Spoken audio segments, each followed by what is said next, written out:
Okay. We have to turn on the game audio because that shit's gotta work for some reason. Alright. So we can be over here in the first place. Awesome. Okay. Alright, everybody. What's happening, everyone? It's your boy Hardcorn, and we're back today with even more action Taimanin. Today we've got a whole bunch of new stuff that's come out. Pretty important stuff, to say the least. Most importantly, it's been 6 months since our last story update, and we managed to get ourselves a brand new story chapter. That's going to be exciting to see. It's we're in the Clone Saga now, and we're finally probably starting to see them come to fruition. So this is going to be interesting to see, to say the least. We've also got Azusa's limited outfit. We've got new costume. No, we got the racing outfits for Eleanor, Sora, and Saika. And of course, we got to break out Mecha Murasaki because they showed her off in the little preview segment. So it's like, I wonder what they're going to do with this because they've saved this for literally 4 years. Well, it's actually been 5 years at this point. So only good things can come with Mecha Murasaki. But more or less, I'm just happy that you're all here today. How's everybody doing tonight? Everybody having a good one? Did you have a good Saturday today? Now you get to spend your night over here talking about Taimanins. Okay. So, not only do we have an outfit for Azusa as well, the Anbi Surprise, we also have the various other outfits we have as well going on for sale. So we have, let's go to the store to start off. In our packages area, we have obviously Blade Dancer, super duper cool. Azusa gets the electric look that we all so much love. Racing Emily is back on sale. That's going to be there until about next week. The luxury room set, this is literally going on until June, so maybe one day they'll discount it, but I highly doubt that. Micah's Reborn, Racing Aina, that's there to the end of the month. One-time school band package for Kurenai, that's back. If you really like Kurenai that much, you actually get a really cool outfit out of it. Though you could almost debate whether the Chucky one or the other one else is better. We already have Anrose. Shaman Yukikaze, that I think started last week. That was not news for me. That was not news for anybody. So if you're into that sort of thing, you can get, I think it has, what, the supporter in it too? Yeah, it has a supporter and the weapon together with a Shaman Yukikaze. That costs $45. Can you believe it? And we have Blue Lady, one of Rinko's oldest packages in the entire game. It benefits, let's see, yeah, it's a critical damage of an enemy, so it's not even like critical resistance.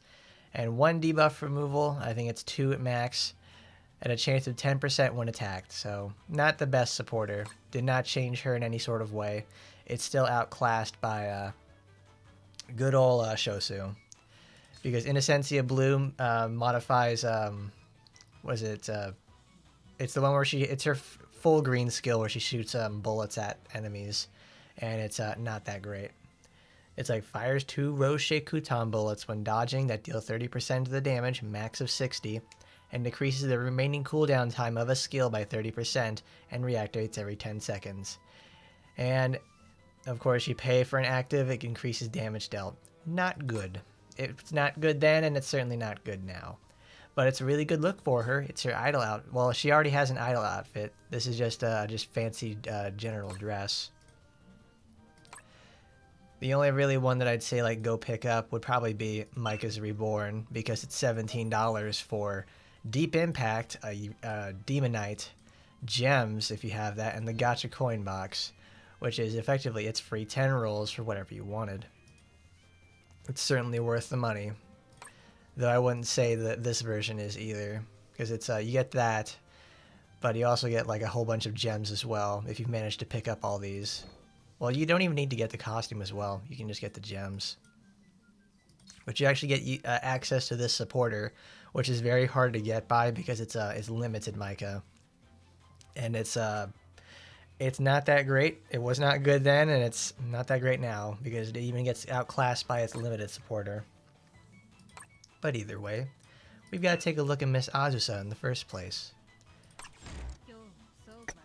We'll start off by looking at hers. This costume itself is, you know, we've made the joke before, certainly. She looks like Anby from Zenless Zone Zero, as if it wasn't totally. It's a very obvious joke. I like making it because it's really easy, and also I don't like Anby very much, so getting a version with the big fat ass and the huge titties out, yeah, that's a winner for me.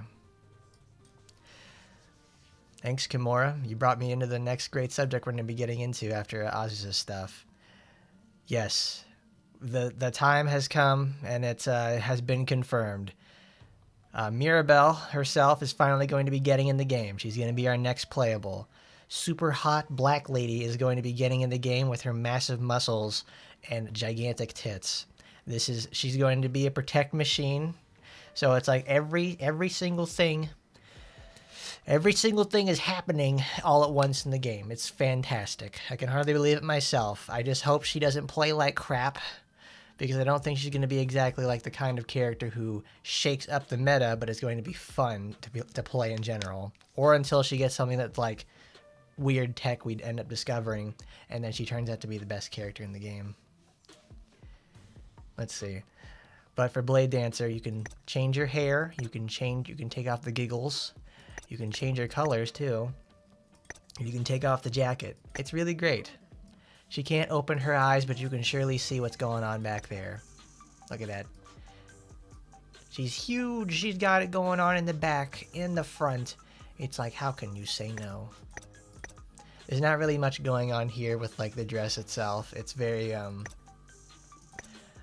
she's got like the 1/3 jacket and the visor. Like, honestly, it looks better with everything on it together, because when you just don't have anything on, it's just like, it looks like any other swimsuit costume for the most part. It's a good look regardless. You get to use her long hair, you got everything in there, the perp gang on it. She's the lean machine today. It's great. I'm glad you guys like it though. It's something I was like, when I saw it in the newsletter, I'm like, this is great. This is she gets to be Anby now. I saw what you said over there about Shockwave. I'm like, I see it, but it's like the low-hanging fruit is here, and I'm going to pick it up. So let's talk about what she has in store for this whole set. Because not only does she look good, her weapons are even better. So this is my Akashi. So its passive is, whenever you use a skill in any capacity, it unleashes little Shikigami at the enemy that deals consecutive damage equal to 70 to 140% of attack, inflicting a 30% defense down for 4 seconds every 7. So 3 seconds cooldown, effectively a 3-second wait. It increases penetration by 12% and reduces damage taken by 12%. So it's 24% implicit penetration. That is an entire at 5.5. That is an entire set of UR Magatamas specifically made for penetration, put onto the weapon. Even then, at 12%, that's still really nice. And then defense up to, you just can't say no. So this allows Azusa to do 2 things. She can now buff herself in 3 different ways, and now apply a very strong defense down along with other people. This 30% defense down has no conflicts, because no 30% defense down in the game lasts for 4 seconds. So it can stack with other ones. It doesn't create a duration refresh. It creates a different instance of defense down, which is obviously what you want. So this is great. This is like the thing for her. This is what you do. It's like for VR. This is her VR set, because it doesn't matter whether or not she's like going to be critting or anything like that. She has the penetration to go through to cut through their HP and take less damage at the same time, all while just doing what she's doing normally in the first place. Great weapon. This is not. It rounds. I wouldn't say it's like a total game changer, because it now rounds her out in like the triangle situation, where we have my Akashi for VR, Mystic Sword Nanashi for something like, I don't know, Total War, and then we have like anything else really. I guess you could probably use Shosu as a stat stick. Oh, there it is. There's Butterfly, and you can use Butterfly just about everywhere else. She now has the triangle, and she can clear just about everything. Because she is an overwhelming force, as she always has been. Let's take a look at what she's got, though. We didn't take a look at the poses. What skill level the weapon needs to be effective? It's got to be 3. It has to be 3 to beat an arena weapon in the first place. That's always how it's been, and it's going to be how it is until probably the end of the game, because they're not going to change anything like that in terms of defense. Because in 3, it's where the stats finally come together and it beats arena weapons. Because for right now, it's like if you have Shosu, it's a gigantic gotcha stat stick. That's what you use for Azusa. Because now she finally can be in VR and not be a total letdown. Because she's an absolute killer in time attack because she has a chasing finisher. Because when you use her after skill attack, it finds the furthest enemies and destroys them. She's way too fat for this. It's like she's way too big for this game. Look at her. Look at this stuff. Look at that. She can't see, but it's like, look at this. We're looking respectfully. We're looking respectfully at all this going on. Bitch, we caught her sleeping with her ass out. We gotta get in there.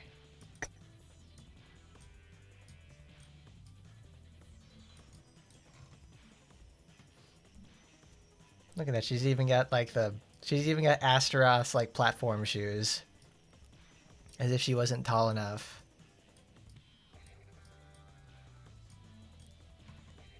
Because I'm trying to remember, it's April 1st is when Mirabelle gets in the game. So that's plenty of time. Because I think this will last until about the end of the month. These usually last, limited sets usually last very little amounts of time.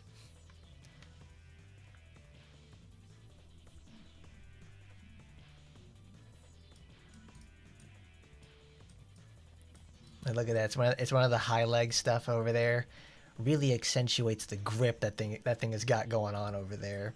Look at there go.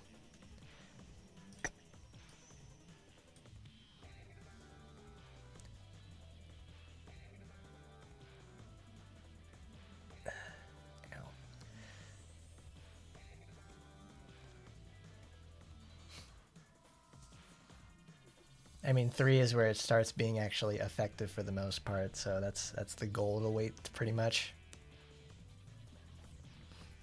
If you can get up to 3, that would be just fine.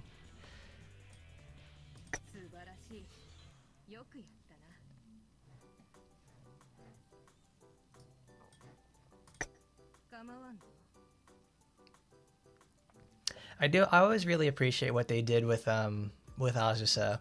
Is the fact that it's like she can't see, we can't see her eyes in any capacity, so they have to make her really, really expressive in just about every other aspect. Like they make her poses expressive. She's really animated in just about everything she does.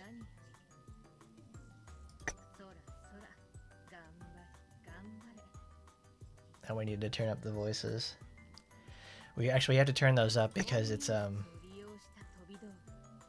the story is voiced. I mean, you don't even need 4 Demonites into the package weapon for Ragnarok. One of them is just fine enough. Shy, sicker than I.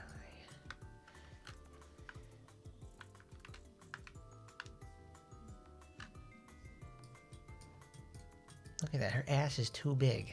Way too big. It's like the adult Rinko special. You can put all our clothes on. Let's put our clothes on. Oh, it's in the colors like this. Blade Dancer. What a cool look. She's got that cyberpunk thing going on. Let's go to options. Más opciones. Sound effects. The voices. That is 8.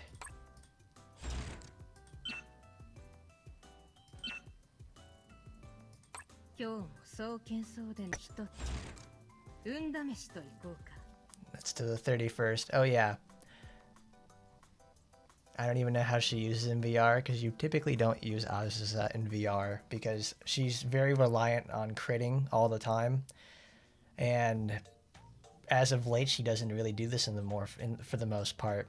So now that she actually has something where it can affect just enemy defense and increases her penetration, just like her limited supporter, well, like her blue supporter does, it's just like it makes that much of a difference.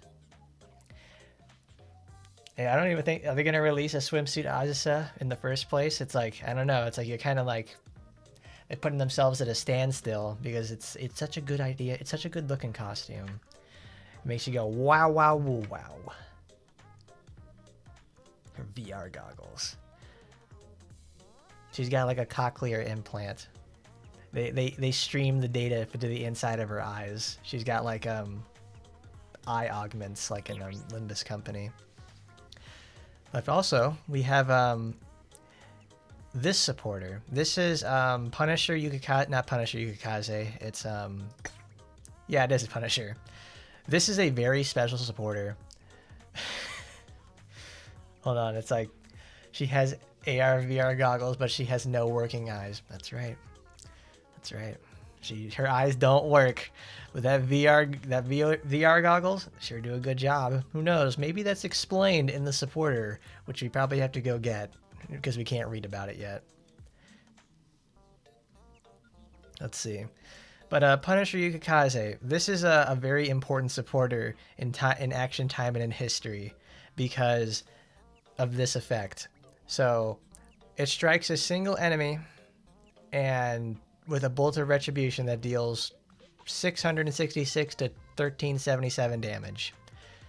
If this kills the enemy, it reduces the cooldown time by 10% and strikes another enemy with the bolt. So what you would do is you would activate this, put on your strongest supporters to inflate your stats and all your bonuses and such. And then you would just sit there, let this play out, because it would, like, you go on gold daily and you just sit there and let this play out completely. Because this supporter allowed you to passively farm with a single supporter on any character, they changed enemy waves to have random spawns. So that's why on gold daily they spawn between 1 and 4 seconds. So it's to prevent you from doing this sort of stuff. But now this supporter has been vehemently outclassed, and it's like Emily or Shisui can just like completely auto this by themselves, and every character can just nuke the entire wave in like a single second. But even then, if you nuke too fast, you'll miss some of the enemies. It's because of this supporter. Nobody ever uses this because there's no reason to use it anymore.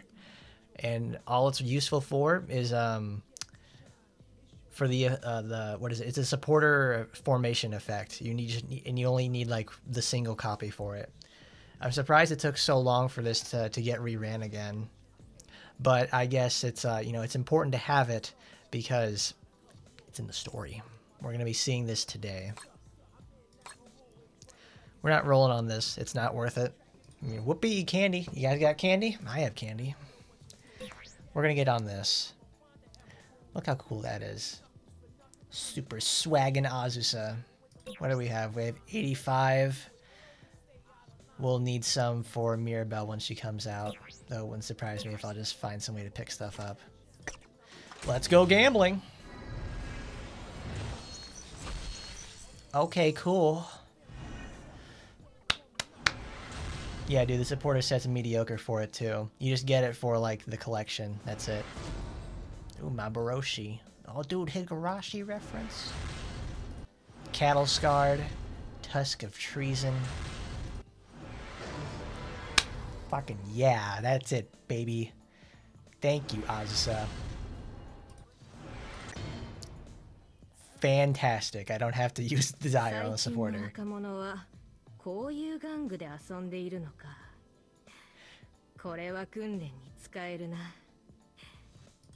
It would help me harness my skills.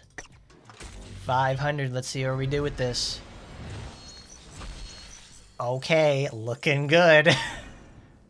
This, yeah, you only need one copy for the supporter. The weapon is what it does, is the more important one.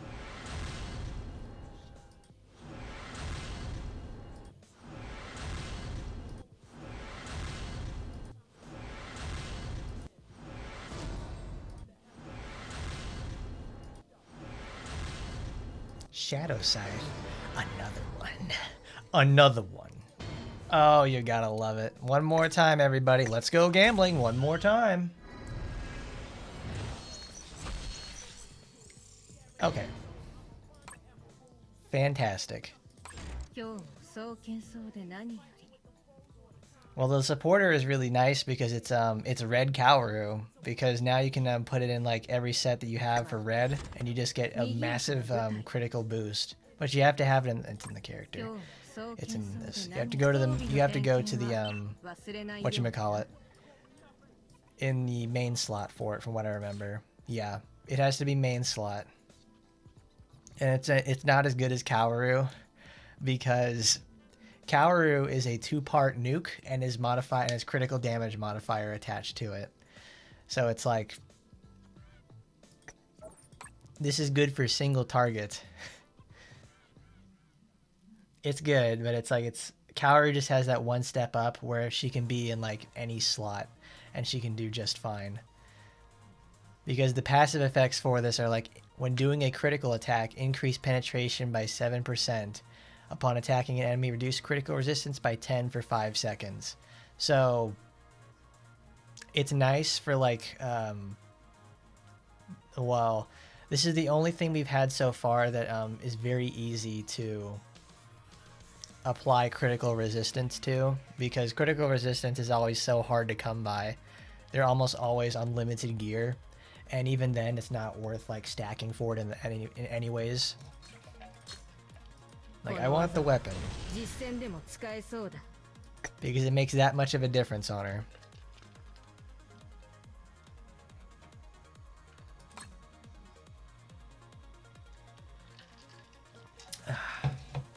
What's that, Babylon?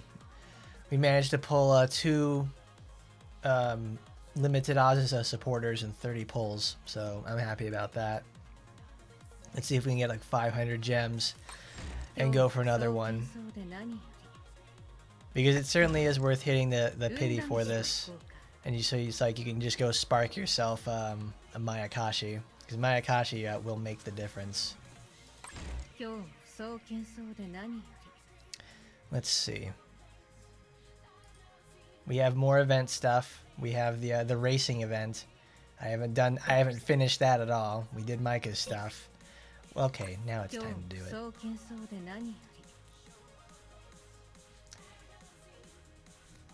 Is she a good support? I'd say she's pretty good for the most part. She's okay. Now we'll do one more thing. We've got to go see the funny video on the what is it? Gotta find the page again.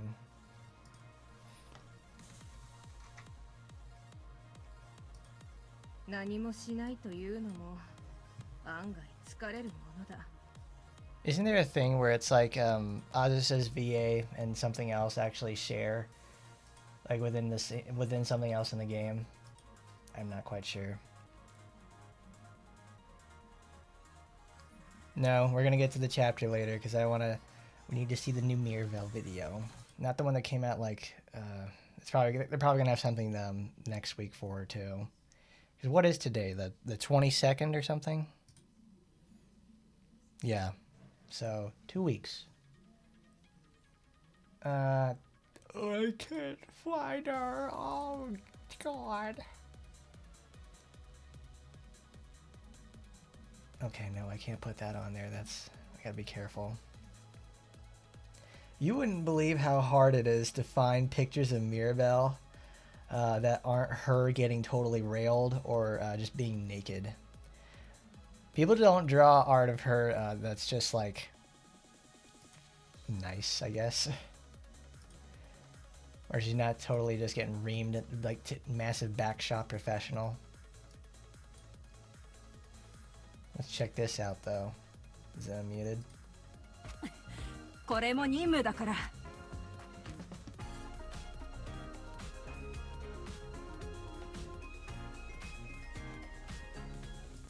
He's so corny. I love it. So, from what it looks like, she's going to be having her... We're going to be using an assault rifle. A little weird to say the least, but I'm just very happy that we can finally have a 5th machine character in the game. Oh my god. So it's like after 5 years, it takes... We're literally getting a machine character once every 5 years at this rate. That's the average. Once a year, at least. She's Protect Machine. I don't know why it took so long for them to put the Protect character on that, but she is certainly the lady for the job. I can only imagine what she's going to be doing, since it's like she's going to be the Nikki gameplay character. She's going to be like Billy in Zenless Zone Zero, where she just stands still but is a massive DPS machine. I hope she is, because he just sits there and just go just guns him down. Where's the image? I love that. I love that so much. She just flips the gun for no reason, but because it's cool. Yeah, she uses like a hard suit. So it makes me hope that like maybe just for once they're actually going to give her a transformative ult where she gets to use her using the suit and going ham with it, because that would be really cool. That would be a lot of fun to do. Because I've said it before and I'll say it again, I hated it a lot when they took it away from Noah. Only Sue has it now. There's so much you can do with that. There really is.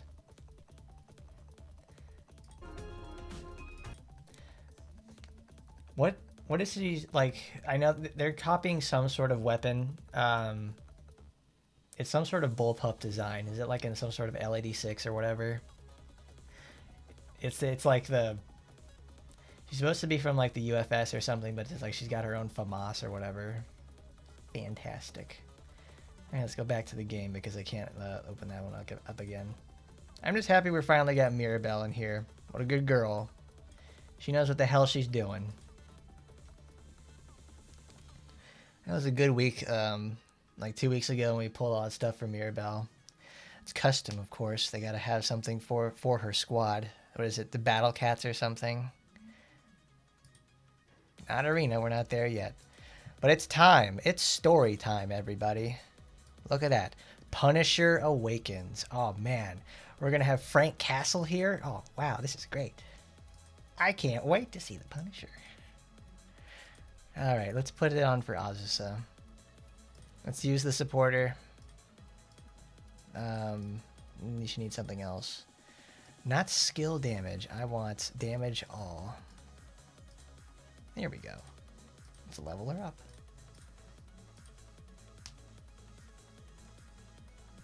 Am I going to spend 100 regular pulls to get it? We have 3 gems. I just spent all my stuff already for that. Like, we did that, we got all the stuff for Mirabelle because I was saving up for that one. Because I was like, all right, something's going to come along. It's like, what's the next character going to be? Oh, it's Mirabelle? Okay, we're going to put that straight up to 100 and use our stuff for it. These are just like leftovers from that. Who knows? Maybe we'll get enough gems from doing stuff today, or we can get one more pull for it. The L85A1 UFS edition.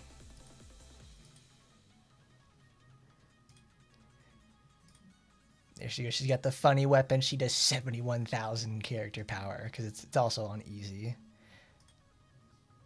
But this is a perfect time to do it.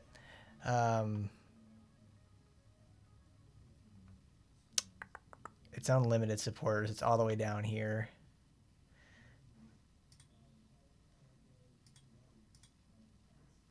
No, that's supporters green.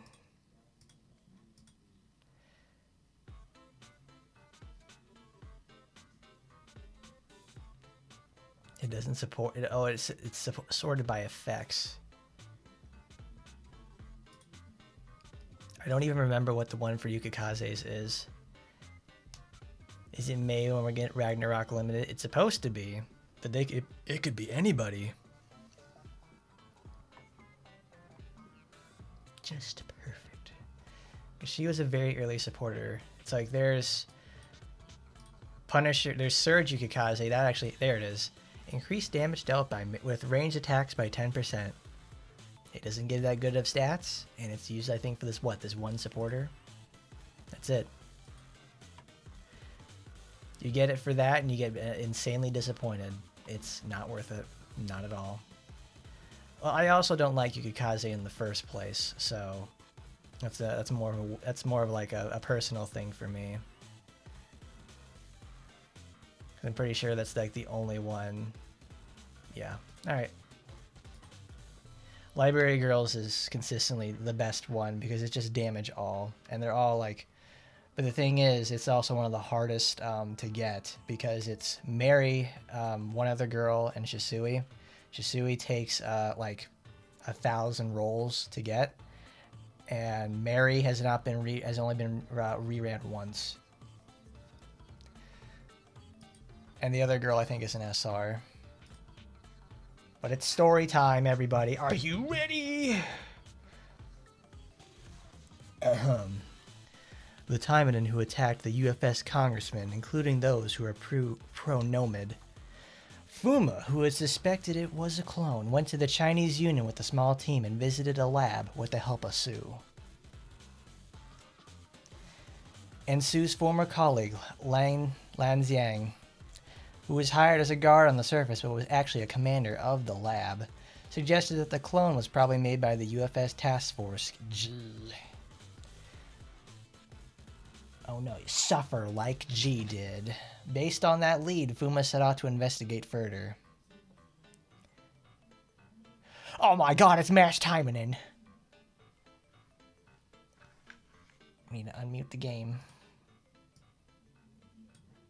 Yeah. お時間を取ってもらえただけでありがたい。わかりません。終わりなさい。Club Persona, Tokyo Kingdom. Fuma, Su, and their guard Nagi. Jeez, bloodstains.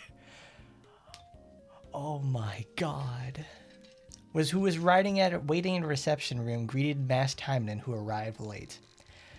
They were waited for quite a long time, but considering it was because of the tension between Japan and UFS due to the recent attack, it was thankful that they could even meet. Of course, the purpose of this meeting was to gather more information on Task Force G. And of course, Fuma and the others being here is a secret. それで、あのシェルターの事件で、うちのエージェントを何人も殺しておいて、よく顔を出せたわね。落ち着け、ナギ。マダム流の駆け引きってやつだ。あなたほどの人ならば、あれの真相がただのタイマニーの暴走でないことくらいとっくに掴んでいるのだろう。まあ、確かに足元を見られても仕方ない身かもしれない。Oh no, we already think very little of Sue because she's a very small girl. だが、情報の不当な値の釣り上げには応じない。それだけは言っておく。そんな怖い顔をしないでちょうだい。ちょっとした話のフックよ、今のは。だけれどその反応、どうやら彼女たちの件ではなさそうね。He's not here for the women, he's here with women. God damn, Obora, what do you not understand? こちらの話よ。それで、どういった要件かしら。The masked Taimanin fixed her posture to listen. Fuma explained the situation as far as he could disclose and asked for help. なるほど。特務機関 G の情報ね。いいでしょう。後で心当たりを見繕って送信しておくわ。Then the masked Taimanin nodded rather easily and stood up to leave. ちょっと待ってくれ。何？さっきも言ったけれど、私も忙しいのよ。Fuma was confused. Startled by how the conversation went in a direction he did not expect, he looked at Sue because Fuma's so good at his job apparently. Sue was also stunned, but quickly got herself together and told him to carry on. At present, Taimanins were under much suspicion, so Fuma disclosed as little information as possible thinking the masked Taimanin would ask for more. In other words, his strategy was to give more information as a way of proving their innocence.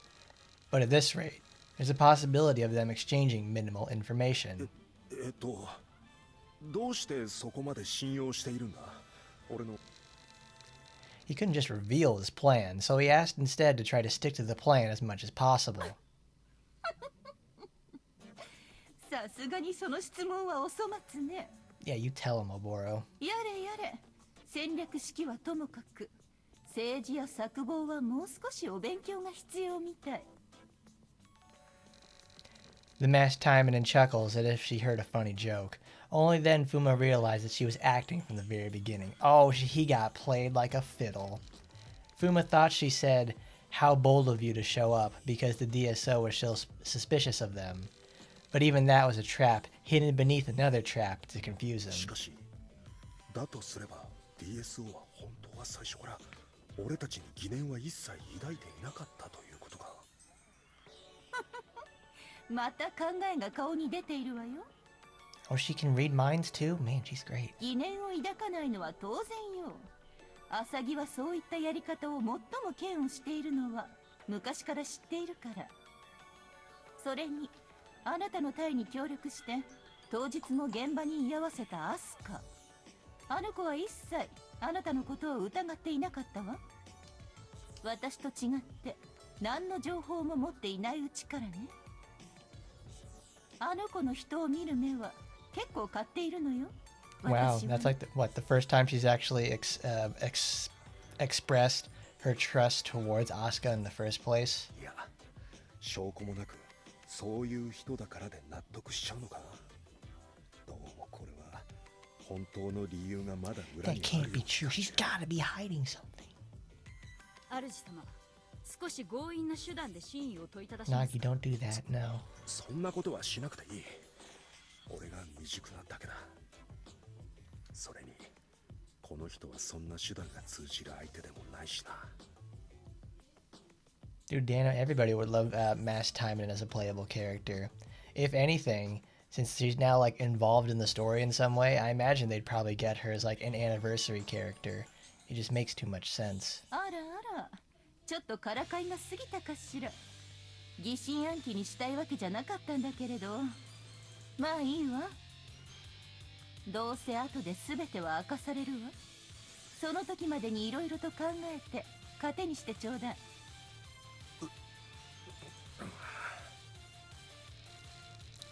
Fuma couldn't help but grunt, since he was here to negotiate with the masked Taimanin, but it turned out she played him all along. She fooled Sue as well, but she wasn't as frustrated as him, because she didn't talk to the masked Taimanin directly. She just patted Fuma to comfort him. さて、どうして忙しい私があなたの交渉のお勉強に付き合ってあげたかだけど、そもそも最初からお互いの利害が全く同じで交渉の必要なんてなかったからなのよ。そうだったのか。でも最初から正直に打ち明けてもそれ自体が交渉と思われたら面倒だから、まずは交渉でどうにかなるとは思わないようにしたというわけ。 Man, she's playing like 4D chess over here, but I guess it's, that's how crafty she is in the はい、 first いらっし place. ゃい。 As the masked Taimanin said to the door, two women came in. やっほー Oh, it's Asuka, everybody's favorite hot robot. One of them was a familiar face, Kokawa Asuka, the Steel Reaper who always comes when there's a cooperative mission between the Taimanins and the DSO. And they never met the other lady beside her.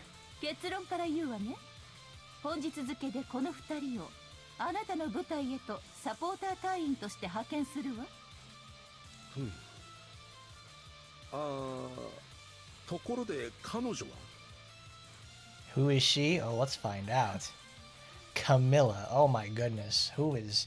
We got Jennifer Lopez over here. And it's like... I remember they data mined her, I think like a few weeks ago. So I thought like, she's going to be an NPC character. Nah, she's a fully modeled character with proper reflections and all. She's going to be playable. She is going to be playable. It's like, oh, they're introducing her in the story. All right, we've got 2 ATOCs to actually look forward to. We got like fucking Lanzang, and we have Camilla. Her name is Camilla Lopez. It's like, oh my god. It's like, it's amazing.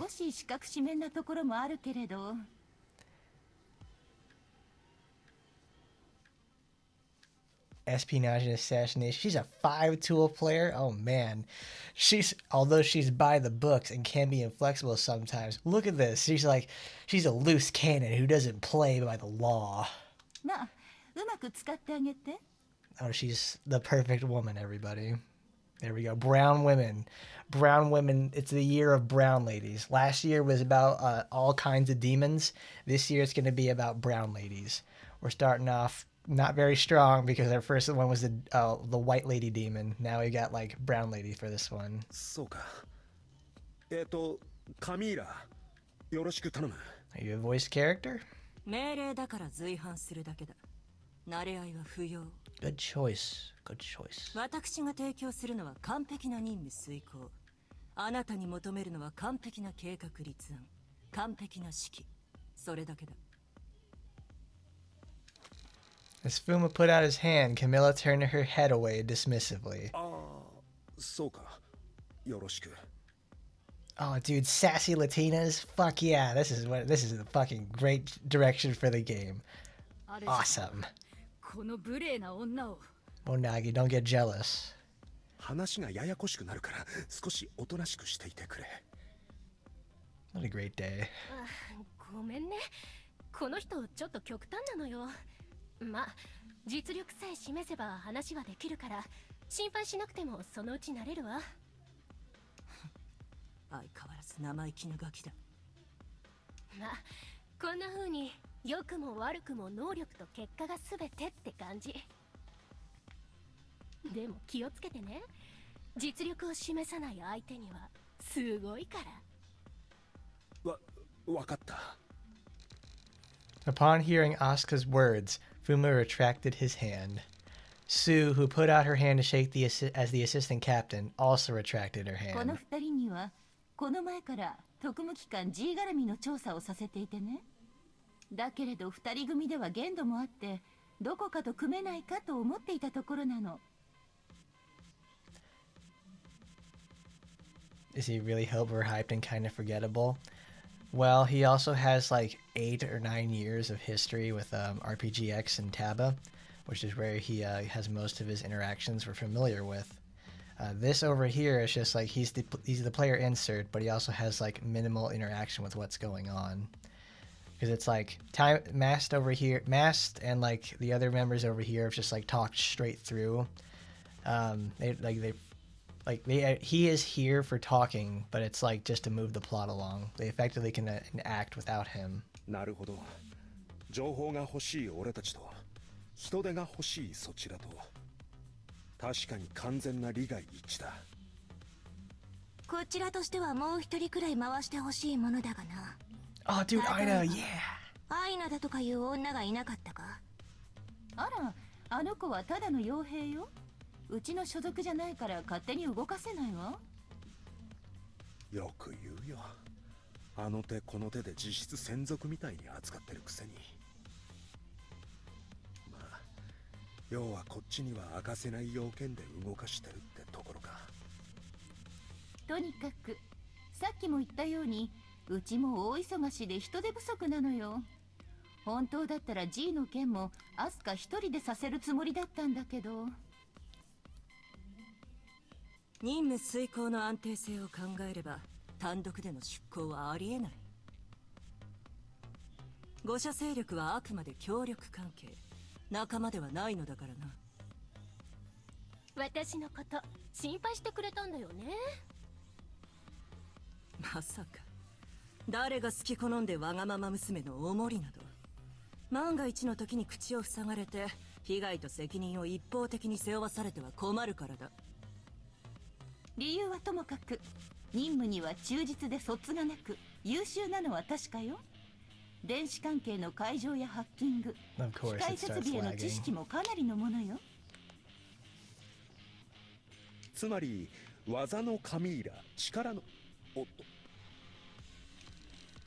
Oh, Fuma had to swallow his words upon noticing Asuka's glare. あなたたちの関係に今さらとやかくは言わないけれど、揉め事は起こさないでちょうだいね。さて、今そちらに座標データを送ったわ。確認した。ここは Yeah, it's exactly 6 months since our last story update, so you are bound to forget what happened for the most part. 東京キングダムに建てられた精肉工場になる予定だった建物よ。計画の頓挫に伴い持ち主が転々としていたんだけれど、どうやらここを特務機関 G が所有し研究所として使っているという情報が手に入ったってわけ。よくそんな情報をつかめたな。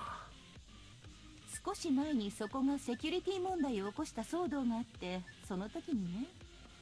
だからその分今はより厳重に対策を講じているかもしれないわ。分かった。協力を感謝する。調査と指揮はこちらの主導で構わないな。結構よ。ただしきな臭い噂を聞くわ。のんびりしない方がいいかもしれないわね。もちろんすぐ他のメンバーも呼び寄せて出向く。アスカも合流地点座標を送っておくから準備でき次第出発してくれ。ええ、オッケーよ。 Fuma thoroughly reviewed the data he got, made a backup just in case, and wrapped things up to stand up. As a whole, he couldn't shake off the feeling that he was played by the masked Taimanin, but now Taimanins need all the information they can get, however small it can be. Fuma said to himself that he can be an errand boy for the DSO just for that. After Fuma's group left the room, さてと、さっき言った通り2人には特務中隊の指揮に入ってもらうわ。だけれど一つだけ調査の合間にこなしてほしい任務があるの。これは内密でお願いね。 Asuka's gonna have to go undercover as a prostitute. 分かっているわよ。 Asuka nodded at the masked Taimanin's words. Dun. あったぞ。ここだ。 Somewhere in Tokyo Kingdom, Fuma found the building he was looking 一 for. 見するとただの古びた建物にしか見えんな。そうですね。本当にここなんでしょうか。 That's right, we're putting together a team. We've got Tokiko, we got Sora, we got Sakuya, we got Asuka, we got everybody. We got the whole team. Fuma gathered the task force members who were on standby in the vicinity. In addition to Sue and Nagi, who accompanied him to Club Persona, Tokiko, Sakuya, and Sora were here. 何よ、マダムの情報を疑うっていうの？いえ、そういうわけではありませんが。 Asuka and Camilla were also joined along the way, and Fuma. These 8 people were about to commence the よ investigation. し。それじゃあまずはトキコ。周辺の監視センサーとカメラに欺瞞工作を仕掛けて無力化してくれ。 Oh, she's so fast. わかりました。それでは忍法千里眼。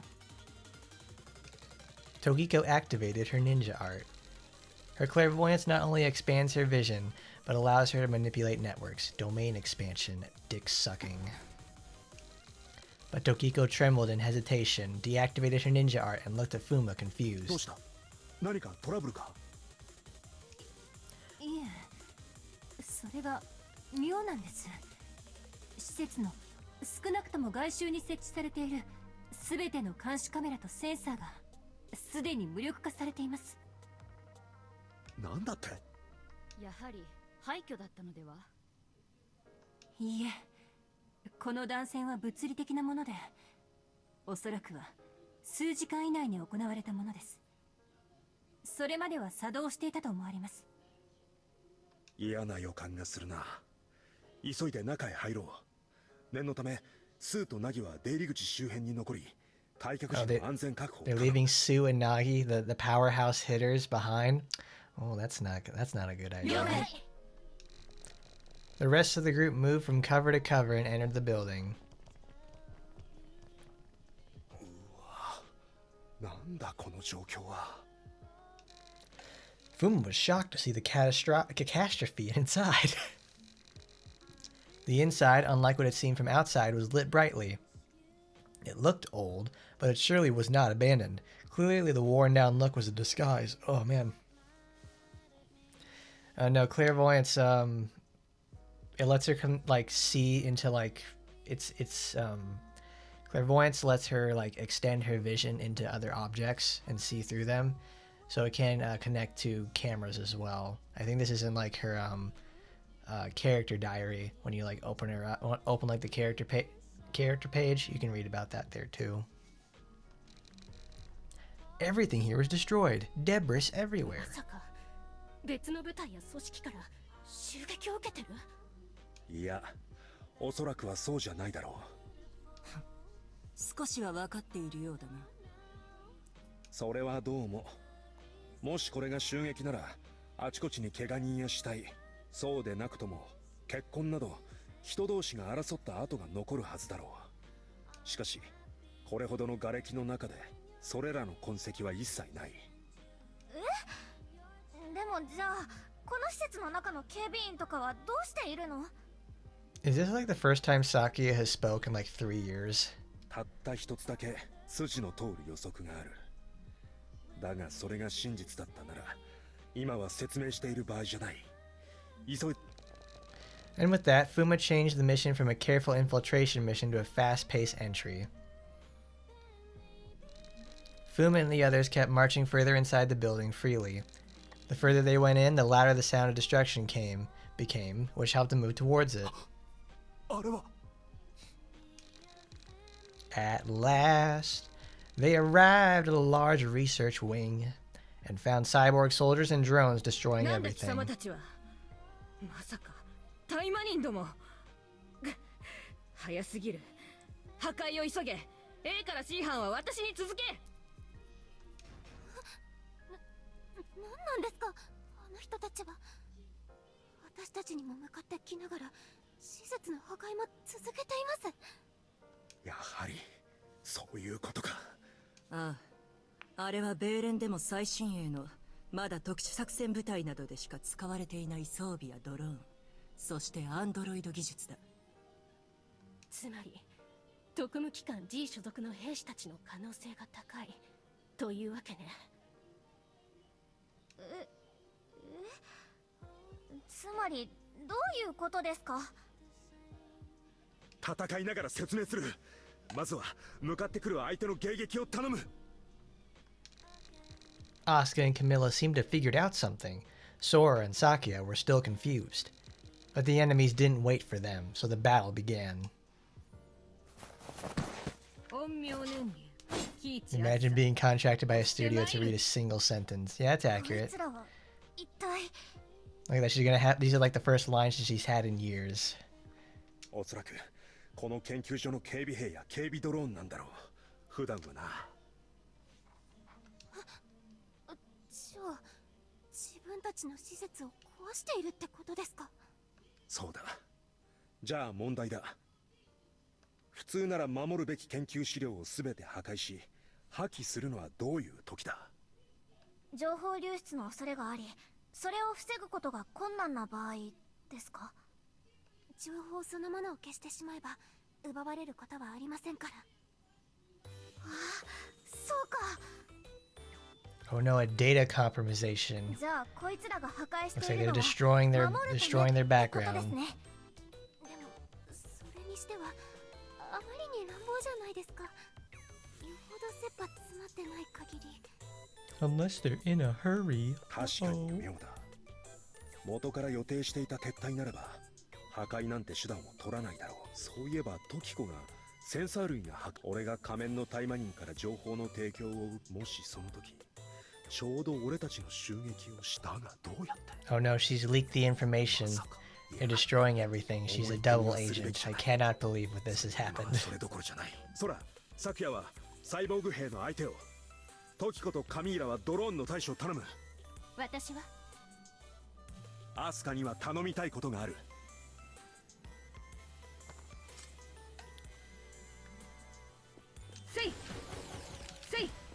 What do I have equipped? Gale Slash, the finisher. dragonfly. 切り刻む精霊絶マコラ疾風戦撃絶マコラせいははせい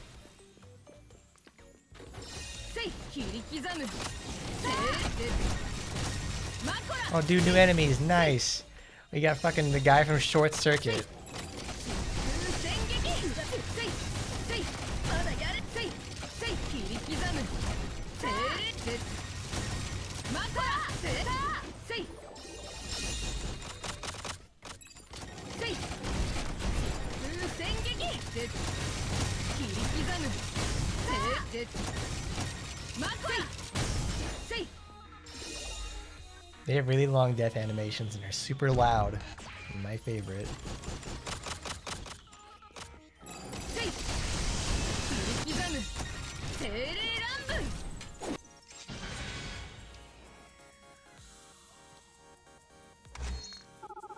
Of course, it's a very serious moment. That's what we need Blue Archive for. It takes the edge off. It's the Marvel effect.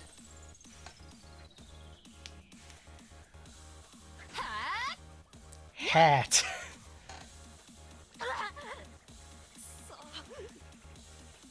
カミーラどうだ Camila. とっくにアクセスして解析中だ。私を誰だと思っている。完璧な任務遂行。それが私の信条だ。 Wow, she is enormous. Fuma and the others took down the guards who got in their way and marched in search of facilities that hadn't been destroyed. Oh look, it's the demon guys. It's a cloning facility. At last, after a few battles, they could find a room with the device to access information. And by the time they eliminated all the soldiers who were destroying the room, Camilla had gained access and was controlling the device. さすがだな人を褒める前に自身の行動が完璧かどうか顧みてはどうだ Oh, she's an asshole too. This is great.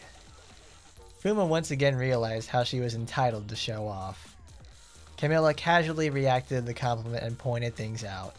But she seems to think that Fuma's ability to command has been great so far, which is initially thought he was incompetent, according to Asuka. よしじゃあカミーラの作業が終わるまで俺たちはここを死守する And that said Fuma, focusing on the entrance and assigning people to protect Camilla. Before that, the guards learned that Camilla was controlling the device that hadn't been destroyed and swarmed the room. Fuma and the others could take a ナビた break. ちはどうしましょう。合流させますか。いや先ほど状況を連絡して密かに侵入し常に俺たちの位置に対して最短距離の脱出ルートを構築するように指示してある Uh-oh, Fuma, they're separated. なるほど。なら私たちはできるだけ派手に戦った方がいいですね。どうしてですか。わかるでしょ。私たちが陽動代わりにもなるからよ。あ、そうか。二人のことはまだ知られてないからだね。ああそれともう一つ Oh, the one more thing is that the task force members talk to each other along with exchanging information while keeping formation. Shazam! With a loud noise, some people appeared, destroying the wall of the entrance. They were not cyborg soldiers. 連 Whoa! 絡を受けて駆けつけてみれば。なんだ It's 貴様たちなの Spinel か。お前は and スピネ Plappus. ルそれとラピスか覚えていただいて光栄ですわ。 It was the demon mercenaries led by Spinel who attacked the party hall in the ambush of a congressman some time ago. Fuma's group prepared to fight upon the appearance of the unexpected, powerful enemies. Camilla inadvertently stood up, also preparing to fight, but Fuma waved, signaling her to stop and proceed with securing data. Camilla was hesitant for a moment, but she resumed her work as if she would see how good the task force actually is. あんたたち、こんなところまで空を追ってきたの？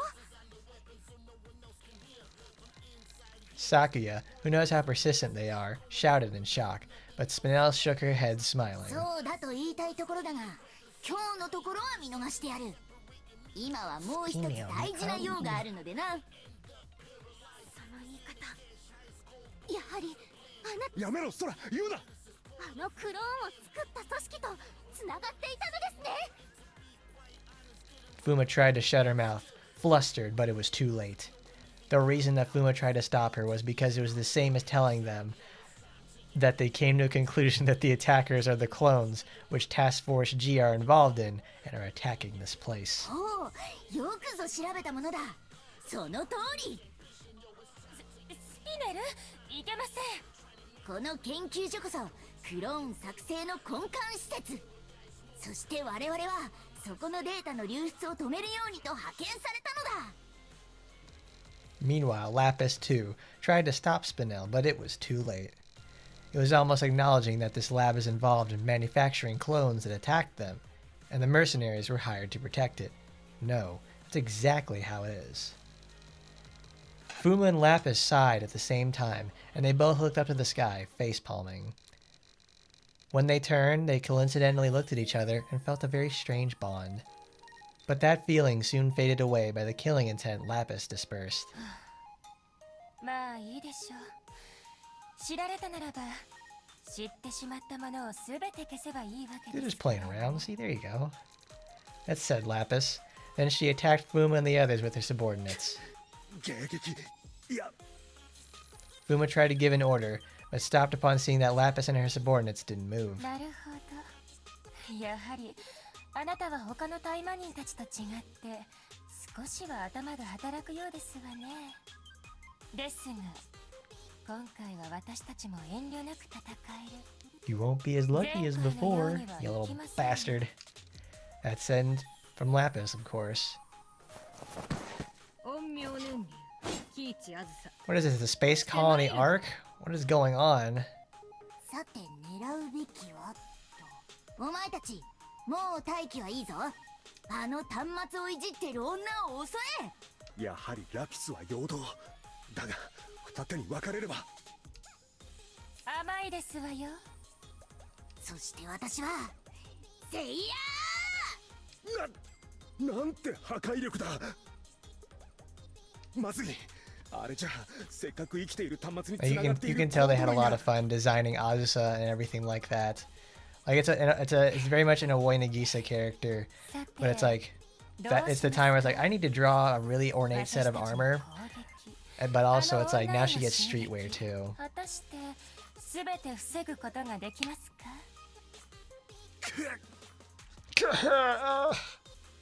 Hiya! せい疾風戦撃せいマコラせいはあてはあてせい疾風戦撃せいマコラはせいタ油断してはあてせいそれせい All cool new enemies. They got boot characters. 切り刻むせいマコラせいそれはあせいせいおりゃふん、このスピネルの剣のサビにしてくれる Oh わ。 my god, scary! It's Spinel. 疾風戦撃マコラはあてせい I mean, obviously we can floor her on like these low levels, but actually fighting high HP and high damage Spinel with Lapis is really dangerous. Because who would have thought having a person who buffs attack and also heals at the same time? Like, man, that's like a strong combination for some reason. No wonder she's meta. Raw! Kablam. 端末がシャットダウン。コピー中のデータも損壊。 She's just as big as Foxy Grandma. I'd imagine they use the same body on her. But it's like, no, it can't be the same body because here's a cool trick you can learn about character design in games. So if a character has something on their neck like a choker or a scarf or anything like that, it lets them model the head different from the body itself. So if they have something on there that covers it up, that there's a seam there that is the head is different from the body. That's how they reuse aspects. It's the same thing with like a hip area over here where they can hide the seams or something like that. Those parts are differently modeled. So this is a whole different model specifically made for her. That means she's going to be important. While being outnumbered, Fuma's group managed to fight Lapis's soldiers and protect Camilla under his command. However, the destruction of the facility by Spinel's rampage could not be stopped easily, resulting in them achieving their goal. あらあら、残念でしたね。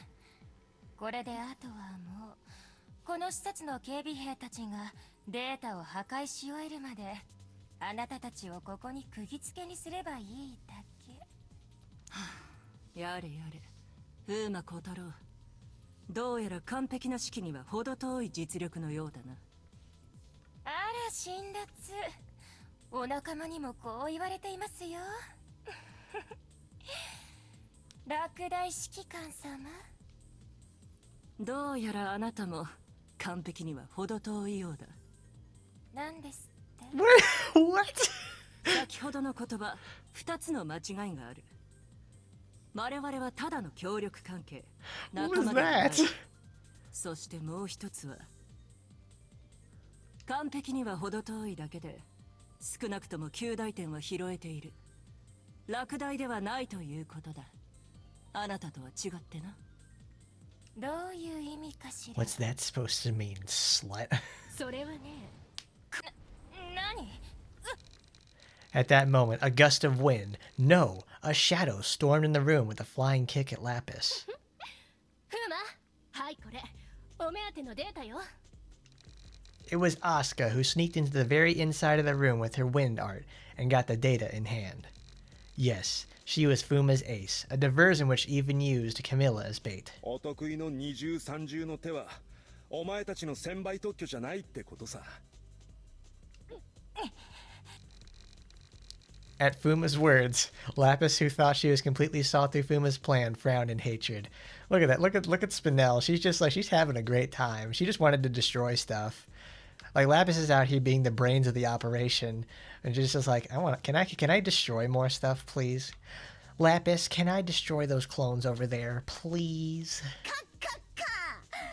Look at that. Oh, she even knows. It's like, haha, get owned, idiot. However, Spinel laughed loudly as if she wasn't frustrated. こうなってはここにいる意味もなくなったな。帰るとしよう。 Then she left the room with all of her soldiers. 待ちなさい。ここで逃がすと思うの。 Okay, little baby, come on.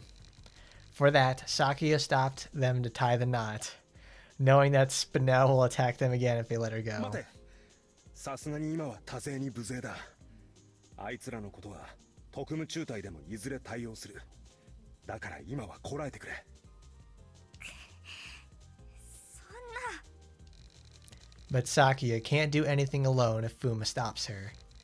Perhaps that scene relieved Lapis. She turned around and majestically bowed before she left the room. 賢明な判断ですわ。そしてもし戦力が同等だったとしても、ここに残って戦っては結局共倒れだったでしょうね。どういうことだ。もう少しでこの施設の主要な機器類は全て破壊し尽くされるでしょう。 Blows up! 先に内部で破壊活動を行っていたのは爆破だけでは生き残る端末が出てこないとも限らないからというだけ。なるほどな。だがなぜそれを俺たちに教える。 What's the level from Sonic Adventure 2 where it's like after you do the Sonic and Shadow fight in the forest on Prison Island? What's Sonic's level called? Because Shadow's is White Jungle. It's like, it's Green Forest. That's it. It's Green Forest. It's like, Shadow, you have to get off the island in like 7 minutes. You have to get off before the island blows up. Blows up. これは意地と教師の問題ですわ。そこにいる神無月空はスピネル自身の手で倒さなければならない存在。そして風魔小太郎、あなたはいずれ完全に私の策で叩きのめす。 Now, Lapis, you talk pretty damn big for a person who's lost every time we've met you. You need to have a couple of pretty decisive victories where everybody has to kneel and beat up everybody. それまではお二人とも安易な罠や事故で死なないように。それでは。 Then Lapis left the room for real this time.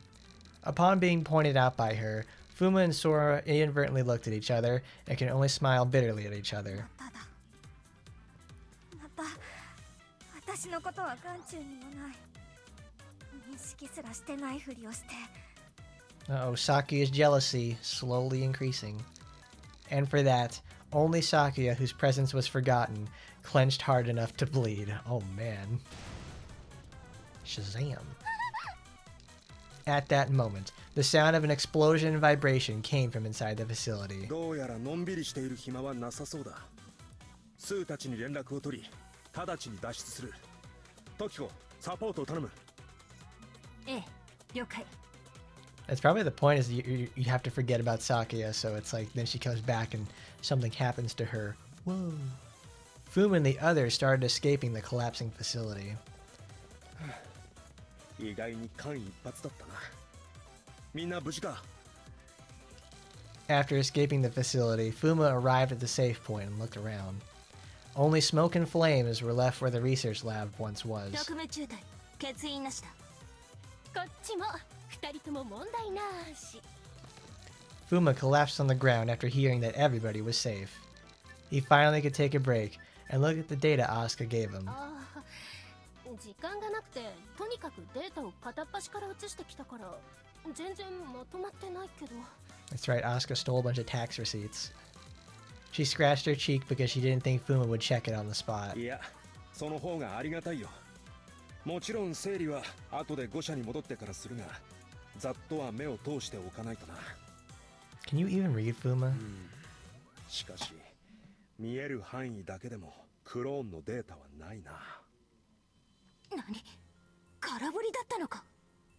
いや、そんなことはない。もしこれらのデータや、あるいはあそこにあったが消されたなり移送されたデータがそこまで価値のないものだったなら、あんな風に俺たちの侵入にまるで見計らったかのようなタイミングで大急ぎで破壊工作などしないはずだろう。つまり俺たちが追っている線自体は、そしてどうやら G とあの空を付け狙う傭兵団の間にも Okay, they're directly そ related. れがつ Gotcha. まり、あのパーティー会場への襲撃自体も特務機関 G の差し金だったというわけですからね。Oh, the pieces are coming together. Very そう nice. だ。よし、今日はここで解散としよう。俺たち、それからアスカ、それにカミーラも協力感謝する。マダムにもそう伝えておいてく I れ。 like how he refers to Mass Taimanin as the madam. Like she's like a what is it? Like a whorehouse, the woman of the house at at an escort place or something. あと、次の協力作戦については後ほど連絡するってことも。ええ、わかったわ。ああ、 The facility infiltration mission ended with a minor achievement. Well, yeah, we got 2 or 3 of them on the team. Fuma was uneasy, but he knew rushing things would make them worse, and went back to Gosha to analyze the data. Asuka and Camilla went back to the DSO to report the results of their mission. There we go. That's the important story part. Enjoy the filler. That one surprised me right there. Because it's section 3. Now we have 3 more sections. What's going to happen next? I'm going to go to the bathroom real quick.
So what could be next?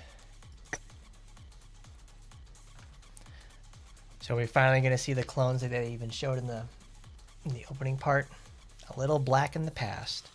It was when the pro-nomad UFS congressman was attacked. Ooh. 雪風きっと The clones. Yukikizmo's back? 紫祈祷損傷中程度 Yukikaze Murasaki came back to a certain lab. They had just come back from attacking the shelter that was protecting the congressman. The fact that this facility was not only the evidence of the attack, but the clone lab itself that made Taimanin clones. The two who came back were wounded all over, and their equipment and skin were dirty because they fought Sora Sakia and the UFS agents. And the person who came out to greet them was none other than... Slam? Who's that? 損傷警備うるさい。任務もろくにこなせないってグが。 Oh, dude, it's Okabe from fucking Steins Gate. Awesome. The male scientist who had pushed them over with anger was Orca Evergreen. Normally, the scientist would have been pushed back, but the clones didn't defy him. That was because he was the one who made these two. His strength was even weaker than a normal man, let alone a Taimanin, but they still fell over. Even that sight made Orca angrier. お前らさ、何してんだよ。何してくれちゃってんだよ。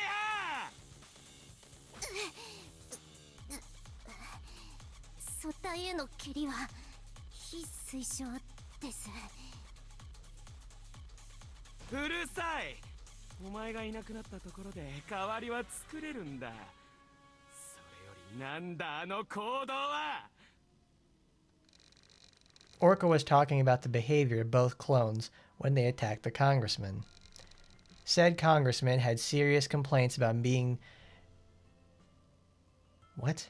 The congressman had serious complaints about being near to death by the woman. Okay. 標的の議員へは適当な威嚇で済ませるように言ったはずだろう。あそこまで追い込めとは言っていない。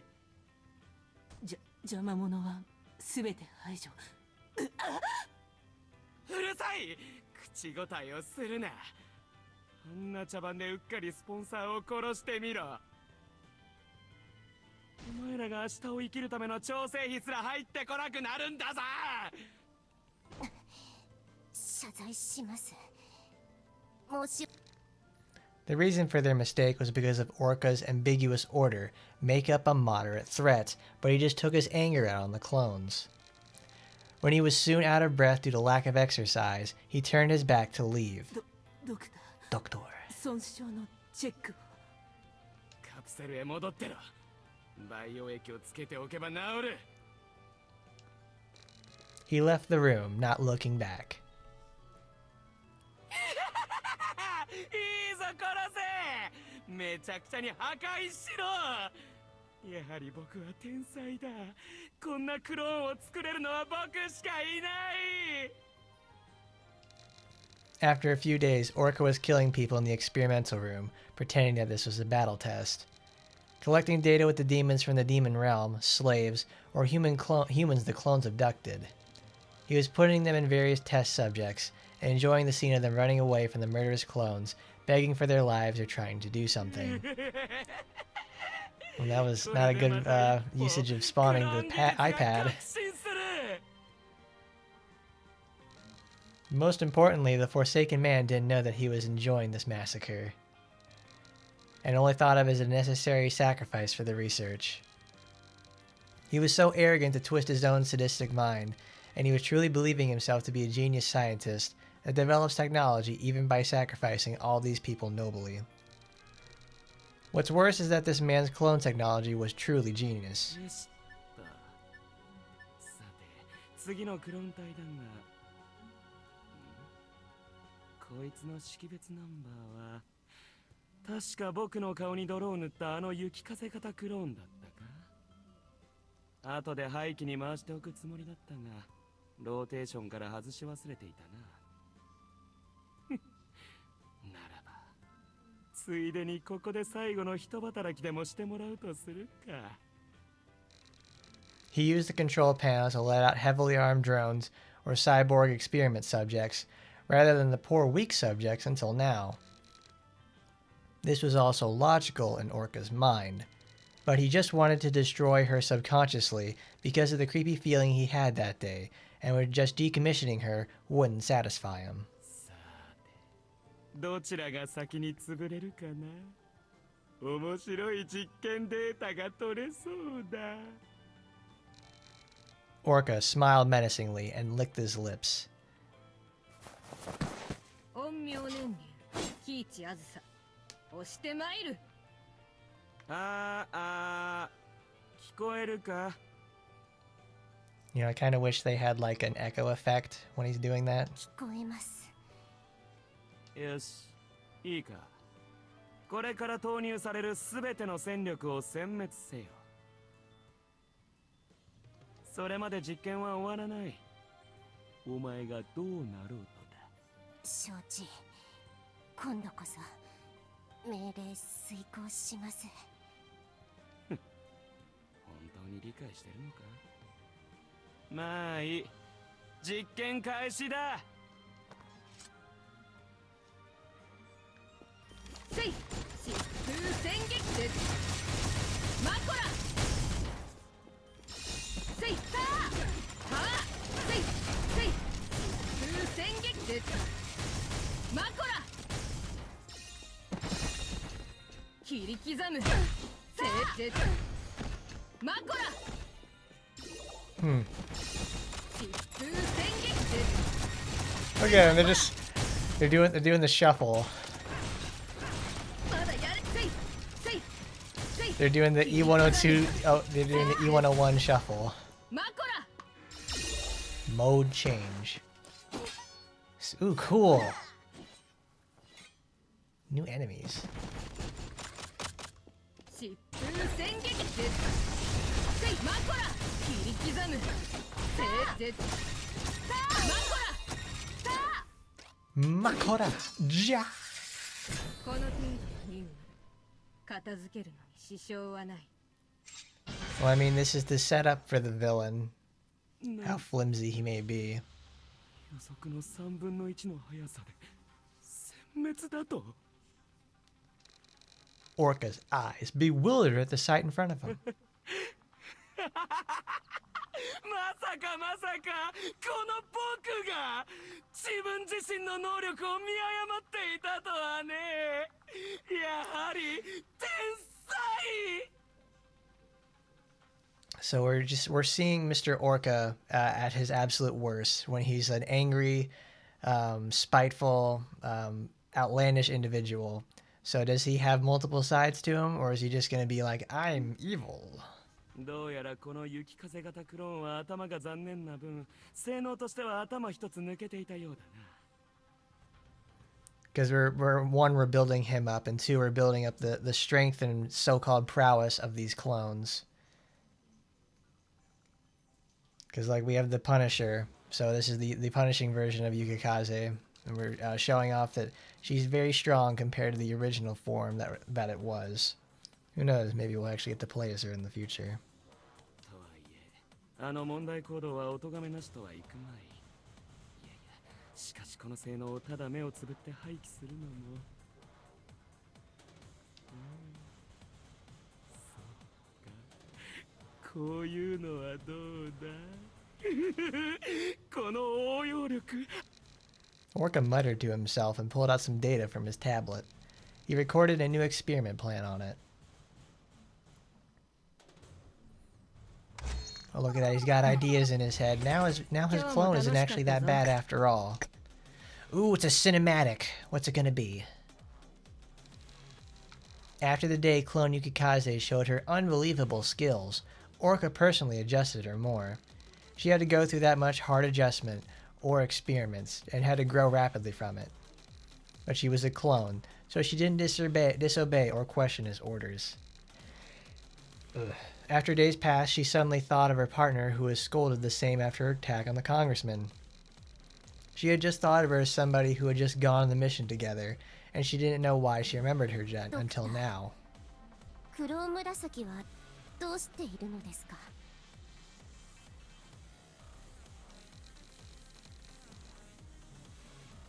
By the time she came to her senses, she was already asking the question. なんだ And to her luck, Orca was excited that day because he had met someone and answered the clone when he normally wouldn't. 私と共に議員襲撃任務を担った紫型のクローン隊です。あいつかお前が予想以上の性能を上げたからもしやと思ってあの後同じことをさせてみた。それが予想通りでな。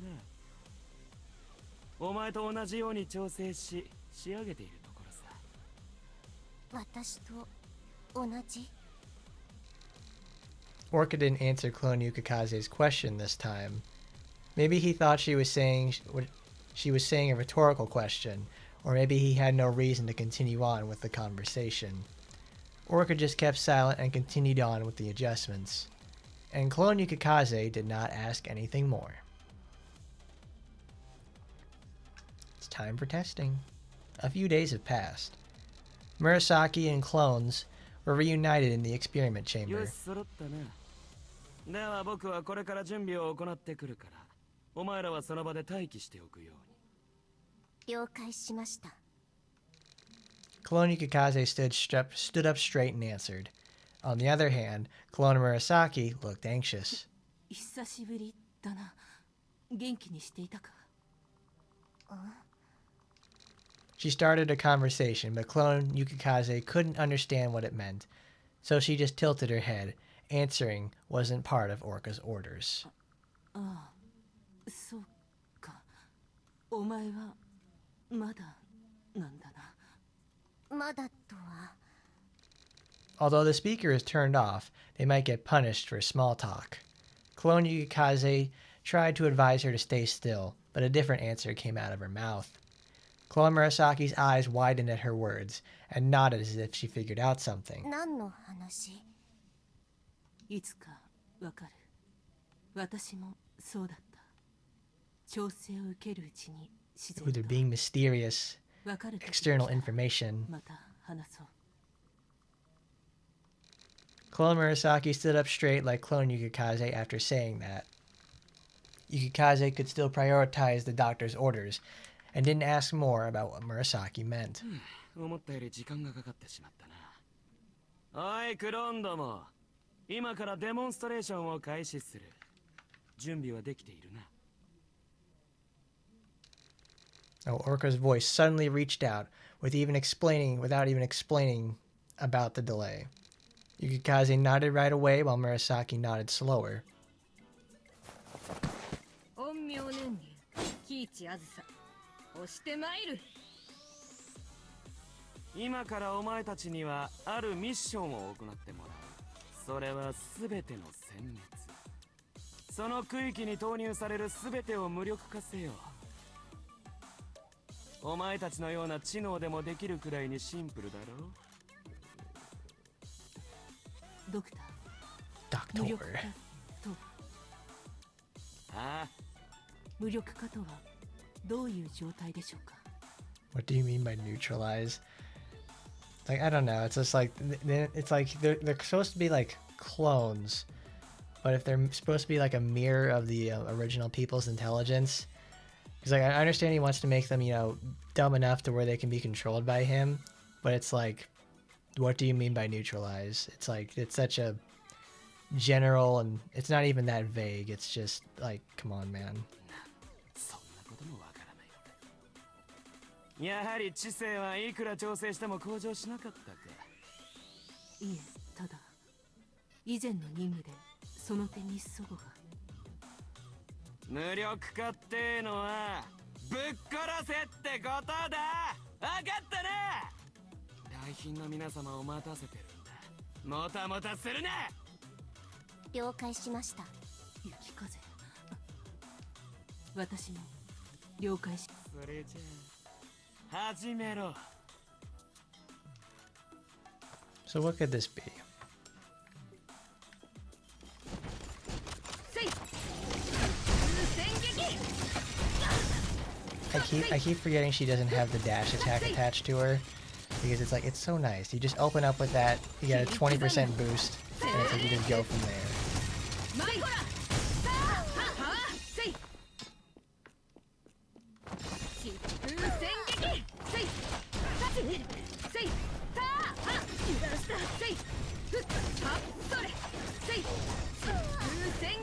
絶マコラ切り刻む絶マコラそれ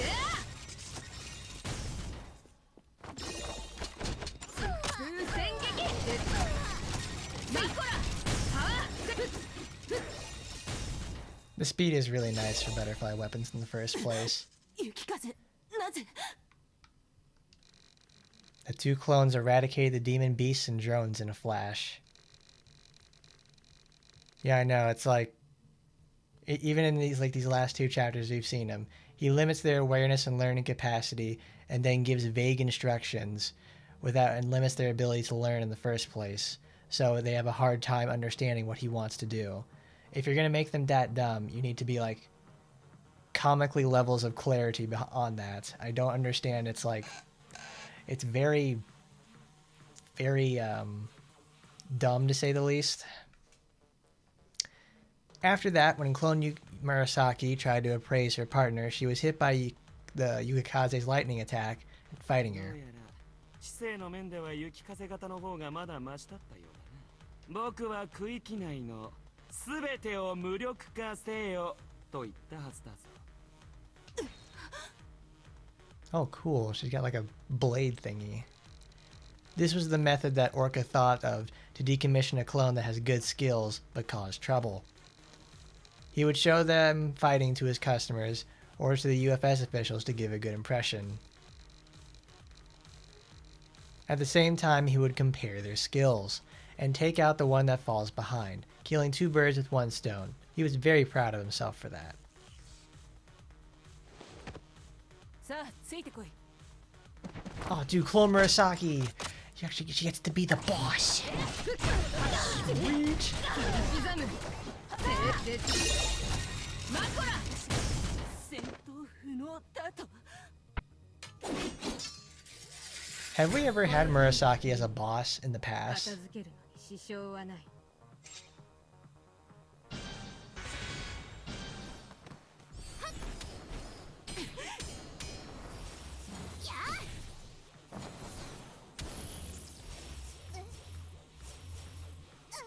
Destroy the child. 雪風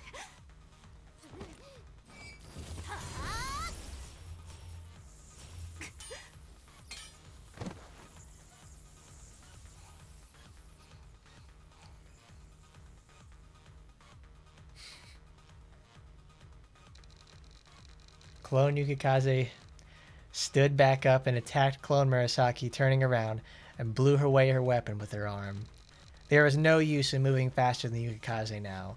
Murasaki's fate had been sealed, which meant death. No way. However, Clone Murasaki smiled at that moment. It was as if the original Murasaki was smiling with satisfaction. Amidst the battle, Murasaki found that her microphone was broken, so she left Clone Yukikaze with her last words in a voice only she could hear. いやこれでよかったんだ私はもう知れたそれで満足だこの感覚を気持ちを雪風お前は私のようにはなるな今でなくてもいいお前はお前自身になってくれ What? Clone Yukikaze, about to deliver the final blow, made an awkward sound, but いいぞ。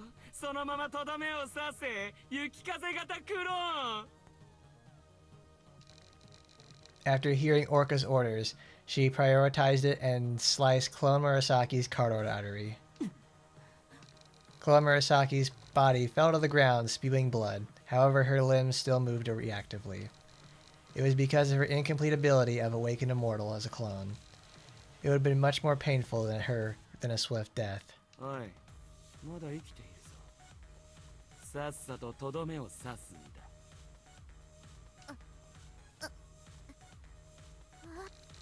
Clone Yukikaze felt something in her mind, but went on to kicking Clone Murasaki as she was told to.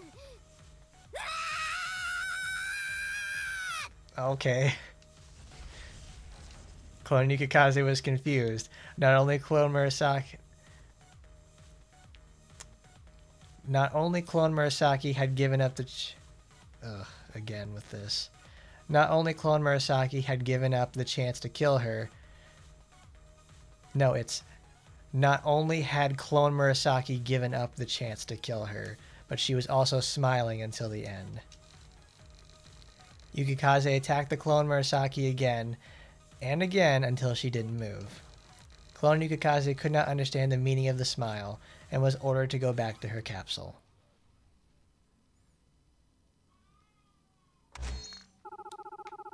Dang, a syntax error in my action Taimanin? No way.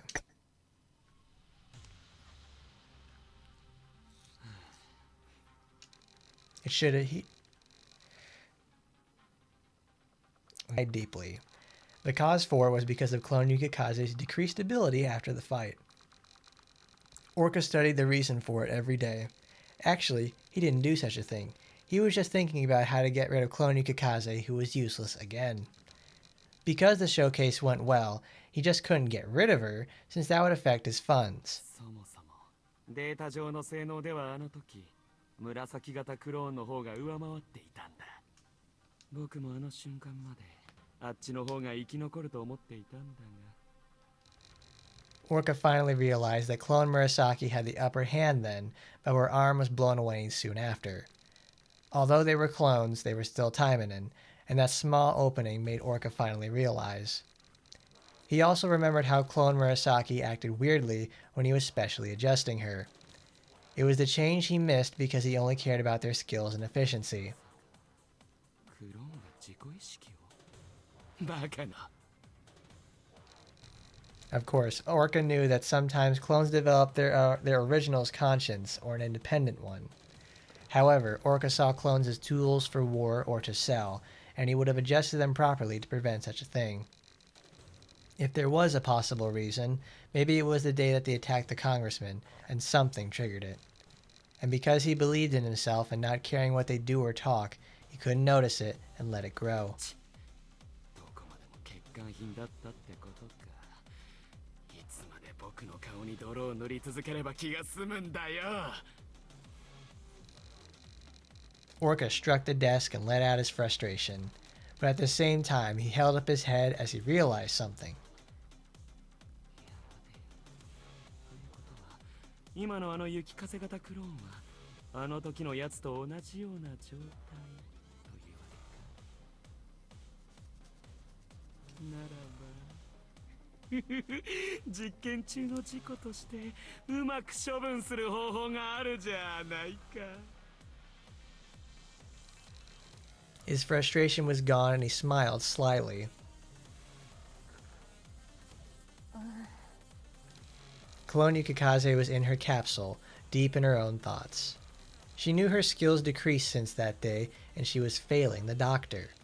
If she doesn't recover herself soon, she will end up being decommissioned. But the more she thought about that, the more she couldn't suppress her instincts growing inside. Those instincts were her originals, Yukikaze's emotions and conscience that was being hidden from Orca.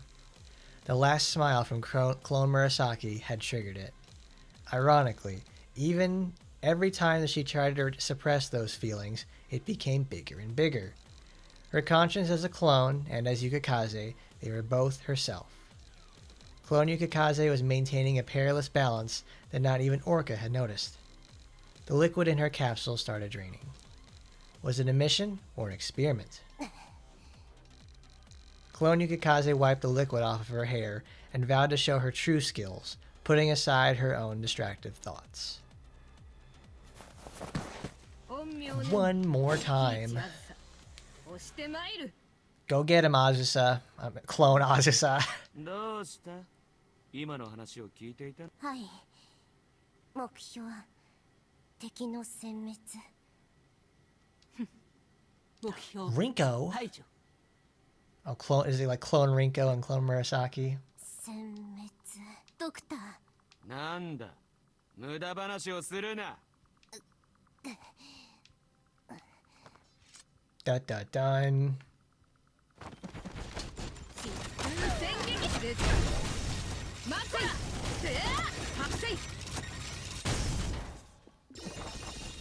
Did they really have to make their death animation like 20 fucking years to do? まだやるマコラはさせいはせい Go, Azusa, go! You shake that thing, 戦 girl. 撃マコラ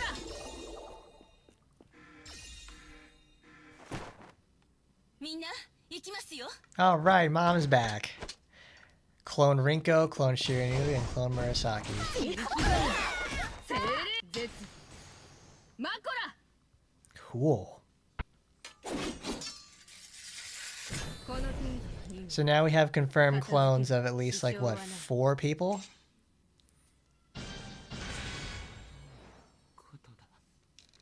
Orca let out a shocked voice at the scene in front of him. Clone Yukikaze, who was expected to show low performance, was showing an even better one than when she took out Murasaki. The drones and the demon beasts, and even Clone Rinko and the new Clone Murasaki, who were supposed to be on the next mission after adjustment. She even fought Clone Shiranui equally, who was way over her specs. In fact, Clone Yukikaze was slowly winning the fight, and it could be seen for sure as time passed. いや、この僕にわからないことなどあってはならない。理由があるはずだ。理由が。いや、待て。このデータは。Orca saw the data that was given to him, rather than what was happening in front of his eyes. Orca was suspecting Clone Yukikaze of growing her own conscience, and had implemented a device that would calibrate her emotions just in case. Her emotions were slowly calming down after killing the Clone Rinko and Murasaki. そういうことなのか。逆だったのか。関係性の強いものを殺させようとすれば感情が乱れ、弱り、処分できると思っていたのだが。むしろこれは素体の関係性の強い者同士を戦わせることで、より安定した性能の高いクローンを作り出せるということなのか。 What a very naive conclusion, and even for Orca, he would have thought that this would have needed more experiments. However, because of his ego trying to get out of this confused situation quickly, and his mind that doesn't want to let Yukikaze take control of the situation. Above all, his arrogant personality that always makes him think he's correct had rushed to a conclusion. He didn't even care about the clones normally, so his muttering went through the speaker, and he had forgotten about how Clone Yukikaze could hear his speaking.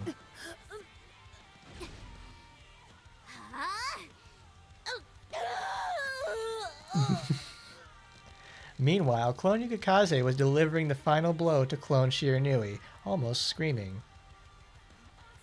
目標達成。次の指示を。 After taking Clone Shiranui's pulse and standing up after confirming her death, Clone Yukikaze was speaking in a bland tone and facial expression like the time she went after the UFS congressman. Orca didn't think about what to do with her after the experiment, since this was where she should have died. His mind was already full of thoughts on how to prove his theory, so he didn't care about Yukikaze anymore. 培養カプセルに戻っている。また指示があれば呼び出す。 This guy's a fucking idiot. He just said that and he went back to his office, leaving the experiment chamber behind. After Clone Yukikaze affirmed that the measurement device and camera was turned off, she sat on the floor, vomiting liquid from the capsule. いくらクローン隊といっても凛子先輩や紫先生、それにお母さんまで殺すなんてよく耐えられたものね。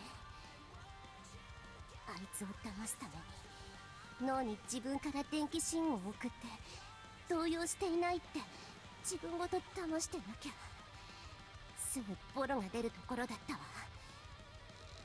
Clone Yukikaze wiped her mouth and left the experiment area. She didn't get it in her hair. I understand it's short, but it's like it can still get there.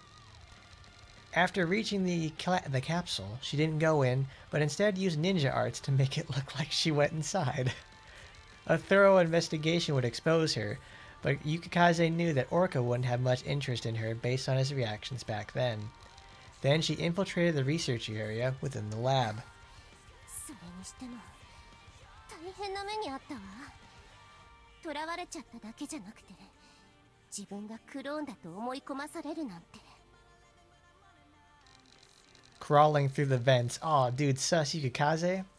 Yukikaze reminisced when she was made to think of herself as a clone and headed toward the database of the storage facility. Oh. However, in contrast to her words or conscience, she was most certainly clone Yukikaze. She had formed herself into a clone that thinks she's the original, which happened now and then. The reason for it was Orca's violent and careless response to her self-conscious that had been growing. Her identity was in crisis, but she was afraid that the doctor would decommission her due to harsh experiments. After fighting Clone Shiranui, his words reached her, and she broke her own identity because she was in so much agony. The original Yukikaze's personality, which was in a tight balance, emerged after the clone Yukikaze's identity was gone, and it had completely taken over when she killed Clone Mom. Of course, inside clone Yukikaze's mind, she thought of it as having recovered from a brainwash. 洗脳の影響かしら。まだ記憶がはっき You りと can't be しないわ。 serious. So there's okay. So it's like a multi-personality disorder situation, and now the dominant personality has totally taken over, and the subconscious personality is totally gone now. I think another really good example of that character, well, a better example of a character like that is I think like Ayer and something, whatever his personality name is from Grand Blue Fantasy. There's like a nice story arc with that, so it's better than this. It's Ayer and Feather, that's it. It's a cool idea. After infiltrating the database storage, Clone Yukikaze sat on a chair after making sure nobody was there. She was here to recover her faint memories, which didn't add up well. Like she did in front of the capsule, she used ninja arts to hack into the system. She didn't know that this would lead her into hell. 嘘。嘘。嘘よ。 It's all been a pack of lies. After a couple minutes, the clone Yukikaze was moaning. There was no such information about capturing Taimanin Yukikaze and brainwashing her into a clone. It only proved that she was made here. This wasn't a clone lab in the first place, and was originally operating to develop an artificial body to replicate Taimanin abilities with science. However, the clones that were made during the process were unexpectedly useful, and it had changed into a clone lab since then. なんでよ。だったらあの子に譲ったのに。消えてゆくあの子をただ洗脳の記憶と思って見過ごしたりしなかったのに。 Clone Yukikaze cried out.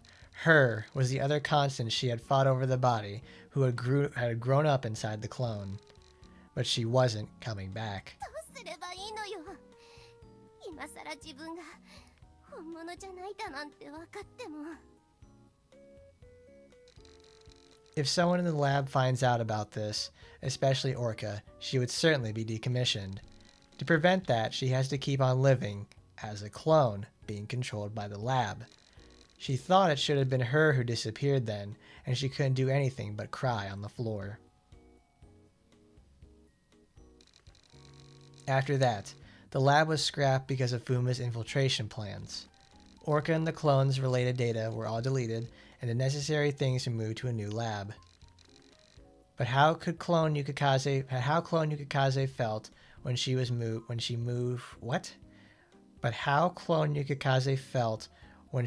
moved together? Okay. Only she would know.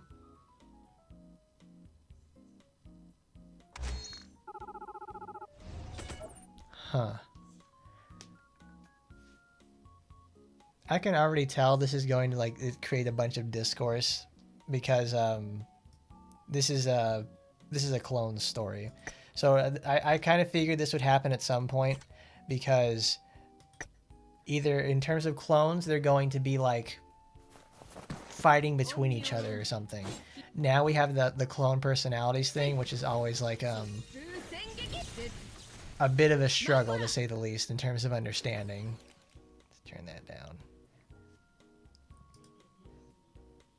Let's turn that down there because that's loud.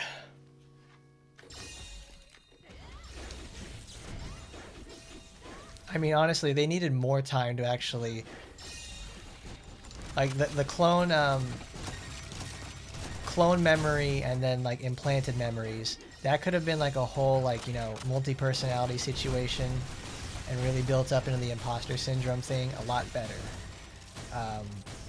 Like these first 2 chapters, they where they talked about like the invasion and everything like that, that could have been tacked on to something else.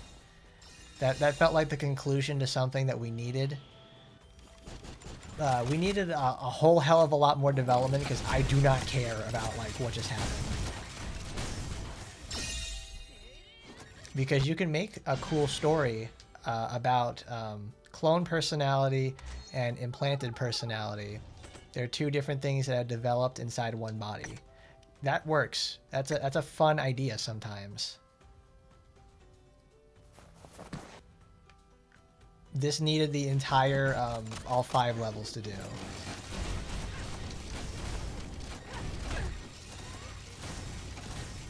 Because it can, when done right, it's actually a really compelling story about finding your own person and making your own self. Because I'll just say this. Let's go back to Sonic again. Like the best one is like a E101 story, like E102. That's it. His story is exactly like this. It's a developed personality versus an implanted one. And Ayer and Feather, that's another situation like that. However, it's where the implanted personality the developed personality inside of his head manages to take over the main body. There are many other games that have done this aspect better.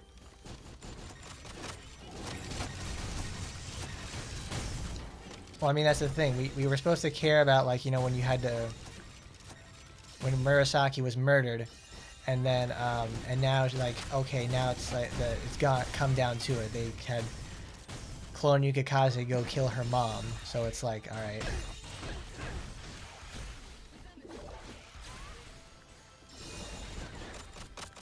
Yeah, that's just it. It's a really good idea, but this is a lousy execution. And Orca is like, he's like not even like a comically, he's just he's as dumb as the clones that he makes. It's like, yeah, I'm going to decrease their intelligence so they can be controlled. Oh no, I made them too stupid. Now I'm going to look stupid.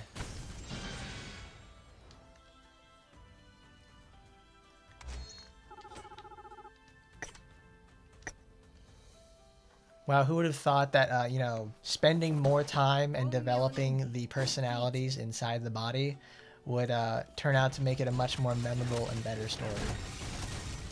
Like, look at this. We've already named, like, what, 4 or 5 minimal at best, but still better than what we got here. This needed more time. It needed way more time in the first place.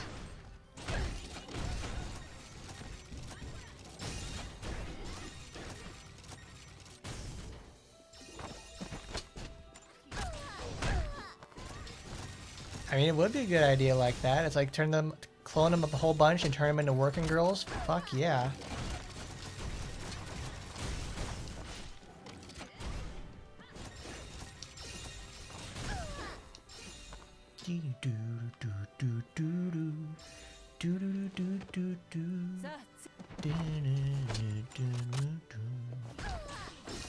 Smash.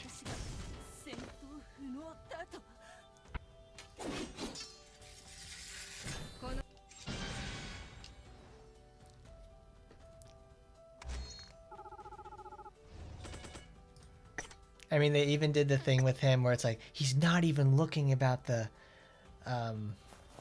he's not even, they did the thing in there earlier too, where he says like, he's not even looking at the big picture. What is, that's how he never noticed that Murasaki had become self-aware. Oh my god.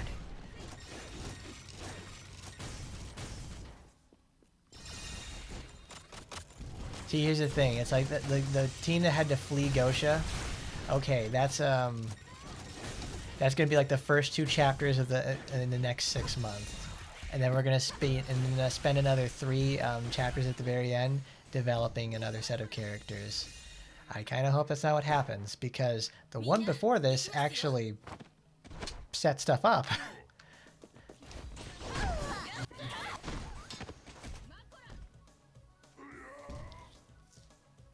It actually set stuff up in the first place. It's like, okay, we went to China, we learned about how clones are made, we got to see the clones, and then we had to do, we set up a plan of action that had to happen, and then they executed it in the first 2 chapters of this. It also kind of shows how limiting the 5 mission structure is, because they really needed all 5 chapters to develop the clones. See, that's the thing. Miss Lopez was like the most exciting thing about this. She looks great. There was no problem with her. Well, no, I have a problem with her. Make her be like the next playable character. That or a supersized Chinese lady. We need Chun-Li at home to come into the game now.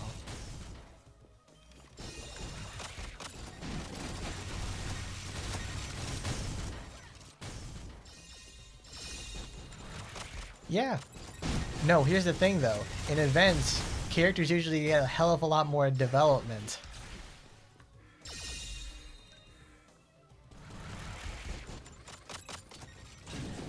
Let's go, boy.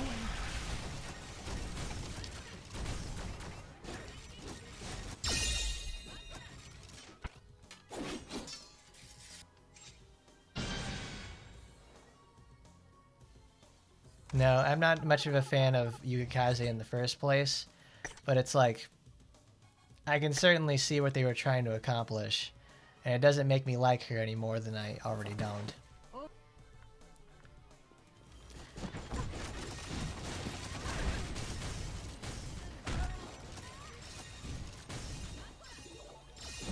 Like, here, the thing is, it's like, you can make characters more interesting and make me, like, enjoy them more.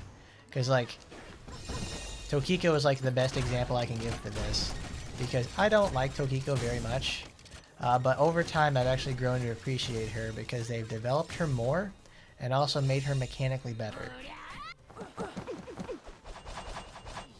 Swing!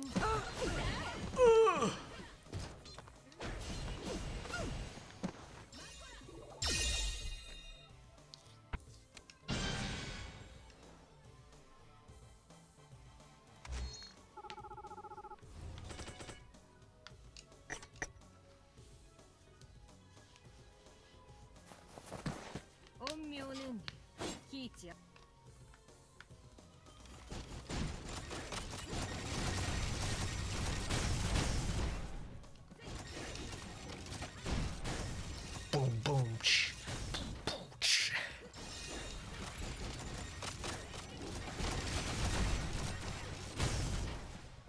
The projectiles are too fast, they're hurting her.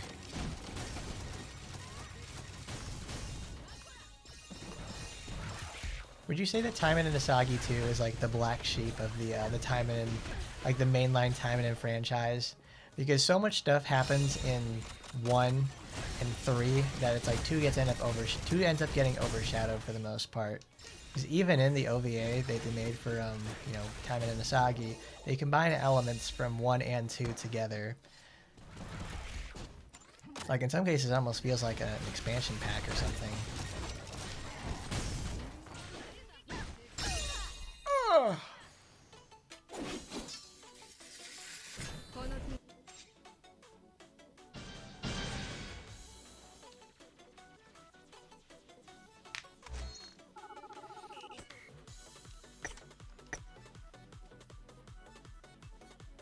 Yeah, exactly. It's like if the implementation is what really counts, because it's like if your first experience with Kiara is from like AT, I don't think anybody would enjoy her.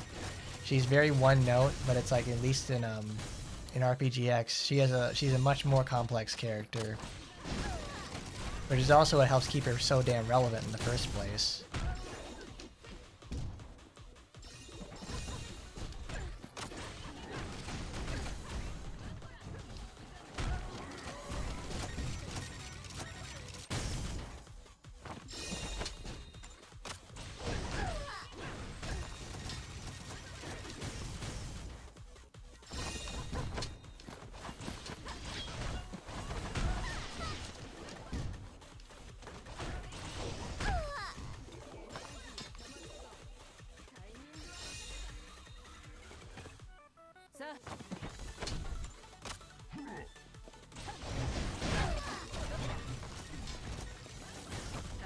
がる全てを切り伏せる陰陽年流火にバサー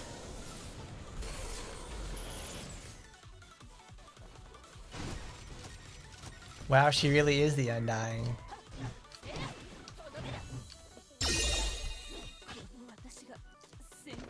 She managed to survive the ult. It's probably because it didn't crit.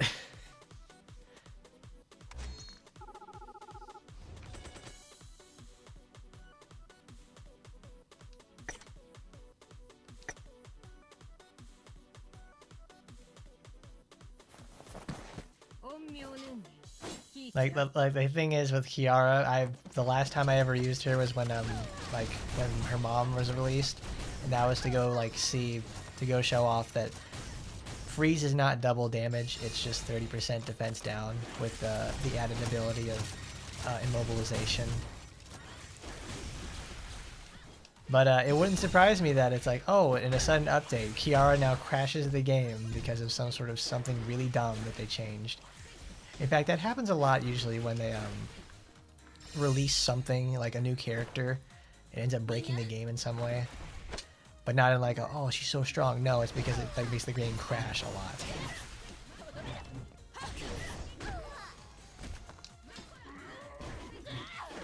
Wow!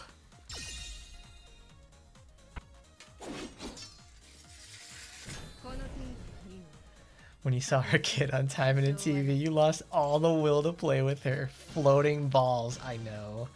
I know. Dude, it's like... what a choice. Mistakes were made, man. The Punisher awakens. Oh, cool. We already have her. Fantastic. This is a really nice... This is a nice supporter.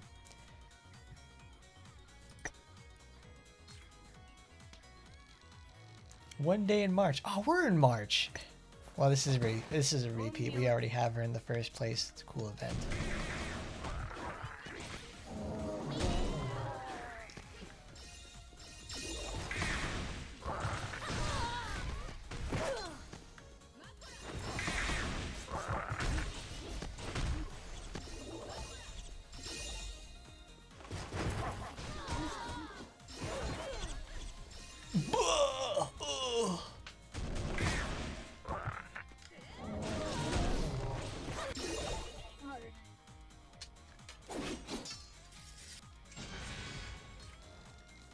Phew, enemies suppressed.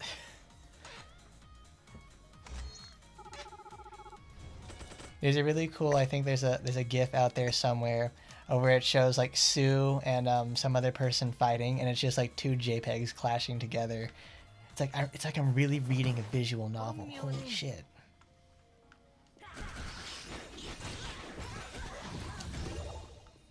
Because there's a nice Twitter post I saw like a few months ago, and it takes like it's visual novel fans will say this battle is so totally fire, like holy shit, and it shows the blue and red truth slash animations, like the little MP4s that they just play when they do like a big moment in the story. It's a black background with like the colorful slash, and it's like, no, you don't understand. That fight was so meaningful. It's like, oh my god, it was so great. and it just shows shit like that. But the thing is too, they showed it's from Umineko. At least that part was. And I remembered like what part of the story that was. I'm like, but that part was cool. But I totally get it though. She's shooting without caring about the hostage.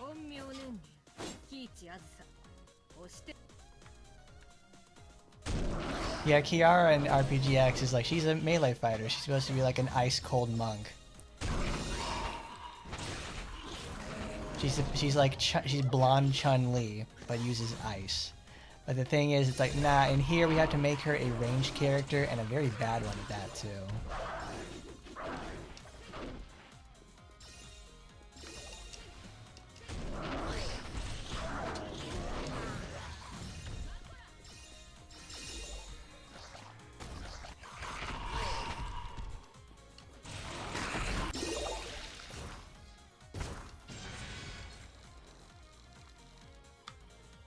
Do you think they should bring back 3D cutscenes and events? Yeah. Because you know what it explains to, it would give two things. One, it would put that they are having more effort put into these cutscenes in the first place. Because right now we have the very highly detailed enemies from Taba and the CG from Kurenai that she normally uses. Because at the very, very beginning of the game, they had 3D cutscenes and everything like that. Because it lets, because it's just a cheaper way if you're going to use the JPEGs and then you make them emote through the words themselves. But no, it's like when you have it, when you let them do like a 3D model, it's like you get to see them emote and everything like that. It's great. It's really nice. That takes more effort to do though. Like that. That's amazing. Like that's a sort of effect I'm talking about right there. It's Lapis. There she is. Hello, Lapis. Goodbye, Lapis. We can't have Sue when you can't make another fighter. They've been really hesitant on using another Fist character, that's for sure. There's been several characters who could have used Fists.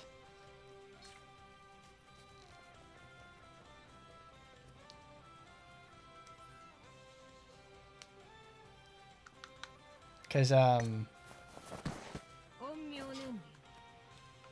let's see, like the very, very beginning of the game.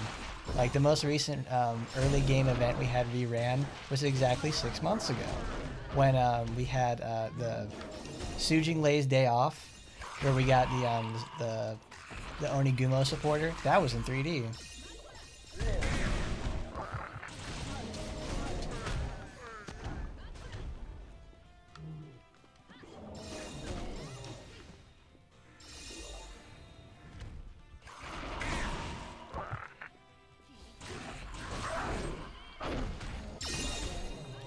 Boing. Oh my god, Lois, get on! Spow. Well, I mean, it's from literally year one, like in 2019. Like, I think it's what, the second or third event we ever got.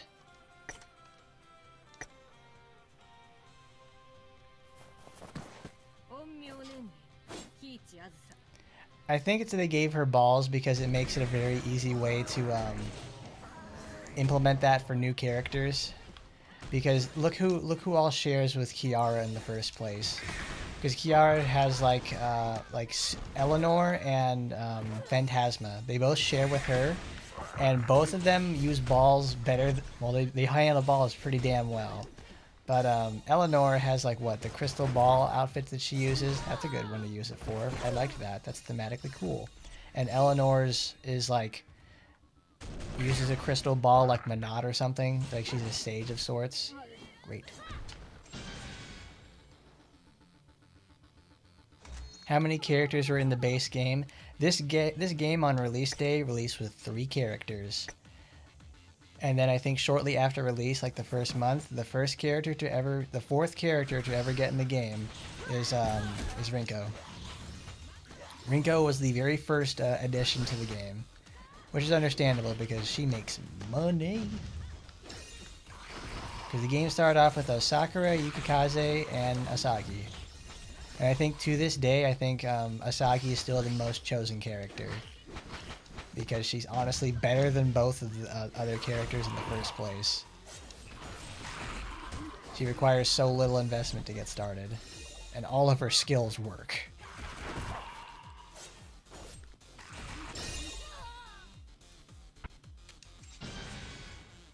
Eleanor's a really fun character. I really enjoy using her a lot because she's like so versatile everywhere she goes. She just can't if any enemy runs up to her though, she gets totally fucked up. Which makes her kind of hard to use in Total War.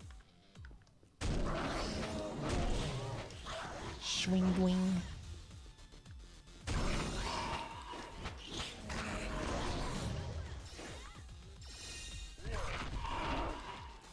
Well, that's the thing, though. It's like everybody's like, you know, as new characters have come out like over time and everything, Asagi still remains like one of the strongest characters in the game, all the way from day one, because they gave her a weapon that's almost pretty much future-proof for the most part, because it just gives her like if you get really good at the game, you can keep double damage on her indefinitely, and she already crits so damn hard in the first place because of her like. She has like the most costumes in the game tied with like Yukikaze. So they tied with like Yukikaze and Rinko. So they're able to just give her like all kinds of stuff in the first place.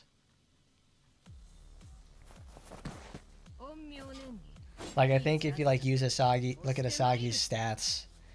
We'll do that. Yeah, we'll do that after this mission.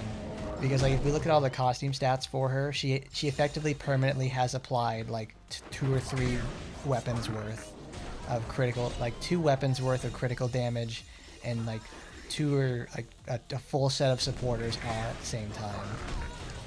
That's something people don't usually talk about, though, is just how much of costumes make a difference. Like if you're like a long-time legacy character like Rinko or Asagi, where they have like 30 costumes, they get a massive amount of stats from that.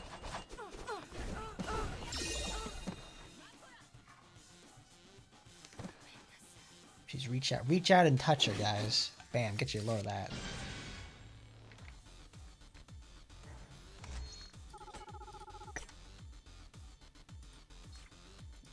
Like there, there's Miss Asiago.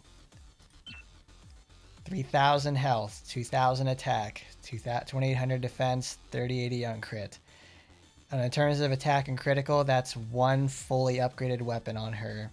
At least at like, I think at 2.5.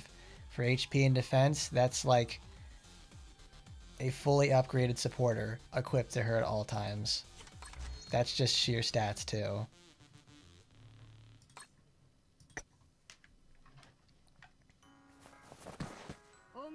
Yeah, I would bet that Rinko and Asagi are tied with the most costumes, because it's like, I think the last time Yukikaze ever got a Yukikaze does not get a lot of costumes nowadays. Same with Sakura. But Asagi to this day still gets costumes for the most part. It's been a while since she's gotten one too. But Rinko, I think Rinko gets a costume like every 2 or 3 months. At least that's how it's been as of late. So it doesn't surprise me at this point that she has like, she ties Asagi now.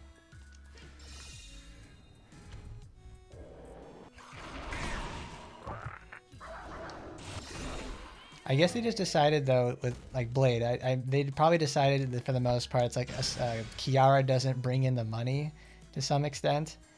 So that's like they give her so very little in terms of like items and such.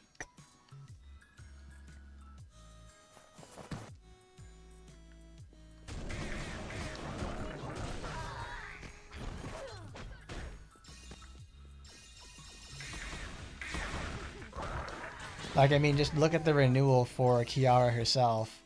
Like, they made such a dramatic change to her in like a past update for her, so they didn't have much to change for that. But I mean, that could have been a prime opportunity to give her a passive that you know, can help her keep up. But it really feels like they gave that passive to her mom so she can sell well. Because a passive like that on like Kiara, that would have been great. Increased damage, healing on it when attacking frozen enemies. And then it's like Kiara, if Kiara had a refreeze weapon, that would have been great. Because I always see it as this. The passive for Ragnarok is what should have gone to Kiara in the first place. And the aspect of increased penetration and extension of freeze, that is what is on the limited weapon for Ragnarok. The one that she got out of the package. That is what her passive was supposed to be. So they just combined both facets of that and put it onto the character in the first place.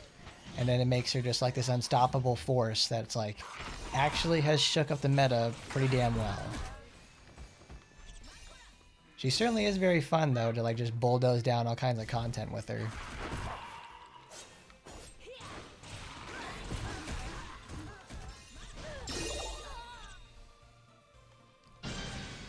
like, she still has a bunch of problems in the sense that it's like, if I let AI control her, they don't do a very good job with her, because playing with Ragnarok, it's very tactical, because you want to try to go all in with, if you try to go all in with damage with her mom, with Ragnarok, you miss the chance of like chain freezing to get the most out of it.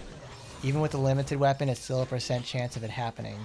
So if you're able to just keep getting back-to-back freezes, you'll live pretty damn well.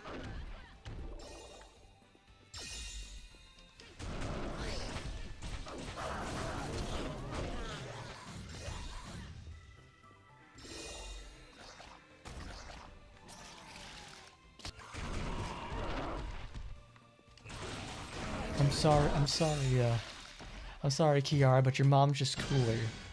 Like, she's literally colder temperatures and she's just cooler to be around. Like, girl, you gotta step your game up. Come on and get your game on, even. Well, she has a Glacier Drop. That got improved to have a better animation, I think do more damage. And then she got better recovery on some of her skills. And they did not make her ass bigger. No, they did not. You know, that's something that's everybody always talks about too. No, Jeff, it shouldn't have freeze instead of groggy. It should have had freeze built innately into it.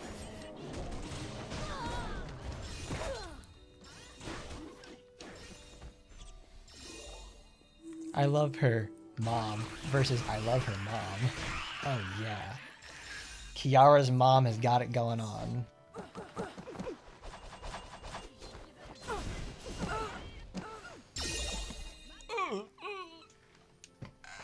How many copies is my Azusa pack sword? One. Exactly one copy. Because we didn't get any more in the 30 pulls we got. I'd like to try to get it to at least 3, because then it actually becomes like feasible to use in VR.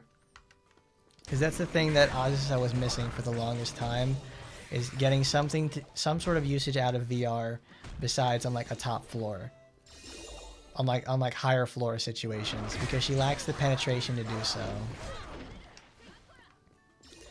Like, she's always been an extremely high damage dealer, but now it's like she gets to use this for now she actually gets to live the dream. Like, this weapon makes a really big difference for her.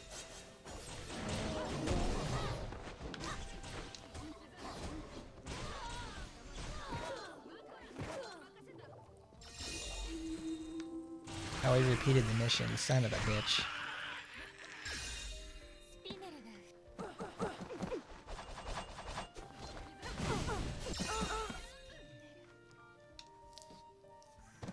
I cannot believe what I am hearing. We need to go to section 4, section 5, please.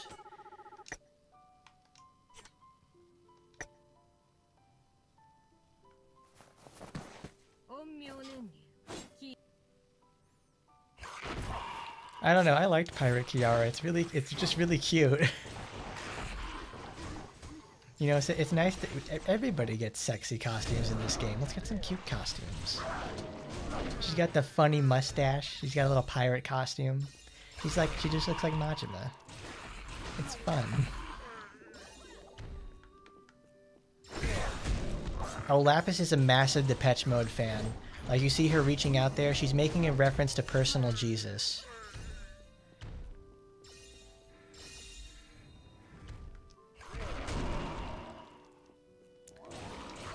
Like at the beginning of the song when they say reach out and touch me, she's actually making a reference to that. It's very nuanced and complex, but I guess that's the Action Taimanin designers are like, yeah, we're really into Depeche Mode here in Korea. Like, they have such a huge presence down there, it's like unbelievable.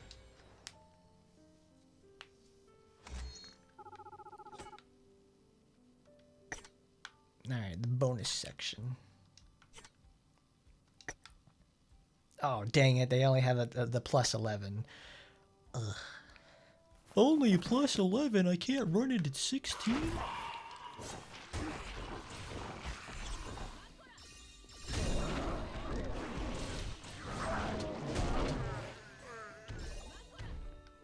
Wahoo!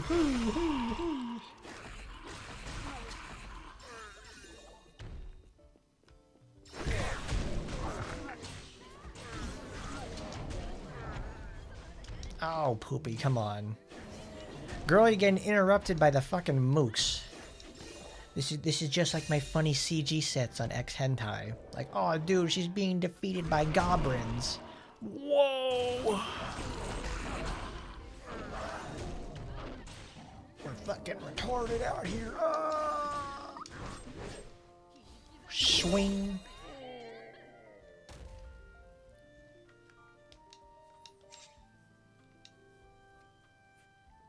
Like when Azusa released, it's like I could already. Well, here's the thing: when Azusa released, I remembered I asked like, I hope that her limited weapon does something with her clones, because her using the clones like in her skills is really cool. I like them a lot. Sadly, it does not do anything for those. But on the contrary, it actually does. We need to show that off actually, because the clones themselves use your weapons. Now, that doesn't... Now, you would think, like, yeah, they would do that in the first place. No, I mean in the sense, like, if you are equipped with a Momochi weapon, and and the clones crit, they also deal defense down, attack up, whatever. They do that. So, whenever the clones are using, like, this weapon, they get penetration boosts, they get all that sort of stuff, they can do it. They're not, held back also by getting attacked by other enemies. It's a really cool aspect about it. That same idea also applies to Shiranui's clones too.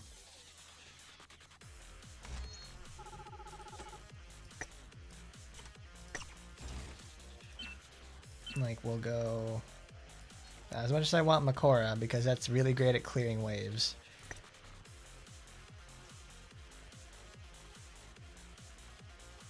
The clone duration is really nice. Sometimes I really wish I had the 4th skill slot again, because it's so nice to have like that 4th skill to just mess around with.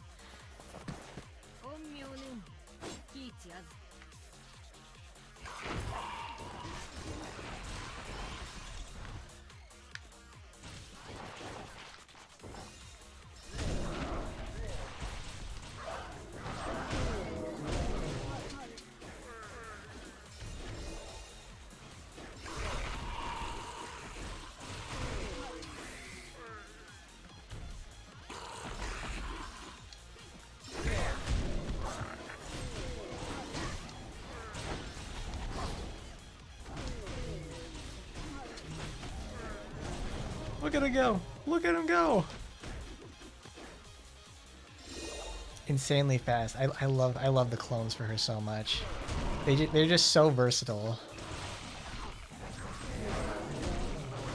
They don't give a shit about anything either. Since we know who the next playable is gonna be, who's gonna be the next renewal? If it's Felicia or Sora, they need more attention. Yes, I would love to have Felicia or Sora get more their own renewal, because both of them have like they've certainly been neglected. The only thing people remember Felicia about these days is the fact they have is that Felicia is on one of the most important supporters in the game. That's it. I think like what, probably 4 or 5 people that actually play Felicia in a serious sense. Like all I ever use Felicia for nowadays is for debuff extension with Mass Taimanin. Like that's it. Like she certainly has value, but it's like it ain't there for me. At least not now. There are some things that Felicia needs to have changed to really make her just like totally pop off. Because the thing is with Felicia, she's very strong. She's very useful in a lot of circumstances too, but most people will just never use that because she doesn't have tits the size of her head like Jennifer Lopez over there, or look like Azusa. Like that's the thing with like a lot of characters in the first place, is some people just won't use them because they don't look pretty. Like like with Sora. Sora's another really good example of that, because like Sora's really good. She's always been good for the most part. But she is unfortunately sandwiched as like before her came out was Rin, like the most popular character to date. Well, actually, that's going to be I think what is it? Mirabelle will surpass that at this point. And then we have and then after that release was Rin. No, Rin was before her. Then Sora came out, obviously to medium or to milquetoast response. And then after that was Anrose. So all the sadness that she brought to the table was removed because Anrose brought the heat.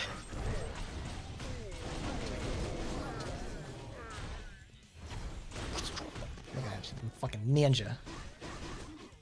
Swing.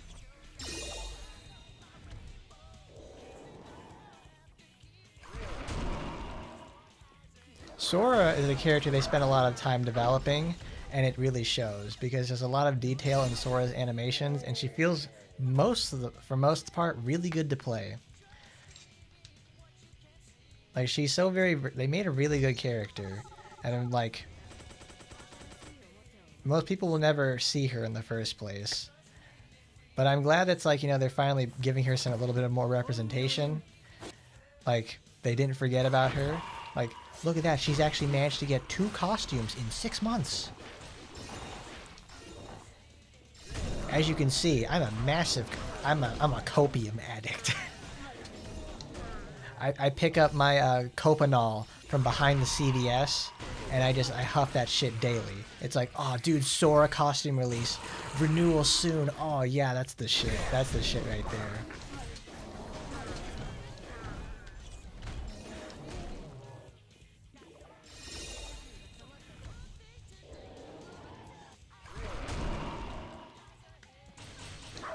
Yeah, I don't think we've ever had a flat character in like the last 2 years. It's Tit Cow City. Take me down to the Tit Cow City where the flats ain't free and the girls have titties. Oh, won't you please take me home? Yeah.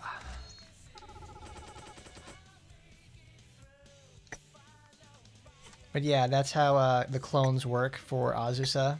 They take whatever you have equipped and use it. So these clones have increased penetration now.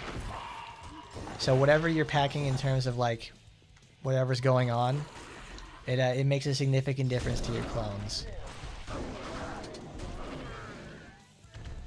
The reason that something that like Micah has like a, what are these things called? Familiars, that's what they're called. She has a familiars, a skill that creates familiars. It's terrible, but it doesn't get modified by her weapon, so it's just like it stays bad.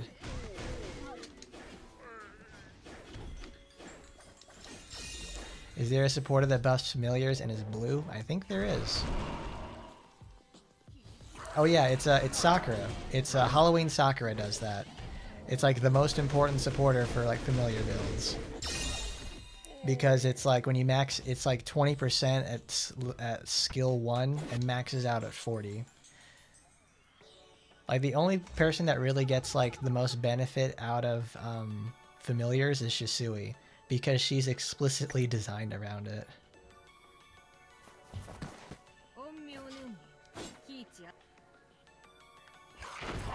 Dude, she got some massive familiars over there. Like, even if we gotta pay for her little upgrades, but man, the milks were free.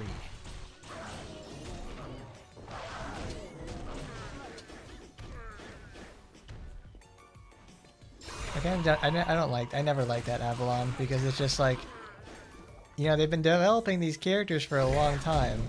And it's like, here's the thing though, if Tokiko wasn't a legacy character, and so very important to like the Fuma house in the first place, people wouldn't buy her. People would not be buying her because she does not have like the tit game that they've been pushing for the last 2 years. This won't happen. Like, it would not happen. And the thing is too, it's like, at least let's look at the characters. It's Cape number, cool. So it's like we have the, let's go to the most recent ones. So it's like our most recent characters. Nobody, like the smallest person we've got is probably Spinel. And even then, Spinel's pretty big for like how old she is in the first place. Like the smallest tit game that we got going on, it's like our last flatty in the most literal respect is Felicia. Felicia was 3 years ago. Felicia was a long, long time ago. And then it's been tit game ever since.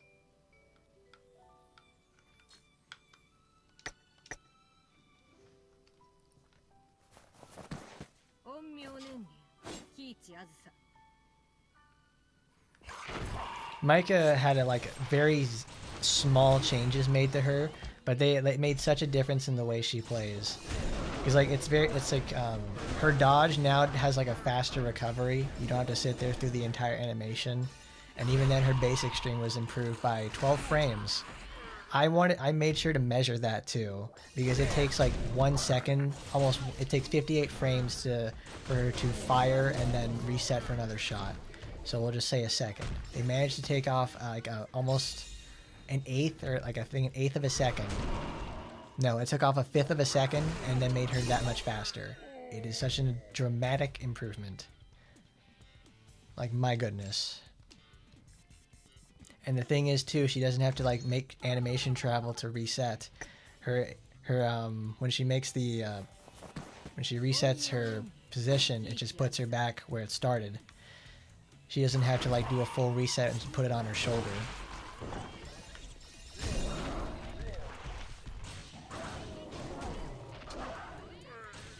Halloween Sakura was a very cool time in this game's lifespan, because that's when the boss in an event was super duper hard, because you had to fight Halloween Sakura on this little tiny service area on one of the game's earliest maps, and it was so tiny. Because the thing you had to do with beating Shadow Sakura, with Shadow Fairy Sakura, is that you had to immobilize her as quickly as possible. Characters who didn't have any way to just slow her down or just immobilize her barely ever stood a chance. It was really shitty. So you had characters like Sue, who did not have anything like that. So you either had to burst them down, and she has a hard time doing that unless you specifically built for it. And characters like Asagi or Murasaki, because Murasaki could armor through it and just beat her to death. Asagi could slow down because Sakura is just prime Kojinka bait. But not only that, Shadow Fairy managed to also spawn her own little buddies that would inflict a 90% slow, and then Sakura would come in there and beat you to death. The worst. It was the worst thing to fight. I still remember I made a little video over that, demonstrating how you're supposed to beat her in the first place. If they brought her back again, I could still imagine she would create problems to this day, because she's the perfect storm of awful circumstances.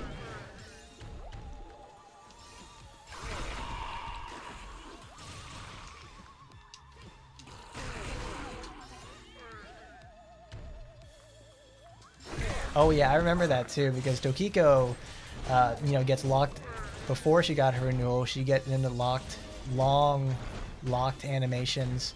She was pretty terrible for the most part. She remained that way for a long time too. I mean, life was pretty hard for the butler of the Fumba family. Well, she's more like the retainer.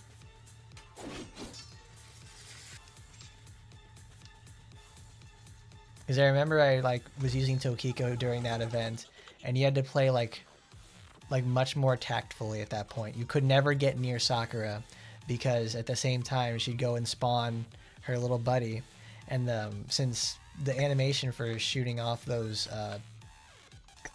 for the ghost doing the candy sprayer was 5 to 6 seconds, it would take forever to do it. Terrible stuff. And now Sakura's always been solid. Tokiko is just much better than when she was all those years ago. It's actually fun to play Tokiko. You can actually take her in an assault role and actually feel good about it. And now Tokiko's even meta. Well, she's always been pretty meta in the sense, like, because she has the defense down weapon that's so easy to attain.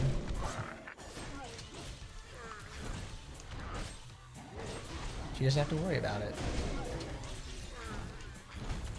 Life for her got better. It really did. Okay, go make some dinner there, Tim. Tell us what you brought back to the class when you get over here.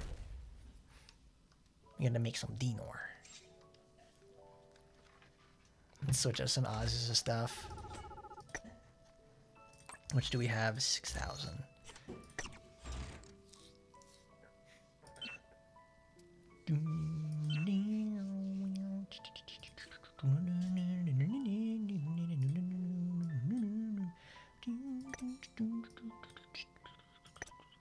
Protect characters? No, she is suppress all day.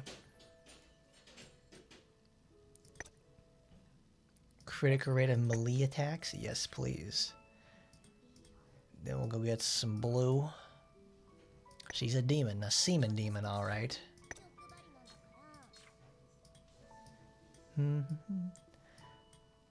Now I'm in a Guns N' Roses mood. It's like, oh yeah, that's nice. Oh, I can't wait to use Mechagamura Uraru. That's gonna be like the premier thing to use on Mirabelle. Protect, machine, free damage. It's like you cannot get any better. Look at that. I can already tell like the day one setup is gonna be like, all right, we're gonna have Mechagamura Uraru. Make sure you get it from the event that they rerun. Then there's Lilim, protect type character boost, and then you get a flex pick in terms of like, okay, we're fighting demons, you go get Onigumo, go get, where is she? Fuma Mane for fighting machines, or you get that from Ida Haruka. I can already guarantee that I'm going to get asked about this, and that's exactly the answer I'm going to give you, because all this other stuff is like for demons or way too specific for her to use. You can put on white in the main slot and get into Proud Revenant boost and everything like that. It's going to happen. And Mirabelle's supporter actually works on her character. It's great. Look at that. Critical rate boost every 3 combos. I hope she can actually hit so many times to actually make that work. And a 20% on a crit to increase damage taken by 5 seconds. Fuck yeah. It's going to be great. Exciting stuff. Oh, cool. Let's use Karen then. We need to get some intimacy for these supporters because it makes it easier.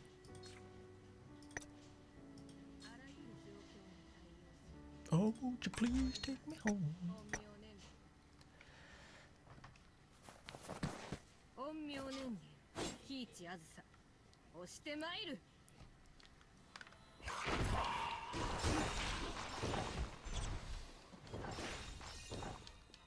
What? God damn it. Boy, this controller is really starting to show its age. It's just dropping inputs left and right. Like, I was playing Grand Blue Fantasy Versus the other day, and it's just like, it was not... Like, my right bumper wasn't picking up inputs. It's dropping inputs on, like, the face buttons. I'm like, come on. Like, it's doing it now. Like, there are some times when I was advancing, trying to advance the text during the story portion, and like I'm holding the button down and it's not registering it at all. Like what I do is like I press down and I have to wiggle it around a little bit for the contacts to actuate, and it's like, no, that's a directly on the board problem too.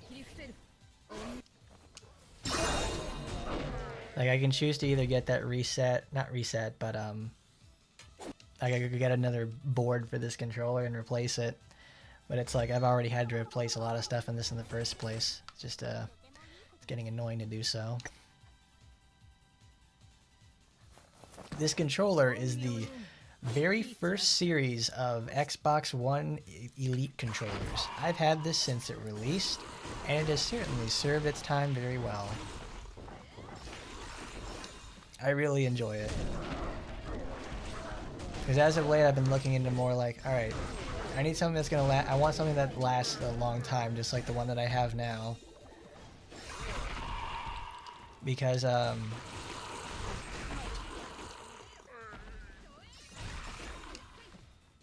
Because I've been looking at like, they have these like funny looking scuff controllers, like SCUF. Those are pretty cool for the most part. I like the way that they look, but I don't know if they have like, because I like actually the rubberized grip on controllers. I like it when controllers have the grips in the first place. It makes it feel more solid.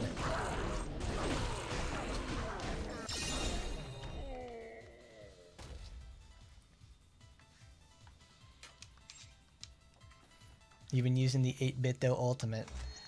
I hear good things about, you know, Mr. 8-bit though and everything like that. But it's like the one reason I really enjoy like the Xbox controllers is that since it's a Microsoft product and everybody uses Windows, it immediately will work.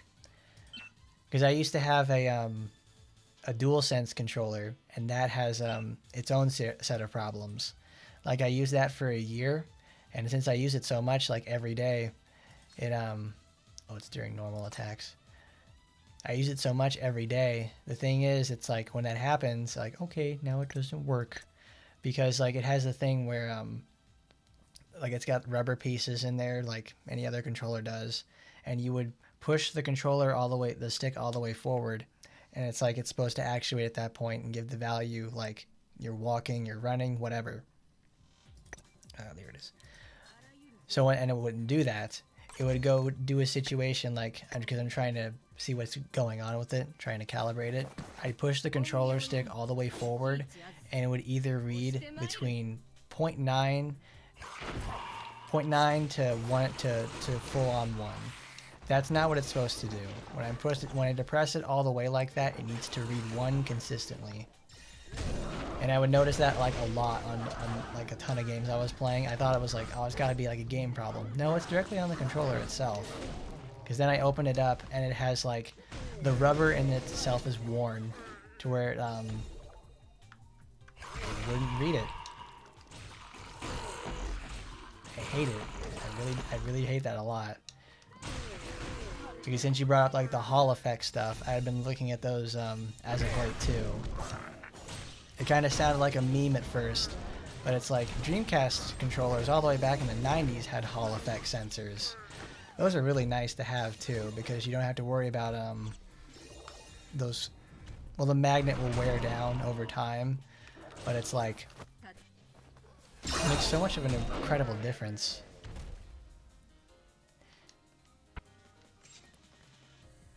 Well, I mean, stick drift itself is like when it's receiving inputs and the controllers and the stick is in the neutral position. This is like, if I'm pushing the stick all the way forward, it should be reading as 1 the entire time. Maybe even fluctuating between 0.99 and 0.98. But it should always be reading 1. It would go from like, it would keep fluctuating below like the threshold for like 0.9 or something, and send my characters into their walking animation instead of like the full sprint.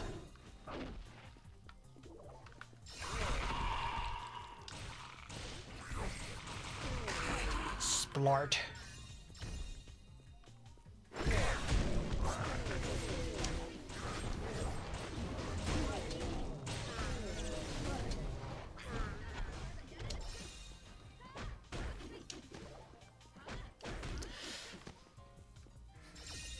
I never personally played Seaman on Dreamcast. Like I saw it, I'm like, that's not my thing. I don't really like that sort of stuff. I liked playing Gigawing on Dreamcast. That's a really fun game because it's like it's a space shooter. And it's a space shooter type of game, but it's like you get points into like the millions of trillions. It's like really just fun to like watch the numbers increase like really high. Like that's its whole gimmick too. It's not like a very complex game either. It's actually quite easy.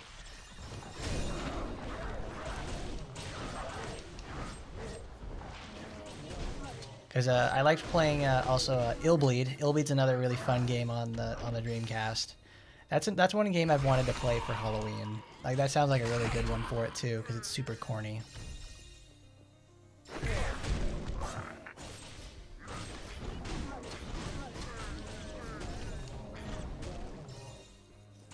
And yes, the Founding 3 supporter is it's one of the best mileage supporters in the game. It's finally worthwhile a reason to actually get. You know, like besides your one copy of Shisui for Library Girls, like after that point you can just go get like as many copies of Founding 3 as you want. It's really good.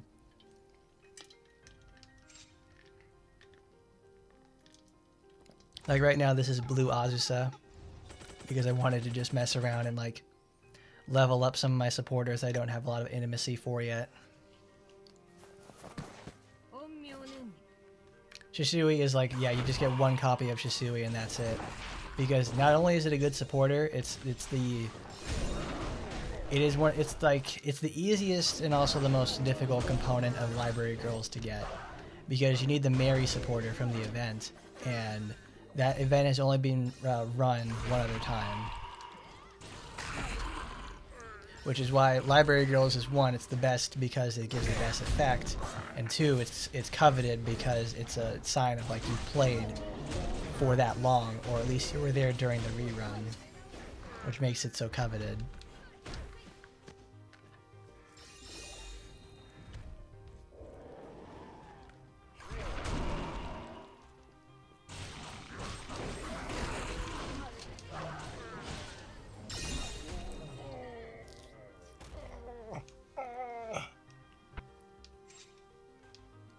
Like, all you need is one copy of Mary, and that's it. I think I only have one copy of Mary in the first place, too.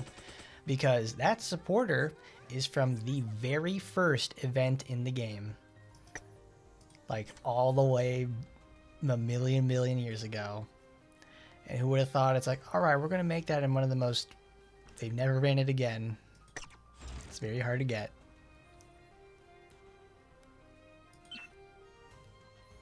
I wonder if that's going to change though when they finally implement the event viewer, because one, like reading past event, that's one more thing. If we can't get, I would like them to be able to give us 5 copies of old event supporters, which would be really great, because it's already so hard to get a lot of these in the first place. Who do we have in blue that's not set up yet? Oh, Worshipper Lapis. Because that's all I ever use her for is in Arena. Let's do some rainbow colors then. See what we haven't used. Azusa, she's in the main slut. Oh cool, Speak is in there too. Let's get that done. Guess we're just going back to blue.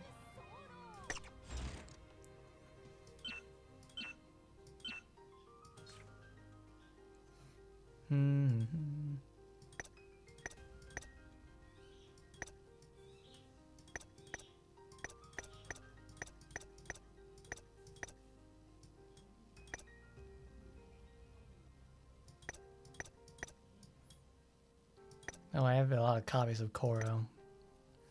Oh, cool. We now have materials and just enough to let's go gambling again. No, I think those are all done. It's the most recent one. New Year Grandma. Cool. I was very sad that New Year Grandma's... her supporter didn't make that much of a splash, but the weapon sure did. It makes Foxy Grandma competitive in Total War. That isn't saying a lot, but it certainly makes a difference for her.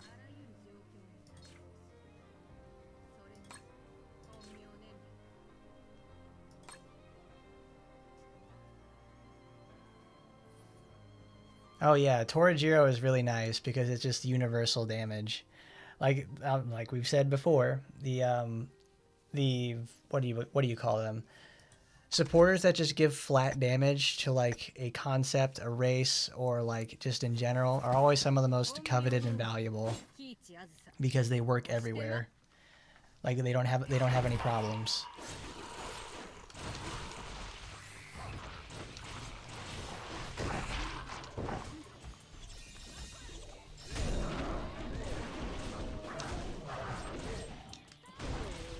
Ugh.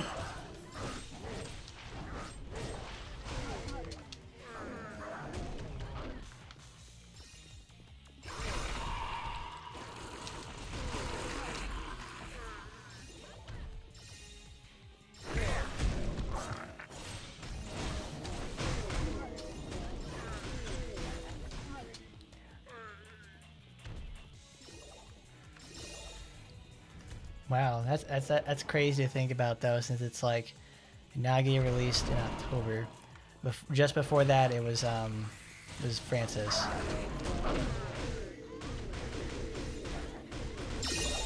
Francis is such a strange character. She's such inside like a bad situation most of the time. Like she got her limited weapon and actually fixed up a lot about her, but it's like, man, that's the classic case of, oh man, I love it when a character gets a limited weapon that is now required to make her like a usable character. Let's switch that around so we can actually get some damage done.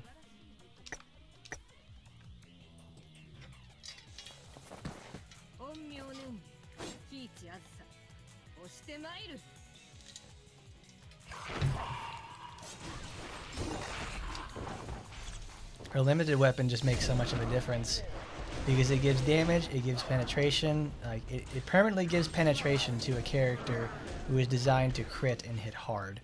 So it's like it solves a lot of problems in the first place. Because she was already a good character in the past. Now she's just even better. Like I told you, it's like you could miss Azusa. It's totally okay. Because all Azusa does is like a rich get richer situation. Because it takes an incredible amount of stuff to make like her this useful in the first place. Like we'll go look at her in Arena, or not in Arena, but it's like in Total War. It takes like so many things to make her that useful. And now that she has her like her signature gacha weapon makes like team critical damage just go straight through the roof. That's like specifically designed for the game mode. It's nuts.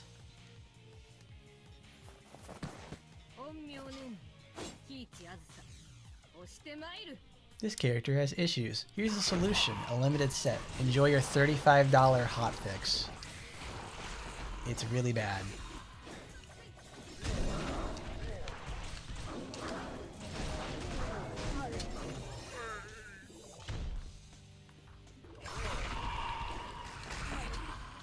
I mean, that's effectively on purpose too. Because like that's like the one problem with characters sharing weapons, is that thanks to them sharing, it's like it's impossible to use their the roll, like the specific rolling system for that. Because even if you got like the limited specific katana pool, you still have to compete with Rinko and her 4 other limited katanas. They're all bad, so it's like you only get like a chance, a 50% chance essentially at a winner, which is Shosu or the Anbi sword. I do not remember what its name is. Like this is a weapon you don't miss. Like there's other limited sets where it's like it's okay to miss it, but like this is one where it's like it changes that much about her. Because this isn't a Francis situation where she was bad and needed the things inside the limited package to make her much more playable. This is like already good character who gets better.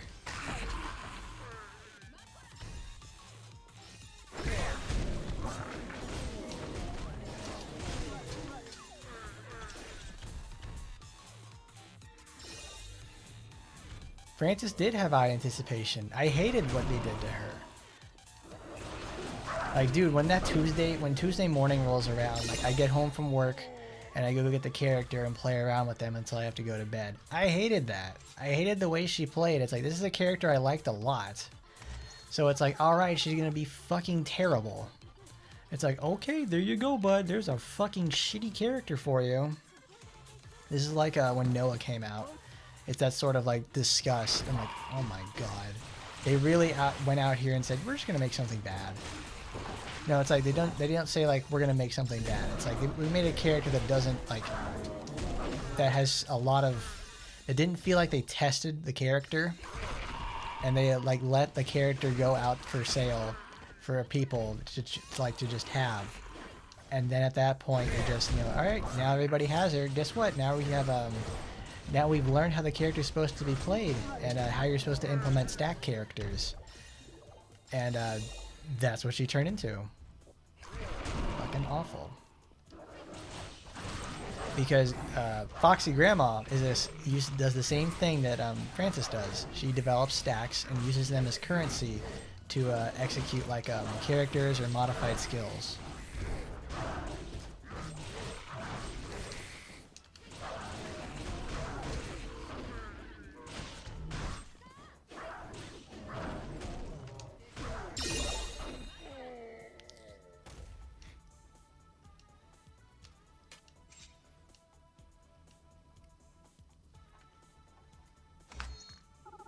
No, Micah had. Well, the thing is, like, her renewal weapon is effectively like, it's just straight flat dumb damage. That's what it's for.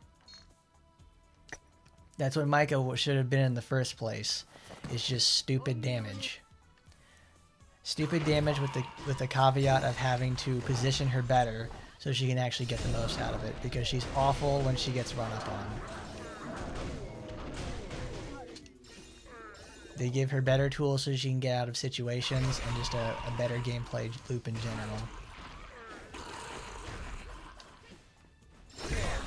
The renewal weapon is like... because all of her skills on average are about 8 seconds. So when you leave the character alone to the AI, you won't have to worry about them like messing up the stack value or anything. Because Micah is a character whose AI is really good, because they use skills all the time. They don't care about anything else. They just want to get the attacks off. And since AI will use the basic attack string so much, they will never ever drop their stacks below 3. It's nice. It's nice that way. Yeah, and the thing is, we get ultimate weapon vouchers. Now that Micah's permanent renewal is in the permanent pool, every time we get those ultimate weapon tickets, you can pick it that each and every single time. It's like Ignis. Ignis is Ingrid's best weapon. And since we get so many of those ultimate tickets in some sort of way, it doesn't matter what happens. You can just pick it at some point. That's why it's like, I don't need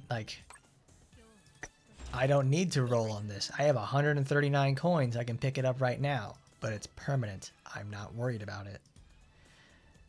This is like the best ticket in the entire game.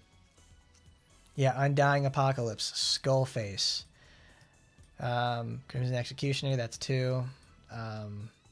Kumo Kiri. Reaper's Wing. Formosan Edge. There's Undying. Mr. Wonder Bear, that's another extremely good renewal weapon. Because this fixed Noah. And it's a permanent item too. It increases her base speed by 8 to 16%. And then she has a 32 to 64% chance to summon a familiar. And then she gets more damage when she summons a familiar. It just gets better and better for her. Because like you can have like 6 or 7 familiars on the field at one time.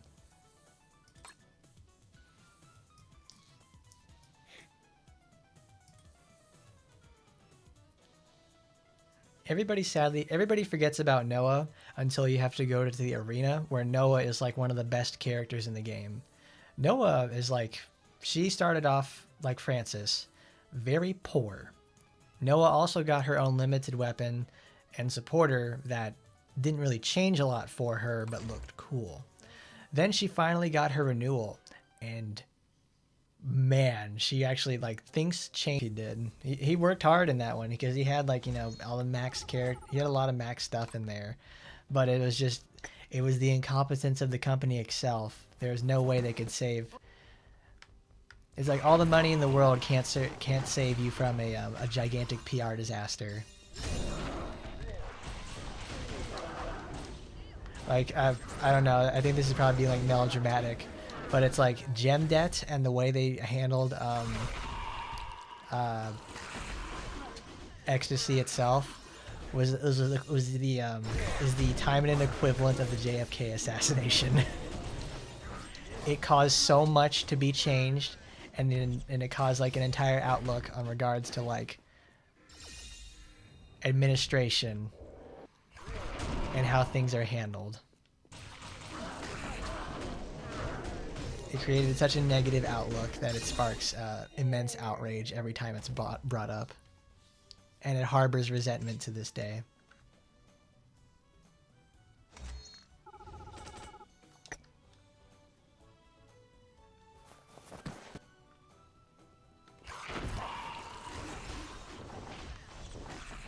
What's the thing about it? When we're here, it's just like... Because that's the best part about being like having an older fan base is I don't have to deal with like I can talk about like more precarious subjects like adult films and adult series, and we can not have to worry about like, oh my god, I'm gonna get fucking canceled. Okay, and you know, all right, go ahead.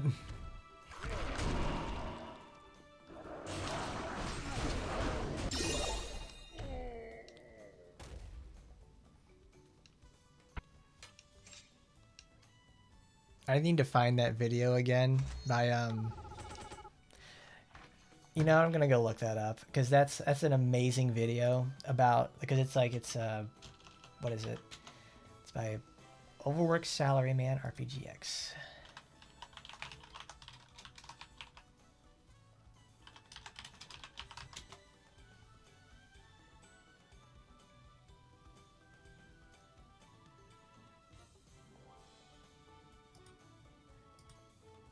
There it is. Let's put that in there. It's like the best. It's like the best video ever about the whole thing.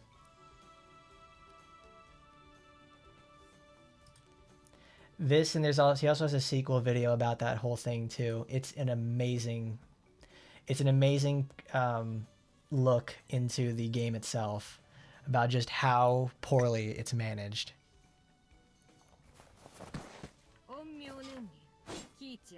There are people that are crazy out there for that sort of stuff. It's mostly just out of like, well, it's...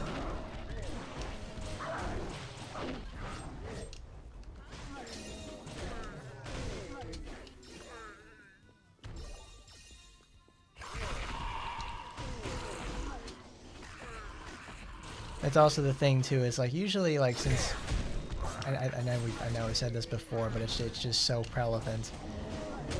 It's there are not a lot of young people who play this series. Like this is a series designed explicitly for like people in their late 20s to early 40s who were around when the first English translations for Taimanin came out and then built up from there. It's kids don't play this. Like they're gonna go play Zenless or Genshin or Azure Lane or whatever. They don't play these type of games, so that's why the communities are so tight. They don't break up for that sort of stuff. They don't get like Genshin tuber drama or something like that. It's great. It's really, really nice. Granted, I do enjoy Zenless a lot, but I don't like getting involved in like these childish dramas. It's like, dude, I get this shit at work. I had that in school. I don't want it anymore. Motherfucker, I'm here to hang out and talk about like how much of these, what kind of gaper these women are getting when they get totally orked or something.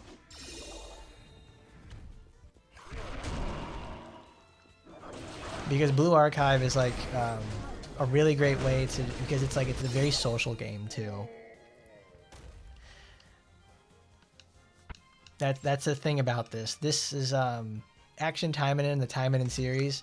It's an inherently adult one. You don't see people talking about it a lot. That really raises the age limits of these sort of things.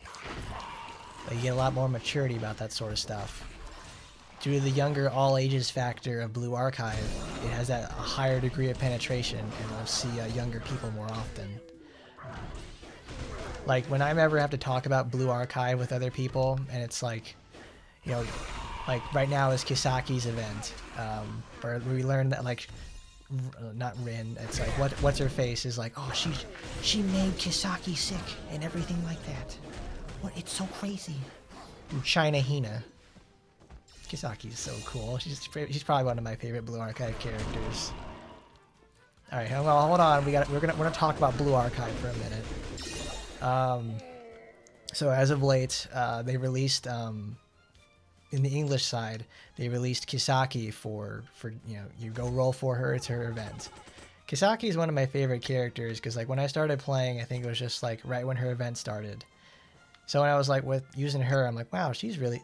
They actually portray Kisaki as like, oh, she's not like a big old baby or something.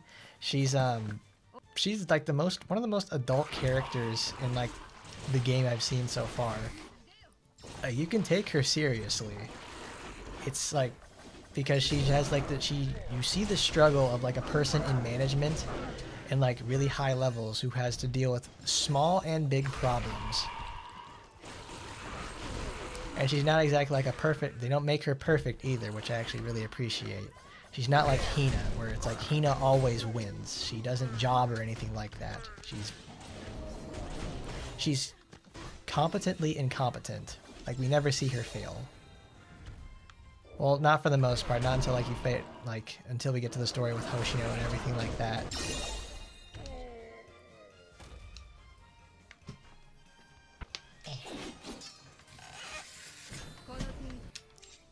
But it's like I love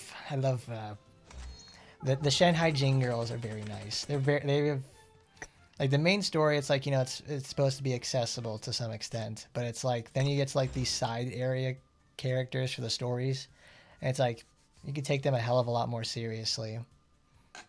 That's why I was like very excited to see like, oh cool, Kisaki's gonna get in the game. It's great. I like her a lot.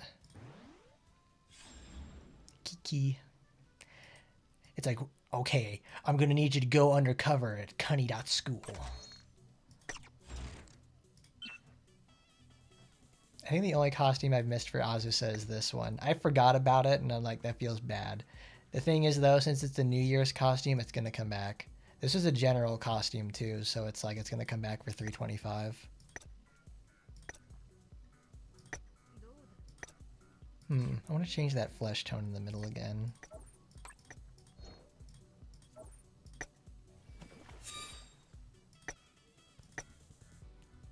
Damn, we ain't getting shit out here in Detroit. Looking like toothpaste.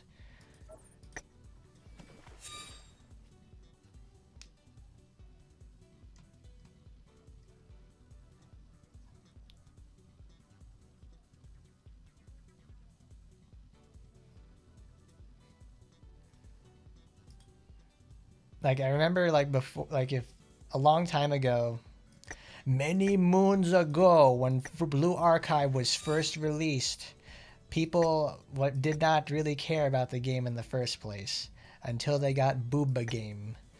When they got Karen and Asuna in their bunny outfits, they turned the game around, and now it's Hag Archive. Because it used to be called Cunny.school for a long time, and now it's Hag Archive for sure. Because these flatties got to have something thematically interesting going on, and they're usually some of the strongest characters in the game, like in terms of like a narrative perspective. Like Asuna and Karen will get you into the game, but characters like Kisaki and Hoshino make you stay.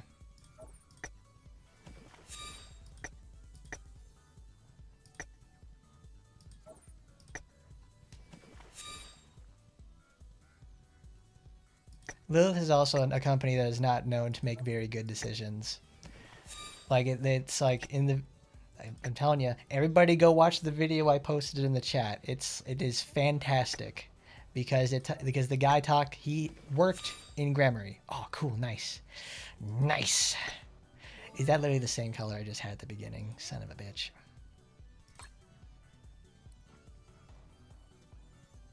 Oh, it was. Damn it.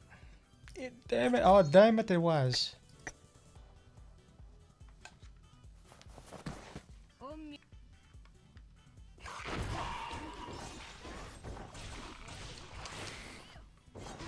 It's a bunch of people who know how to market and create visual novels. They've never had to deal with a live service game before.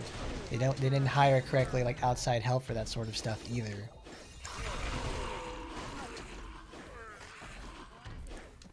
And the thing is, like Jeff put it perfectly, they made Mambo wa Taimanin.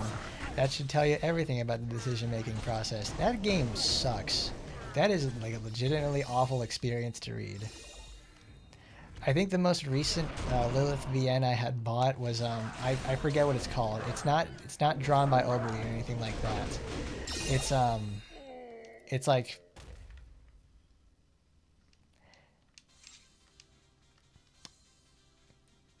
what's it called? It's the one where the fucking the teacher lady turns into like this demon and is like your girlfriend's this magical girl lady, and you have to, and she's like, you know, you the player are being seduced by the demon lady or something like that.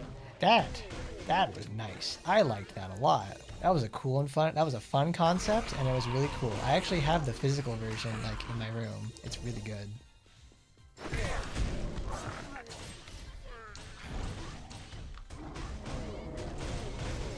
Yeah, it is by Obui. I like that a lot. It was really cool. Like, I actually went to the Lilith website and bought a physical copy of it because I liked it so much. Because it's also a lot easier to buy than physical copies of Taimanin Asagi 1, 2, and 3. Like, I remember at one time I was looking at through eBay.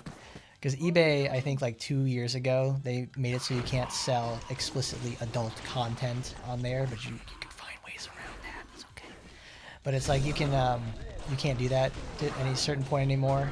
So like copies of like the original 40p DVDs of the Taimanin Asagi OVA are like through the roof. Yeah, that's the one with the evil looking mermaid. It's really good. I loved it a lot.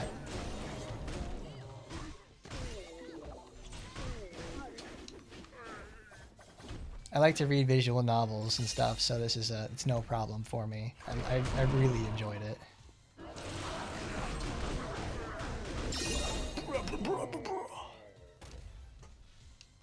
Bible Black is certainly interesting because it's like it's a fun series, but it's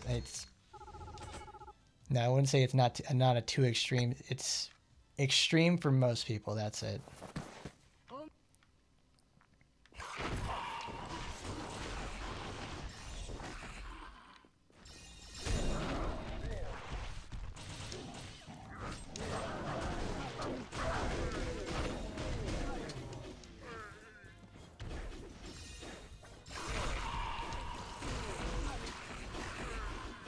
The Obiverse is such a cool thing because it's like I think there's been several times where I've played a game because it just has Obi characters in it or something. I mean, well, before Obi got characters in like the Taimanin series in general, I was anybody ever played this little indie game called fucking Lost Origin? That game kind of sucks. But you know what it also has? It also has Poi, one of my favorite Obi designs ever. The guy that did, I remember one time, it's like my crowning achievement because it's like I've never gotten an artist to respond to me like who created some of my favorite characters on like Twitter or something, and then they actually responded to me. It's like I said it's like he posted a picture of Poi that he created for promotional art or something. It's like Poi. It's like Poiba, you know, like Poi Booba or something like that. And then fucking the dude responds is like, it's like Poi Pie, Poi Opie. And then the fucking post got deleted and I can't find the picture for it anymore. It's like, oh, it made my day and it like solidified it as like, he's one of my favorite artists because of it. It's, God, it was so fucking cool. They say you don't meet your heroes, but man, that was fucking awesome. So great.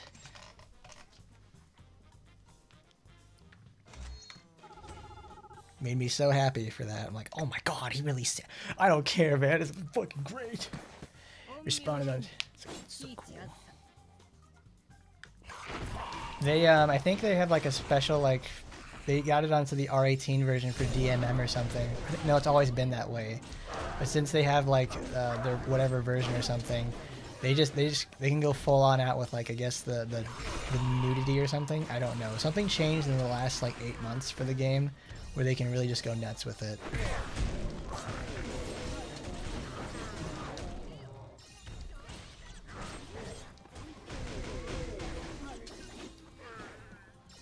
I love Poi. Poi is such a great character. Dude, he's just like me for real. He is. It's so cool. Because like there's it's not Brun. Is it Brunhild from RPGX? It's the one that has like the big, well, obviously the big Mirabelle sized ones, and the uses the twin swords like Sakura. There's a pregnancy variant of that picture. I'm like, wow, this guy is my man. What a hero. Kagami, please come out of hiding again so you can make more Asagi Kino. Please.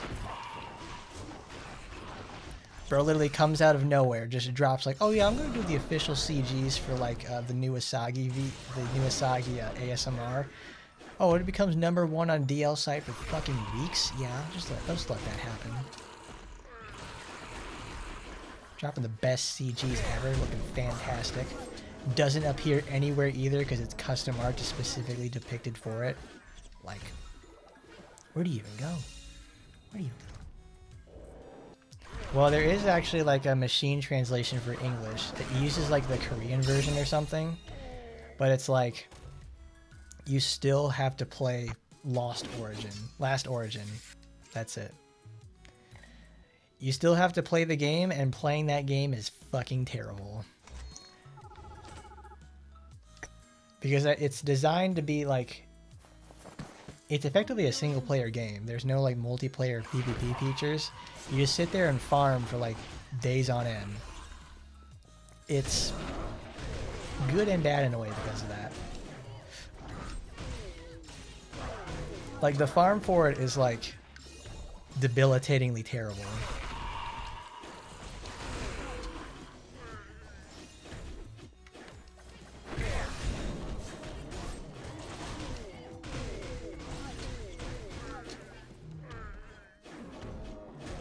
I know. I made my teams. I left the thing alone for it to go cook. And I'm like, alright, that's... I have zero involvement in what's going on in the game. I don't like that. Like, I just sit there and wait for my spreadsheets to update. You know what? I do that at work. I don't want to bring that home with me, even with the excitement of Pretty Women. I don't want to do that.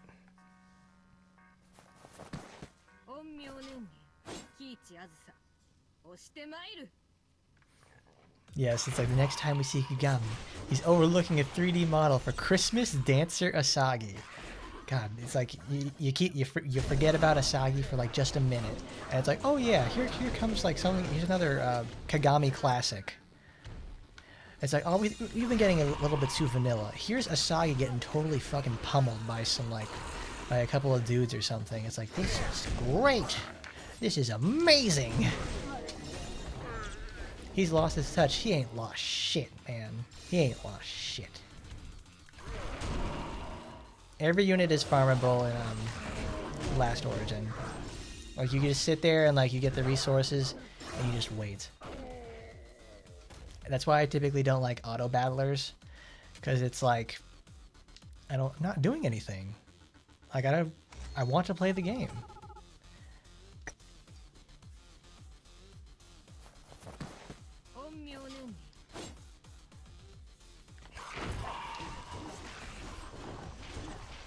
Like, this is why it's like I don't mind manually farming in some games like this, where it's like, yes, I have plenty of materials where I could just sit here and, you know, instantly clear the stuff. I don't mind it, because I like playing games. I don't need a spreadsheet simulator.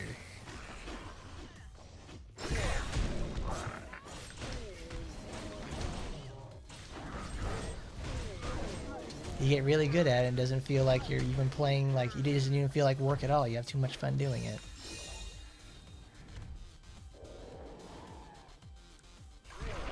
What's Lilith gonna do when RPGX dies? They make RPGX 2. That's it.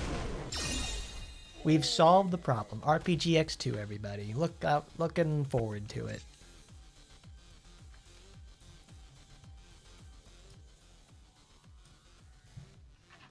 gonna get a drink. You just put it in there. You fucking do it.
Damn it, all of it flooded to the top. I don't know about you guys, but it's I'm not exactly the biggest fan of like, they have like sweet salsa out there. I'm not too keen on that sort of thing. I like it a little bit spicy with some tang in it. I remember I bought some salsa like 2 weeks ago, and that is like it uses like sweet tomatoes and like sweet chilies. I gave that a try to see how it is. I'm like, it's good in some aspects, but it's like it needed a little bit more. So I just put a little bit of vinegar in it, and it actually worked out pretty well. I'm happy with the way it turned out, but I think I'd rather not have to do that sort of thing in the first place. Yummy.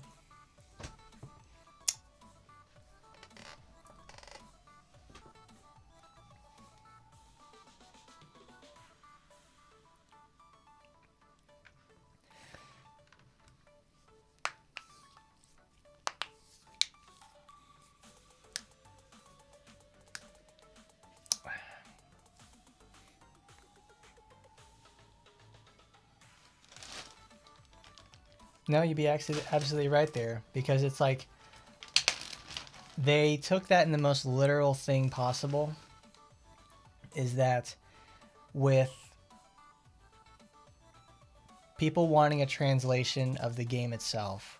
Well, yes, people do want the translation of the game in the first place.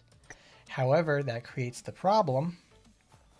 That creates a very big problem in the fact that you just translated the game, and then you don't add in any of the bonuses that have come in from the other part of there.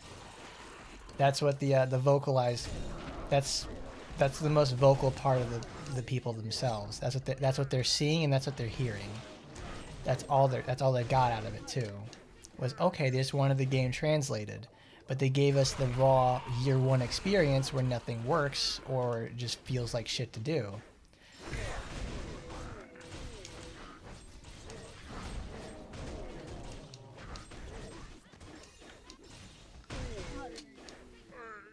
Did you really want a translation, or did you want the translation that came with all the bonuses of years of knowledge and everything like that? That is a pretty big thing that people usually kind of miss out on, because it's like playing Fate Grand Order, because whenever Japan side of Grand Order gets an update, we know that's coming down the pipeline 2 years later in terms of an update. Sometimes, though, if the update is so important to the game, like a functionality feature, they add that to English, and they do that as well. Because it's one thing to just translate it into English, but then you still have the experience of the game being crappy, but now in English.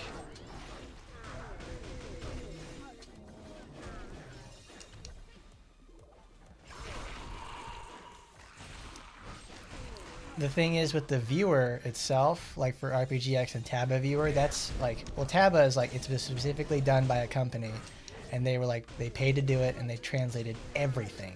With RPGX, it's fan translation stuff, so it's always like at the whim of the people who do it. At this rate, you could have learned Japanese at this point and fucking done it yourself, and then you could actually end up playing it on like right off the DMM page. Yeah, it's exactly it, Jeff. It's the people who wanted vanilla WoW, but really without realizing just how shitty it was there at the beginning. It's like, yeah, it has its problems. Now you just have the same problems, but in English. People don't consider that. They really don't. And he got it right. He absolutely got. That's why I say it's like his 2 videos on RPGX and Ecstasy are the best thing about it. Because like they wanted a translation. They listened to that. We got the translation. But the thing is, there's still a lot of work you have to go put in the translation itself. Like the actual fucking game itself. And it's a stupid ass auto battler just like Princess Connect. And I hated playing that game.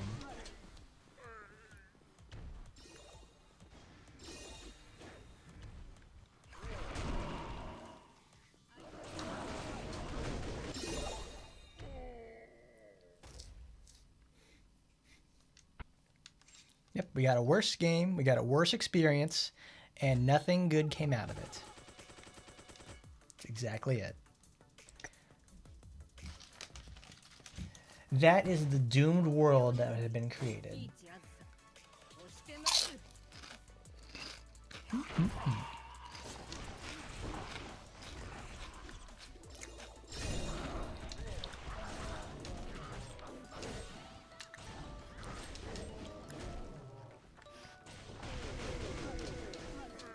I mean, not many games would ever give you the automation features that something like Final Fantasy XII had. Like, dude, if you had like Final Fantasy XII levels of automation for like characters and playing that stuff, it's like that's nice. That's more like it would be more versed for something like this. I'd like to have that kind of level of AI features and automation in here, but it's like for. But there's no like semi-auto. The thing like Grand Blue Fantasy has they have a lot of full auto features in Grand Blue Fantasy, but over time it's like they've refined it to where it's like you can use specific skills, time out things. For a game that's 11 years old, and that's like, by the way, they just had anniversary recently, so it's a good time to play.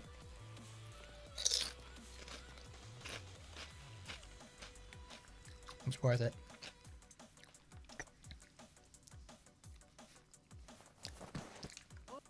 Dude, if they remove, it's like, imagine like them just removing the feature, like, no. Imagine resetting Magatamas and, what's another one, like, and having intimacy requirement rates, and then having EXP or anything else unless you buy like the VIP pass, and then you get like normal EXP rates compared to something else.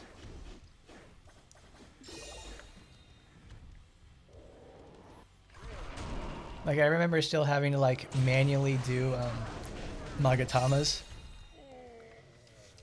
That's usually at that point I would just have set up Cheat Engine and let it go. Because like, man, having to do that manually, it was like a fucking nightmare.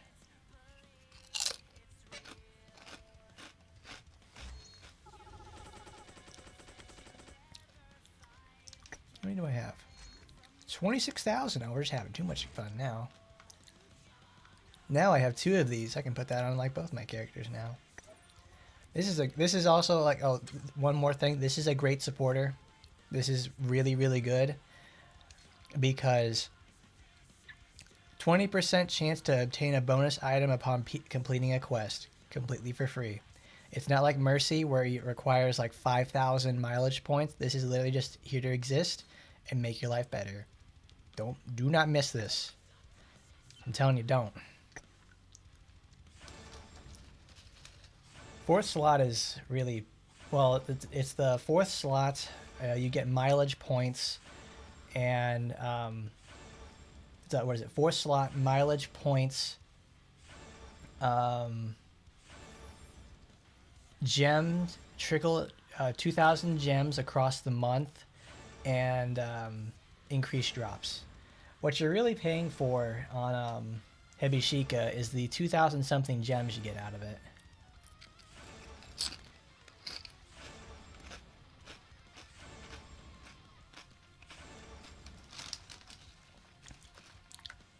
That's what makes it cost so much money. People tend to forget, like, you know, because you always see the icon for Hebishika right there, but it's also like, that's what makes it cost so much is the gems. Like, if you take away the gems in the first place, that would be like $5.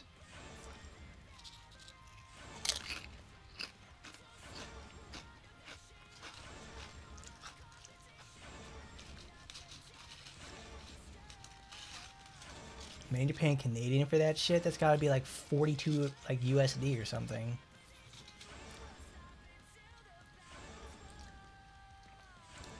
Nothing like spicy salsa and salt and vinegar chips. I love destroying my taste buds.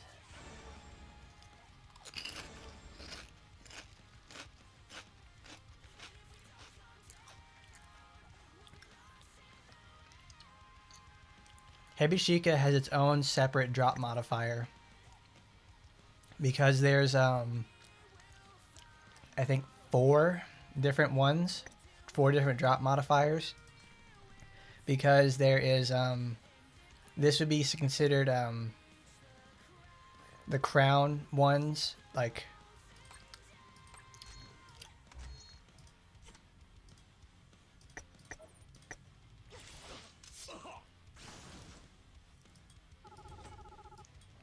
did it proc? I hope it. Oh, damn it! It didn't. Because I want to show off what that does.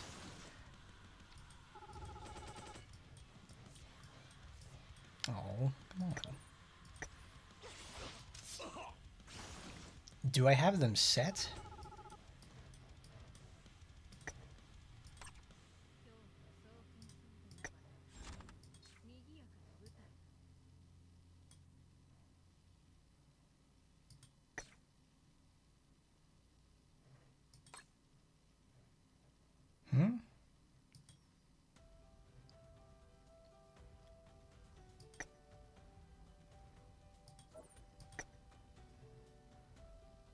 Oh yeah, like this item drop rate boost. This one is it's gonna appear as a heart. Crown is affinity. Oh no, I thought heart was the affinity, and crown was the one from supporter. And then Hebishika itself has its own icon. But thanks to that, it's like it's several different drop modifiers all at once. It's really, really good. Is 40. 40. Look at that. See, I'm learning things every day. I just know it's an entirely different drop modifier. And the thing is, too, it doesn't have like a % chance to proc. It procs every time. Every time you do a run, it effectively doubles your drops.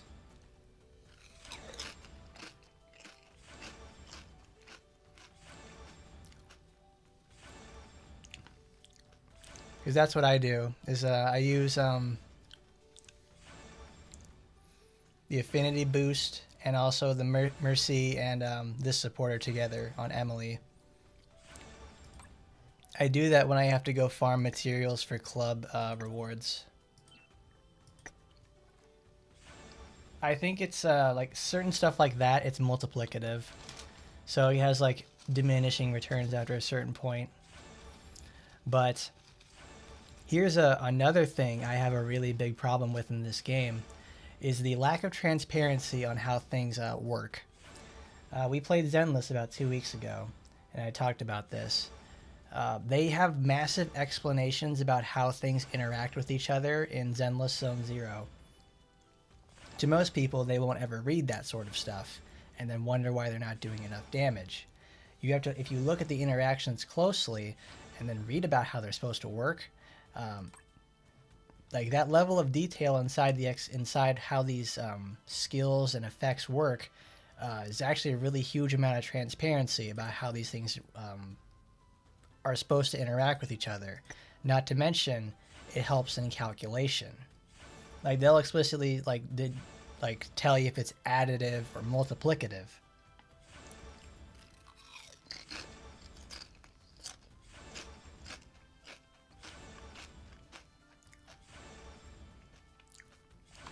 That's before tax. Oh my god. 45 Canadians? Sheesh. Flipping over for flapjacks, my man.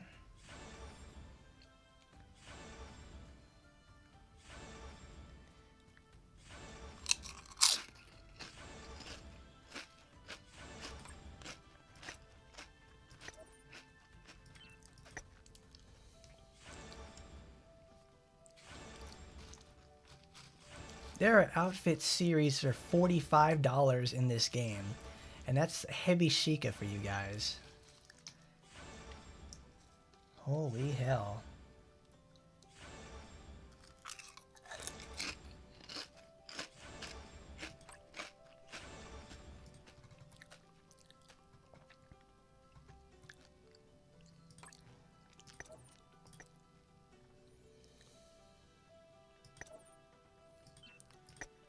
I think I missed the coin.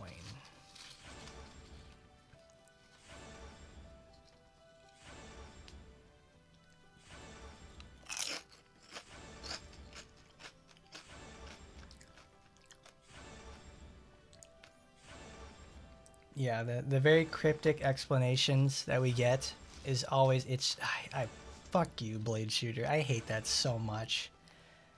It's just disgusting every time it happens. Like, here's a really common question that appears very often. What is penetration and how does it work? So penetration works like this. You have, let's say you have 50% defense on a character. You have 10% penetration. You have now taken, you take 10% of that defense value, and that is so that's 5. So now that enemy is a 45% on innate defense calculation. That's what it does. It modifies the calculation in general. So the way I've always seen it is like, okay, so if I have 10% penetration, and they're going to be, it's like, okay, 10% of 50, that's 5. They're going to be at 45% base defense on the first part of the calculation. And then it'll calculate further defense down, like from a Momochi weapon, a supporter, a skill, something like that. It's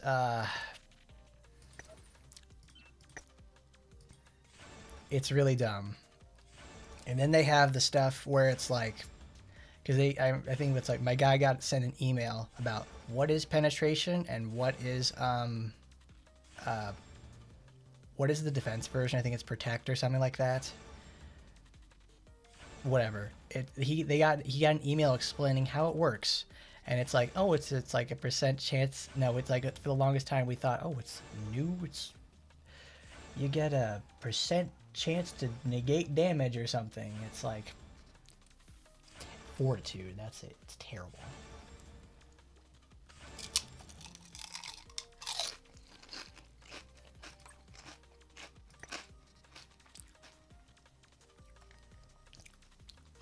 It's like trying to explain American healthcare to like my British friend or something like that. He doesn't fucking understand what that is, and I have to explain all the hoops and shit I have to jump through to go get something like a doctor's visit. It's vague. It's intentionally vague so you don't know what the fuck's going on, and they can charge you at the ass for it. That's right. That's how it is right here. That's how this game works sometimes. Like, this game really cooks when it really wants to, and then you have stuff like, it's just the lack of transparency and consistency across the board when they try to explain something.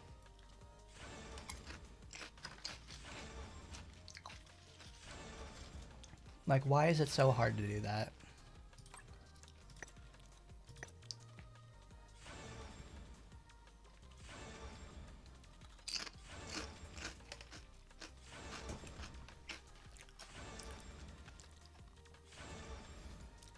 Yeah, Electrocute is damage over time with defense down. Really cool status effect. And then you read it in like and then you read it inside the description, the game, and it's like a little bit vague, don't you think?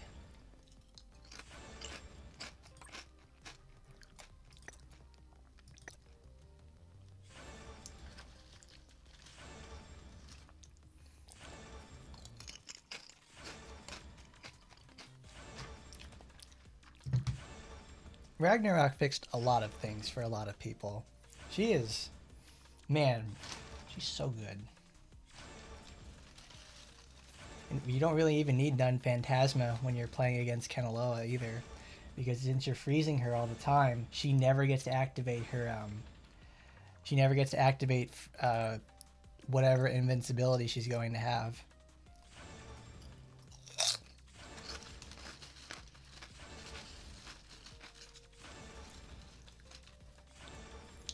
So thanks to even just the release of basic Ragnarok, it invalidated Nun Phantasma. Like the only part of the Nun setup I use for Phantasma is the outfit and the weapon. Because it just sucks in, because the weapon gives suction and it takes up all the mooks, and either puts them in the middle with Kanaloa and they all get hit by a snowstorm, or it takes the enemies away and they go somewhere else.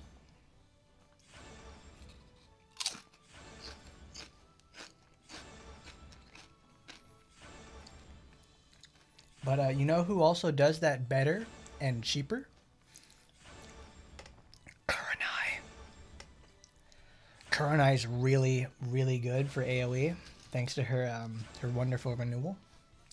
At level 81, she has a skill that gives innate suction. It's up every 6 seconds. You ain't worried about shit.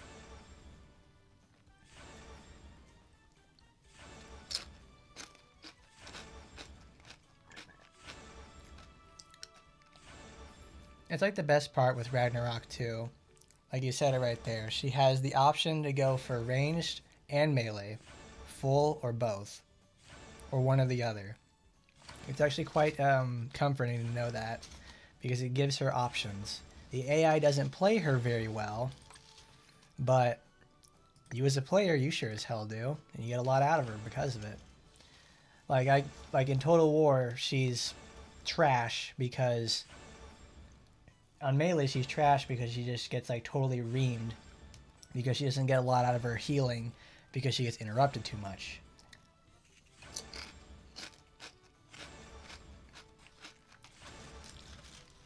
Like the AI in this game is like truly just a wonder of programming in some cases. Because like some characters are just better at AI characters than even as a player could do it. Like Spinel is like a really good example in the fact that she has really good AI and also is like really good for you to as a player, because the AI itself will never ever miss skills.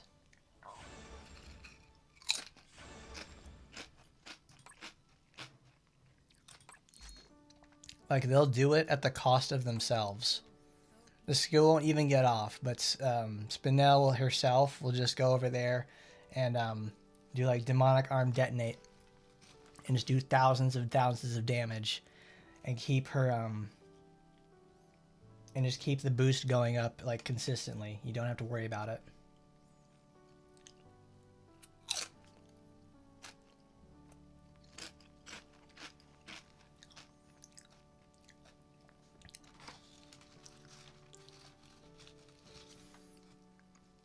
Well, the thing is with Total War, well, people are always like, oh, you need this certain setup, you need this certain thing to do it with, you need all these specific supporters. People, it's more or less, it's implied in the fact that you're going to be playing this with like high level awakenings.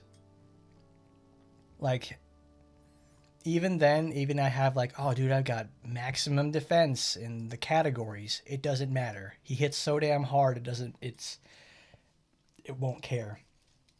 It's also on team composition too.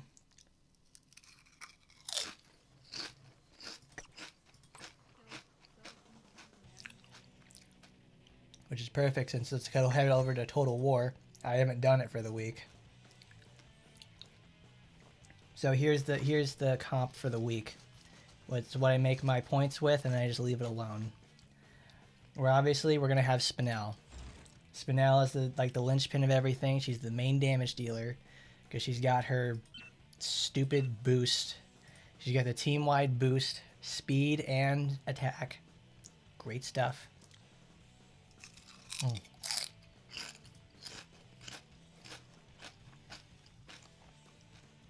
Everything under the sun for her to just give her as many attack boosts as possible. She needs to do about 2 billion damage. So this was my setup for when we were fighting Spider.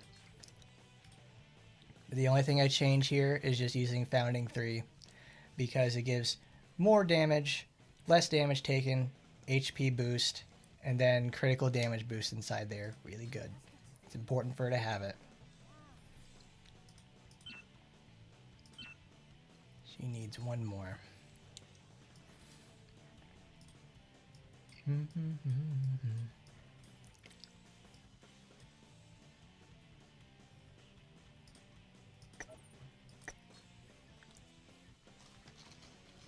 Thing is, they had a silent patch with for when you go fight Worm Knight. Worm Knight herself is like, when she lays down the flame pillars, she just like previously your AI teammates would not run away. They just keep staying there the closest as possible. It's like, and then when they finally realize like when Ingrid goes in the air when she's about to do that, they'll jump away. Sometimes it's pretty much a crapshoot when it's going to happen.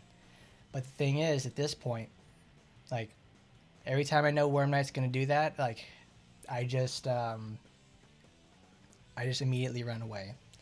Because the thing is, it's like when you play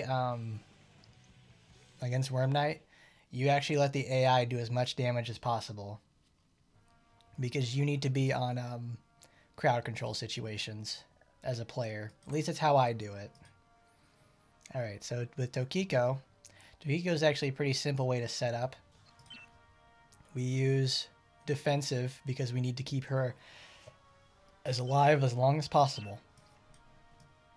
So we should have an HP booster somewhere.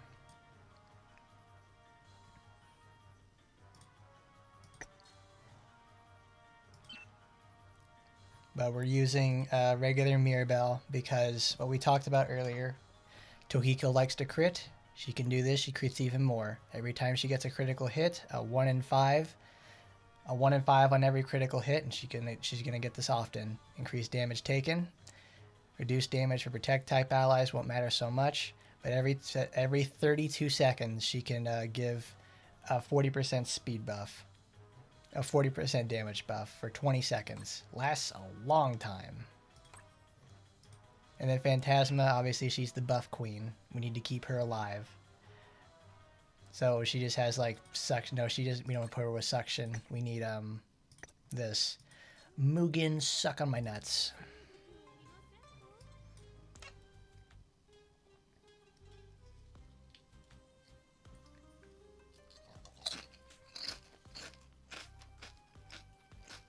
Yeah. They made the AI just bait the flames over there. And it's like they know it before it's happening too. So it's like on the first frame that you're able to go do that with, like when Ingrid jumps, they're gonna start dodging away. And it's gonna and since it targets the farthest person to start the flames,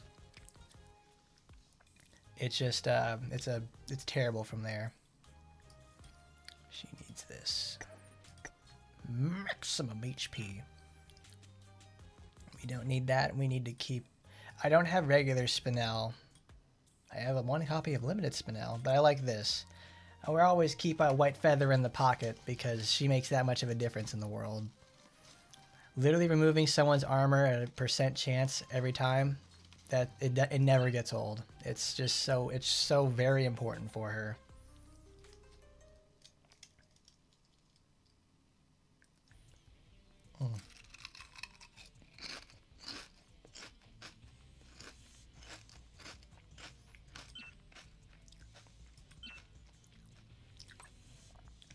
We got wood art, critical rate of suppress type. Okay, good.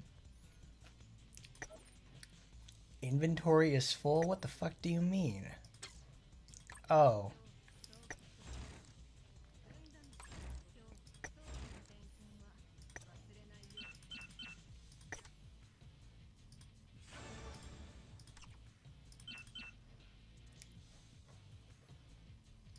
Oh, that's right. We have all these like small Magatamas that we got from doing the story. Nope.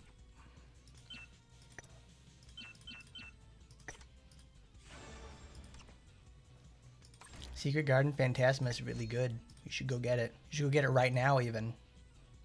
Do it right now. What are you doing? Open the game up. Go get her costume. It's only permanent.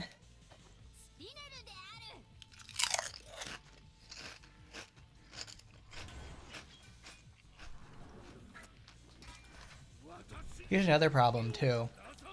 We can now choose to speed up Total War. But a big problem that creates is that the timer moves faster, and it causes you to get a worse score in the first place. It's really bad.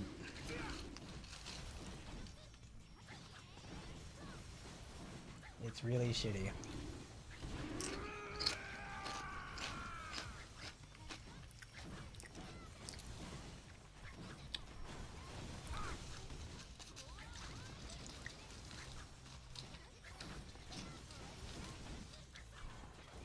I don't think I ever used any other costumes for Phantasma because I like the nun costume so much. It's a really great look for her. Looking like about a million.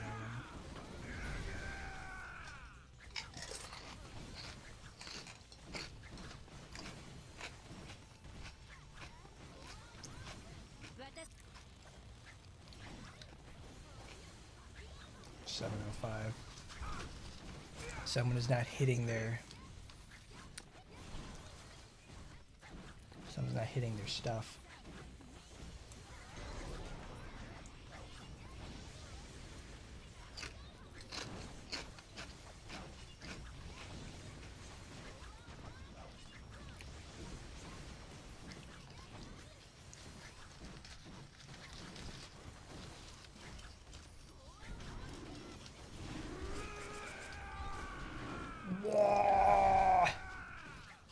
Come on, Spinel.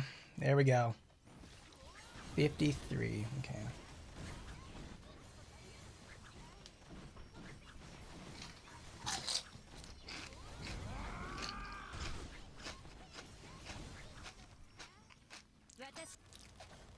Two times? Okay, Tohiko. Go, girl. You go, girl. Fuck yeah.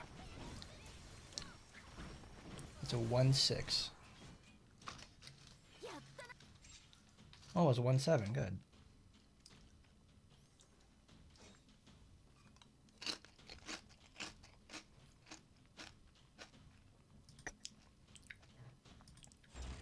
Nun Phantasma is really good. I remember when like I first saw her get announced and she shares a Lilith costume. I'm like, yes, we're on that. We are on that like white on rice. She has lots of really good costumes. Phantasma is like an absolute winner from like minute one.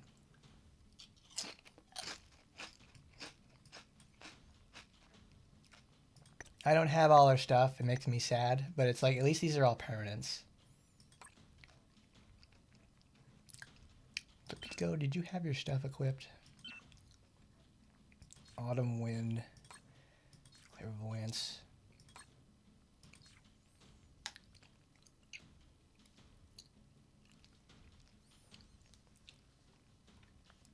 She knows how to suck him clean.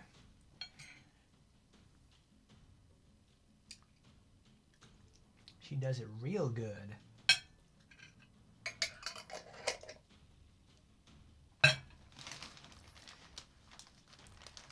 Well, I mean, she's not so much an out of left field addition, because I wouldn't say that, because she had been in RPGX. Like, she got introduced earlier that year in RPGX. I know, because it was like, I didn't expect her, but I guess like they're really probably gonna try pushing her in that game as well, because they treat her well here. People like her. I don't know how it is in RPGX. Probably people like her too. But I guess they want to be a new type of like face character, because they managed to put her in RPGX and here in the same year. So it's safe to say that it's like we may be getting more Phantasma content in the future.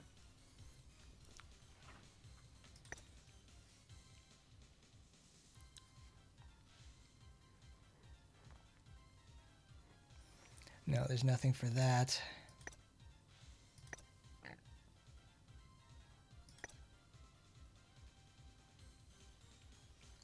No, Phantasma hasn't done anything at all. In fact, she just added in because she's pretty. That's it for the most part. She's like whenever a character gets introduced that's not explicitly like main story adjacent or something, like they just don't care. It's like they'll introduce them and it's like nothing will happen there. Like we barely see some of the characters in the first place.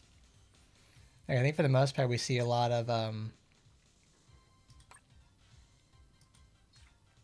we obviously see a lot of Spinel and Lapis. Micah makes us a lot of appearances. Astaroth does. We barely ever see Asagi anymore. Shiranui and Yukikaze make a lot of appearances. Asuka does. Eleanor we barely see anything about. Oboro finds a way.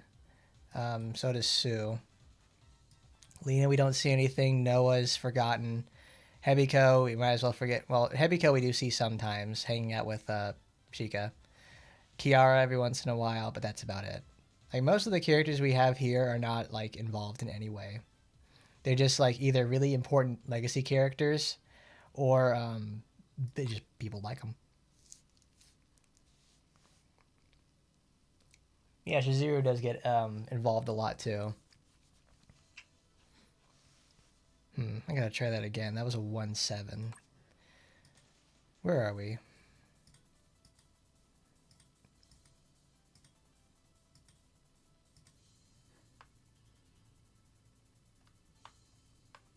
Yeah, we'll be booted out with him today. Oh, it takes me away.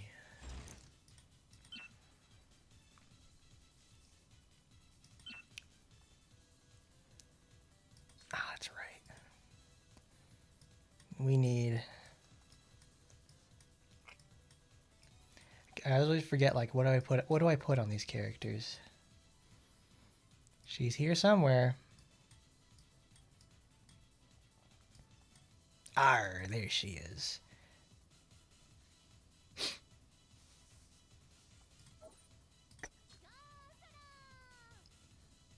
Boosted there too. How often does Rin appear? I don't see her very much, at least. Not as much as she should be there. That's the correct weapon.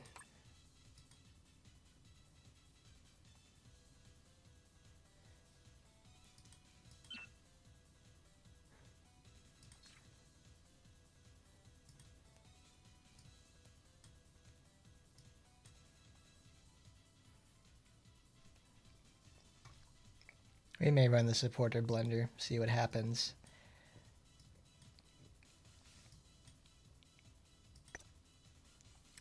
No, we got her in there, damaged up by a demon character. Nagi sounds like a good addition for that.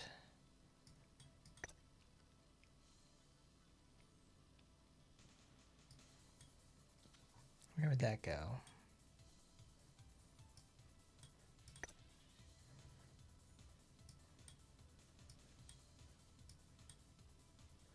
Yeah, we could try that. Takes me away.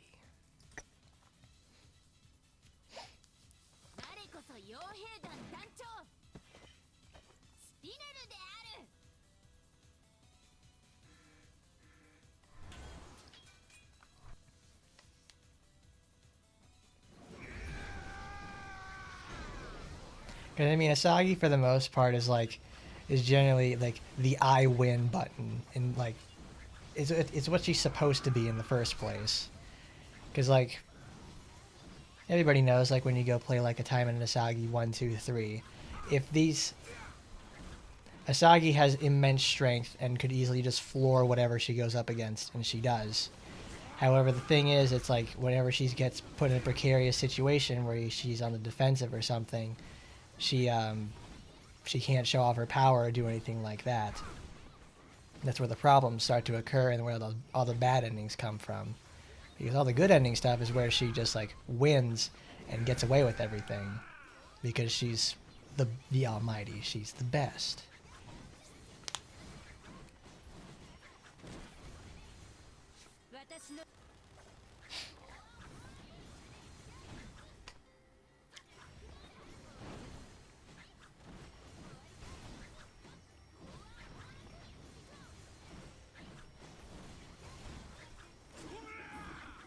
There it is. There's the funny blade. Ooh, yeah, baby. Oh, get caught in that stupid fucking shit.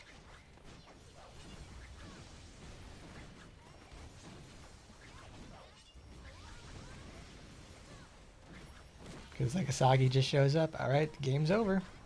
Like she just cuts him in half and it's over. She says, I win. I win. It's my win. Ooh, come on, crit baby. Damn, that sucked. Ooh, yeah.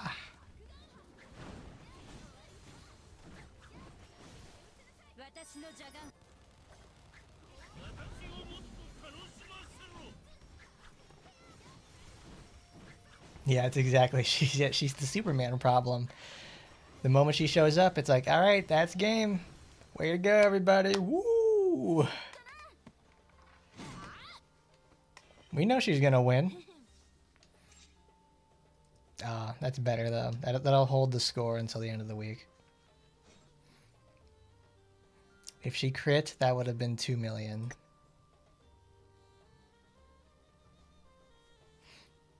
That's better.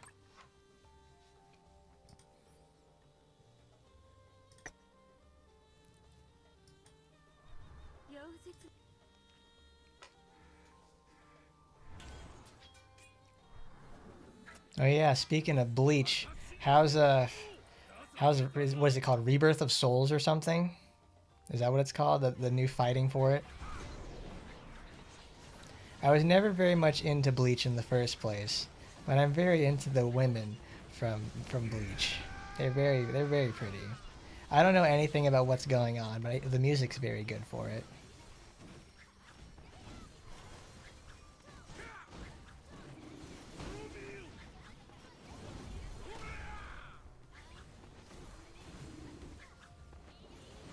What's your guys' favorite lady from Bleach?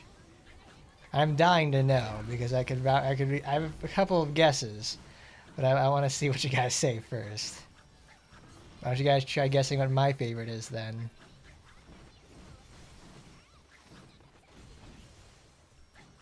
$684. Ooh, that's gonna be like an 800,000. Nice. Clinging a nightmare. Ha! Hua hua. 809. That's pretty good. Dang, last time we did this, we got to like 875, so it was easier to do to get closer to 1 million.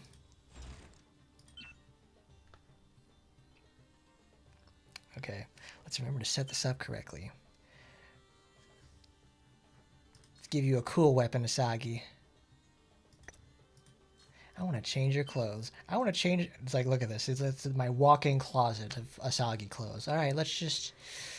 All right, cat, a mighty fox, cool. Let's just use that. I just go in there and I look at all my stuff and say, oh, that's nice. We're gonna use that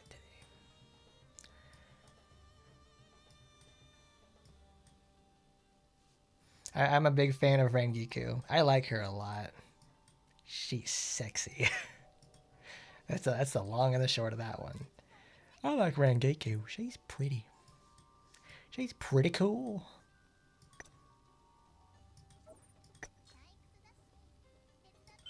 Senjinka, Kojinka.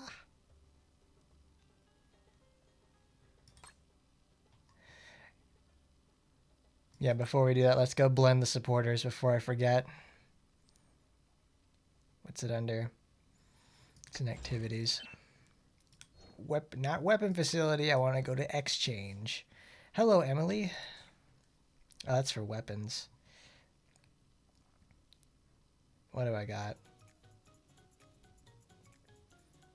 Is there anything I can just like throw in there or something?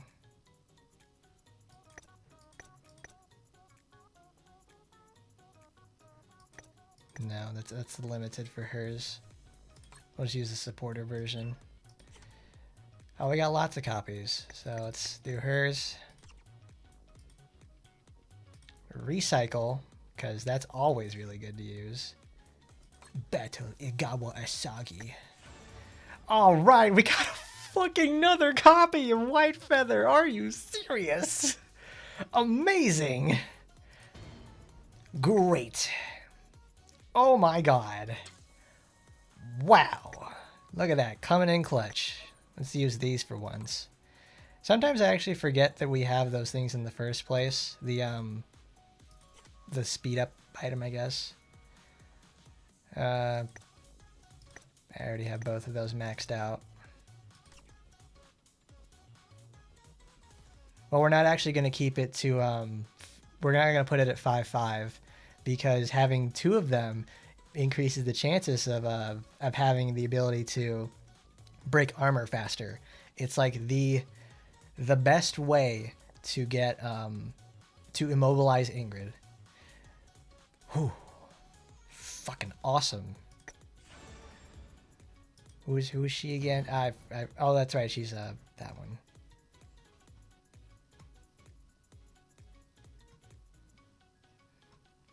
I do also like Harabelle from Bleach as well. I don't know what her name is, but it's like who's like that older woman who has like the long braid that she ties around her neck and uses it like a tie. I don't know who that is, but it's like that. The fact that she like braids her hair in front of her chest like that, it's like, it's so stupid, but I love it. All right, let's clear out some more supporters. Because why not?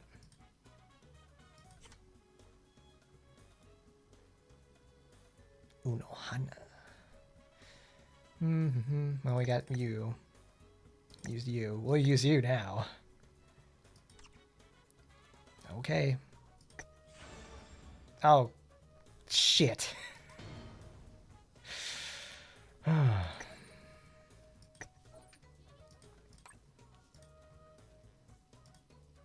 Materials are available. It's like, that's good. I want the materials to be exchanged. I like that. I need to get her intimacy up before I do that. I'll get rid of you. I don't like you.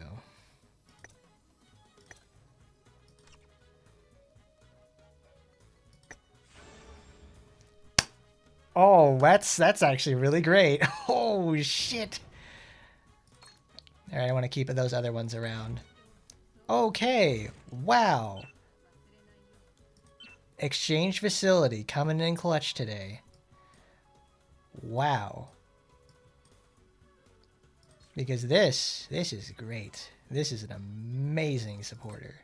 You know who it's amazing for? I'll give you a guess. She's in the picture. Because now I have this at 5.5. Yeah. It's great. 50% familiar damage boost, faster, and then percentage. It didn't. Now she's already a walking tank. Now she's just even stronger.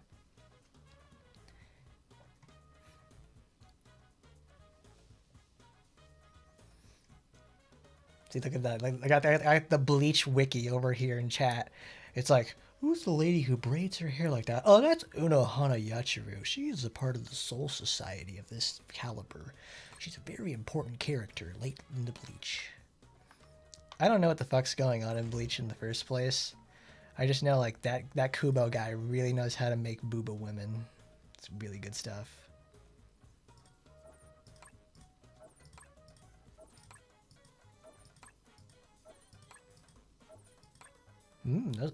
I like these. I like these a lot. I'm glad we're starting to get more of these in the first place. I don't like these because it's already easy enough to get them through just general play. Play normal mode for Total War 5 times. No. Let's get 1 million points in relay. Shizzy, what you got equipped? Oh, nothing? Babe, you should have told me. I would have picked you something up. Suppress boost. We can't get Karumi out. Threshold Astaroth. Bus granted. Bogo's binted. And, well, she, of course, needs White Feather Asuka. Look at that. I can have it on 2 characters at once. I feel I am the fucking strong. I've never seen Yu Yu Hakusho either. No, I can't say I haven't seen it because I've seen like it on Toonami a couple of times when I was a kid, but it did not interest me.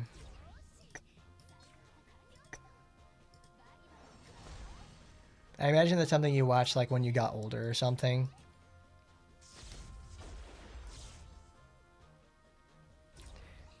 Because I remember the part in like in YYH.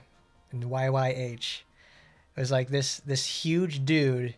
He was walking up like he's wearing these sunglasses and everything.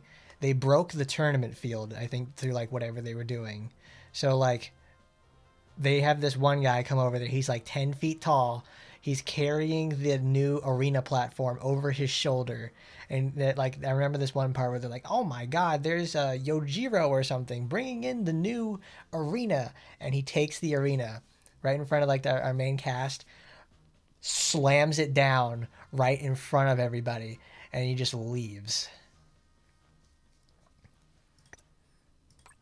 That stayed with me from like I watched that when I think was like 8 or 9 years old, and that has stayed with me for the last 20 years. It is like Toguro younger. Yep, that guy is a machine. He's insane.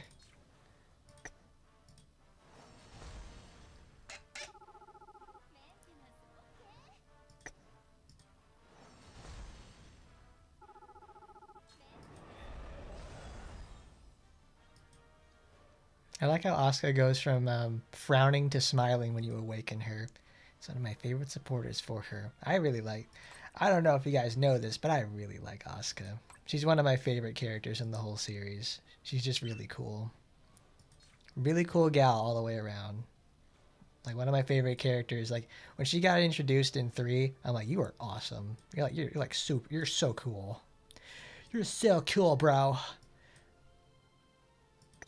Protect type damage.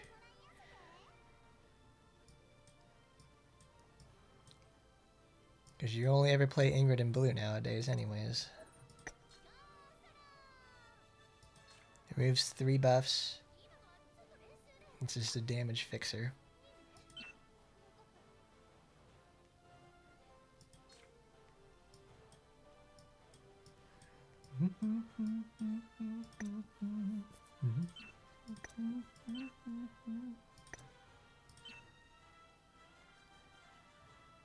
No, Ingrid can do that herself just fine.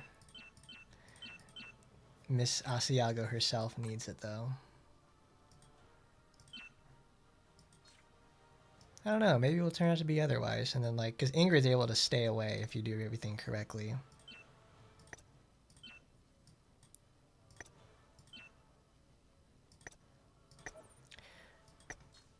Would you like to unequip it and put it on there? Yeah, I would like to fucking do that. What do you have equipped, hon?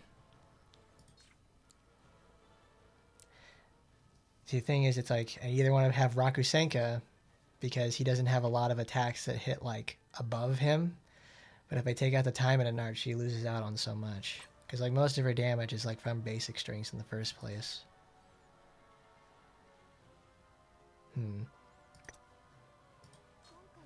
We'll try that.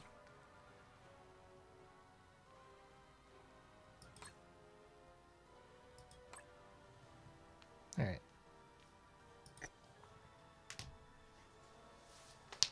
I like bionic women. I like bionicles because that's probably where it comes from. I like bionicles. So it's like, oh, I got me a woman who looks like a bionicle in the first place. That's Asuka. That's what Asuka does. She's just bionicle woman. There you go, there you go, Asagi. Hurt yourself to do more damage. My favorite type of builds in games are those. Damage proportional to HP lost. Does not get any better than that.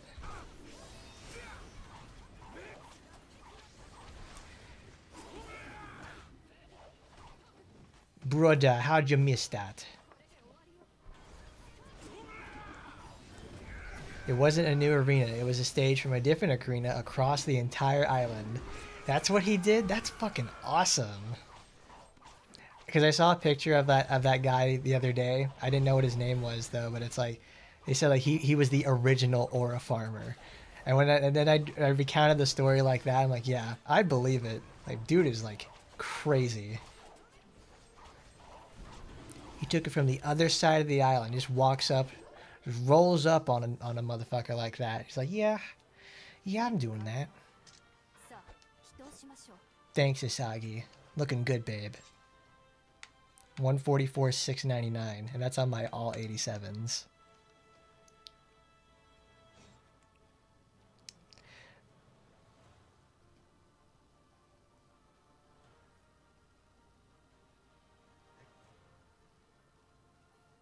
That's pretty comparable to what I'd about to expect. I think I probably... I think I lost a lot of damage in the first place because she kept healing, and I have Kurenai on the main, so it doesn't work out that well. That's probably why we don't have enough for that. Alright, now we need to finish out the rest. We needed about 50,000 more points.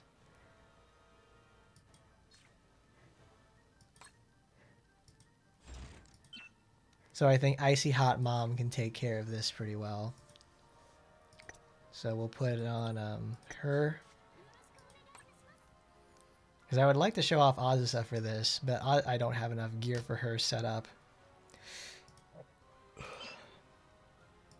I need Astaroth to keep her distance.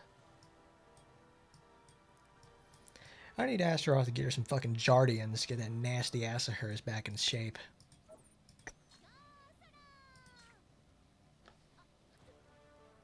No, I bet he wasn't the strongest, just like the strongest opponent in the series. Like, he's physically strong, but it's like, you know, Mr. Strong but silent type guy, he's pretty cool. I bet the other villains in that series were the masters of a little bit of a talk no jutsu, and really learned how to lean into that sort of thing. He's like, oh yeah, that's cool, that's really great. It's like, I have great grandiose plans. I'm going to destroy you. Okay, bitch, shut up. Oh, cool. We can get rid of Clarissa then. Good. We'll have to go back to the exchange facility. Find new things. Who is this on? This is on her. So, Supernova. Micah will not be a good for this situation because I actually don't have a renewal weapon. If I had a renewal weapon, I'd make her primary DPS. What I want is her. I want Miss Plappus to get in there and show us how it's fucking done. Strategist master plan. Allied demons. This is not an all demon comp. Yes, it is. Okay, that actually works. So we can use original Lapis.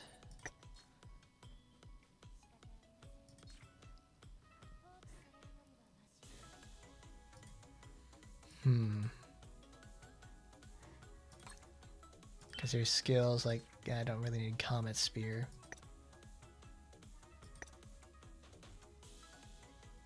Gem Spear Sour is so nice.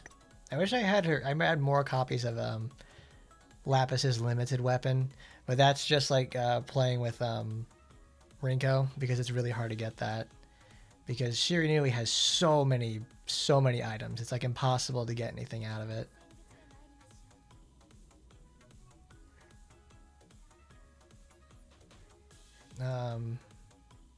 Crystallize won't do much good. I need her to be active.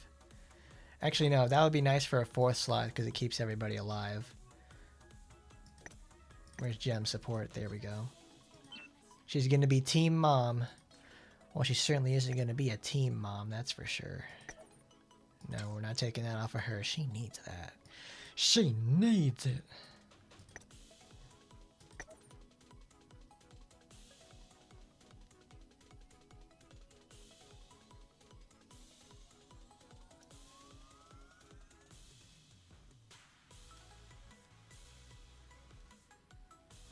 Yeah, it's the one that buffs her skills. It gets like a percentage boost on attack for every time that skill hits or something hits in the first place.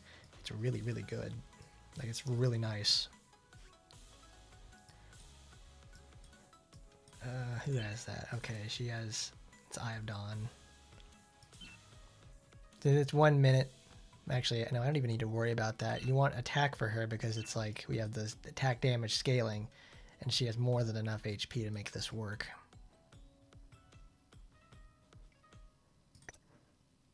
No. Actually, we can probably just leave that alone. I'm probably going to regret that.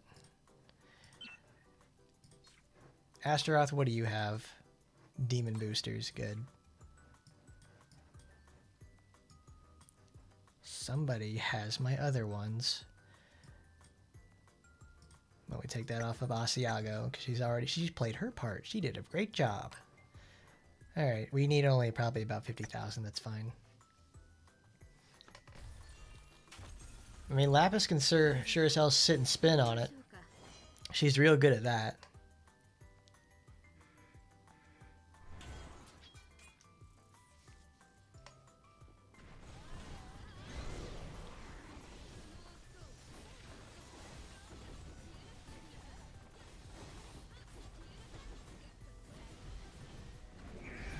Yeah.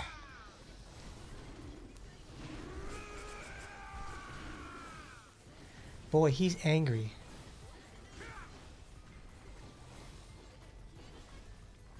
Dude, you gotta stop doing that. Astaroth, get in there. Get in there, Astaroth. You're not making your skills work. Oh, that's right, because I gave her the wrong one. Oh, look at her. She's out there in the fucking middle of nowhere.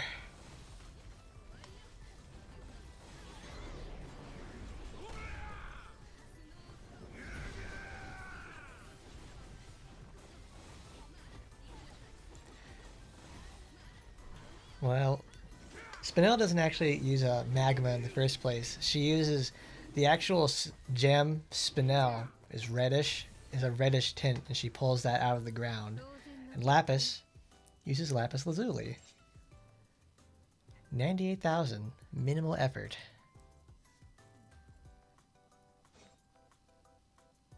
Of course, Astaroth, she took 0 damage and contributes the most. Look at that. All I was thinking about, like, oh man, she's out in the middle of nowhere, not doing anything. Nah, she contributes 2/3 of the entire damage. Well, we got our 1 million for the week. That's good.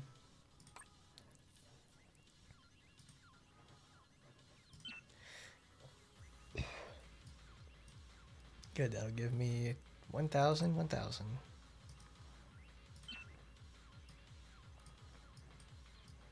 Great. I just find it kind of crazy. It's like you got like the relay rankings, 25 million. Insane stuff. I mean, they have like 13 teams that get them like all that kind of damage.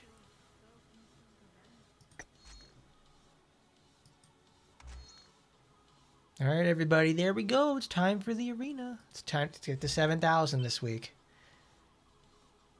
All right, that's we need limited lapis.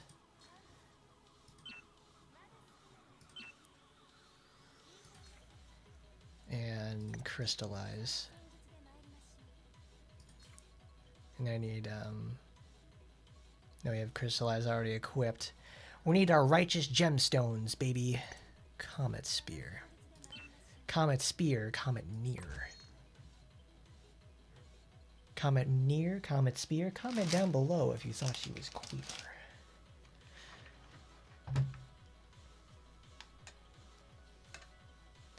Like, why would Astaroth not dirty her hands? It's like she's being very considerate about the whole situation, and I'm very glad. Let's make sure Shisui has her gear equipped, because if she doesn't, she's gonna fall the fuck down, and it doesn't work out.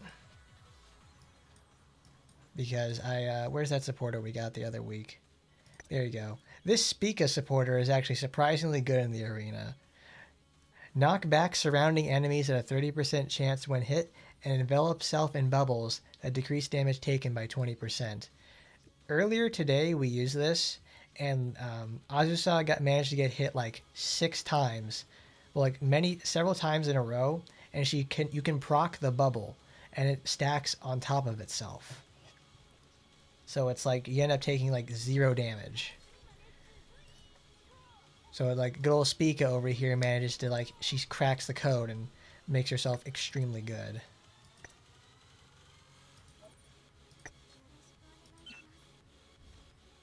Miss Sussy Shisui.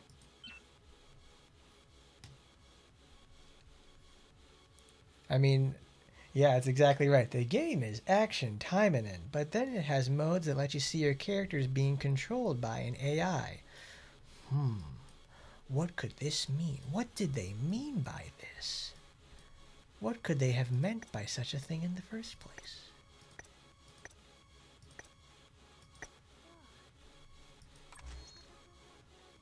Emily, do you have your gear? No. You're gonna have, I don't know. Let's give you something nice. There you go.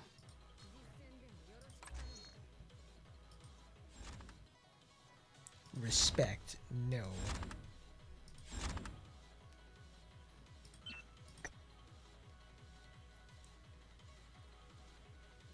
Because when we're playing the arena, we don't actually try to play to win or anything. We're trying to make sure we just get enough points to 7,000 so it's easier to rank up.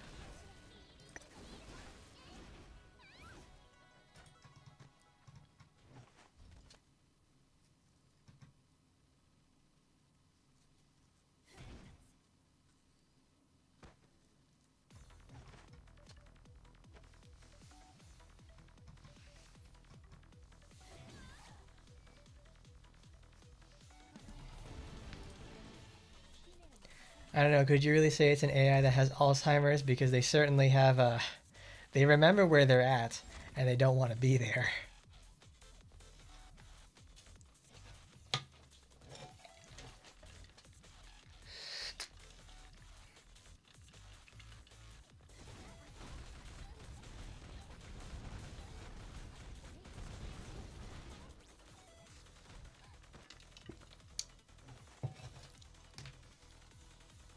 Like, usually the characters in these games in the first place, it's like, oh, wow, okay. Fantastic. Because if things get set up correctly, like if you make a purely defensive Shisui, you can, these matches are supposed to last 90 seconds. What you're trying to do when you make a turtling Shisui build is just run out the clock.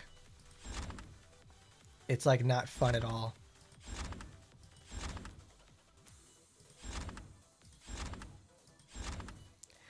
Something tells me that the sound effect for hitting rematch is not linked to sound effect volume.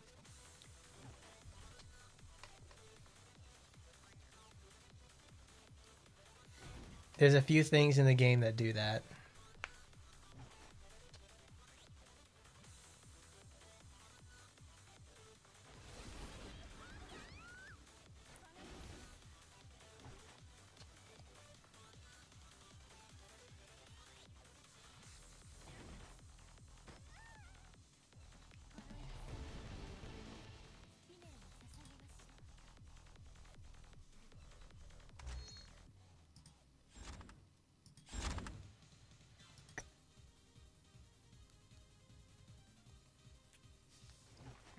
Exactly. Like most of the time I end up playing because like with the sound off. Like when I'm doing something like I have to farm up something or get something set up. Like anytime I'm doing that sort of thing, it's just like I keep the volume off. There's like it's it's weird because like they have, this is the arena. It's like one of the oldest aspects about the game itself, and I think it's been this way for like the longest time too. Like why? Why do they have to keep doing that sort of stuff? It's so loud.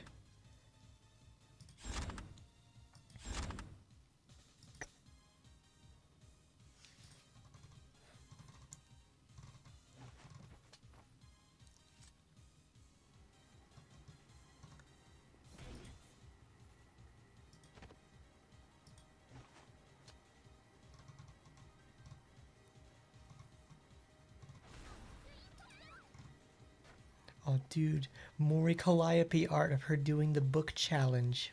Fuck yeah. Fat death titters.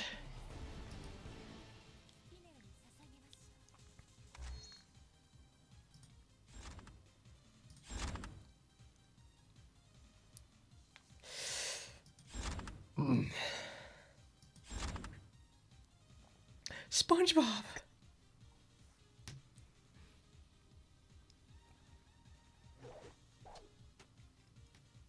Because I got a Discord notification, and it's like, I'll go check the channel, like, whoa, shit, dude, oh my god.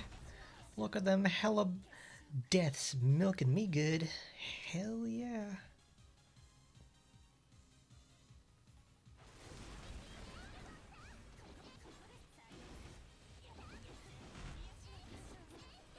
That's been there since day one. That's how it's always been, too, and they're not gonna do a damn thing about it. Well, I don't know. The thing is, it's like, they'll do something about it, but it's you also have to go over there and, like, message them about these things. Like, you have to send the emails. Because it's like, I know a really specific example is when I went and told them, hey, what is it? When Inage is using the smokescreen ability that's supposed to heal teammates as well, it's not healing teammates. And they changed it. They actually fixed it. I was really happy about that because that skill didn't work. Like you have to let them know, because to some degree they do watch this like other content and stuff like that, but the best way to contact them is through email. And it's not just like a one and done. You've got to be persistent. Like if you want change, it's an effort. It's not just like, it's not, waiting is part of it, but it's also important to make sure you get out there and make a difference.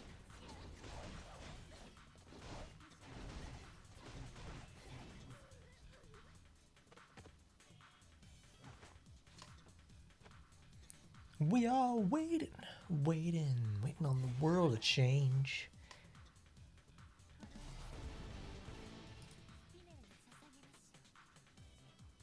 I need to take a loss. I'm getting too high on those. Because I think it's like once you start reaching like, it's like what, every 5 streaks or something?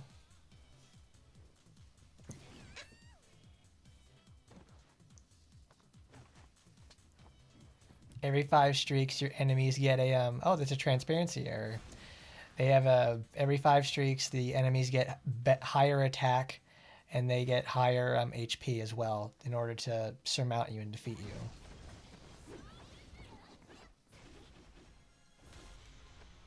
The intimacy for Blade Dancer Azusa translates Enka to J-pop. Those are two very, very different genres of music. So that tells me it's like, all right, that's a machine translation classic right there.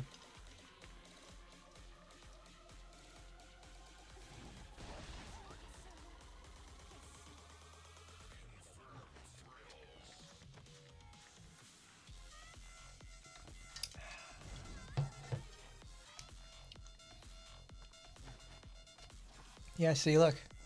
It's transparency error.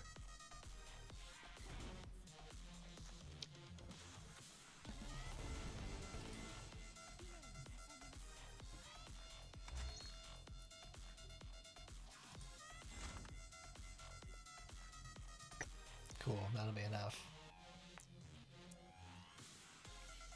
I mean, Jeff, We literally read the story today that released this last Tuesday, and it had at least two or three syntax errors. It's like it's not out of the ordinary for them to have something like that.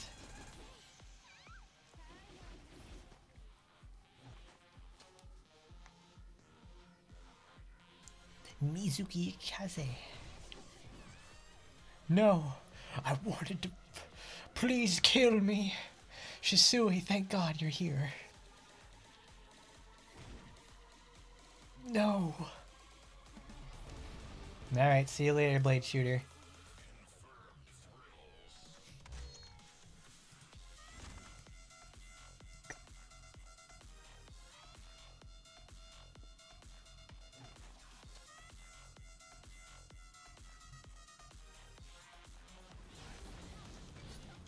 Perfect. Destroy them. Destroy the child. I just need it to finish up. DPS race. DPS race. Whoa!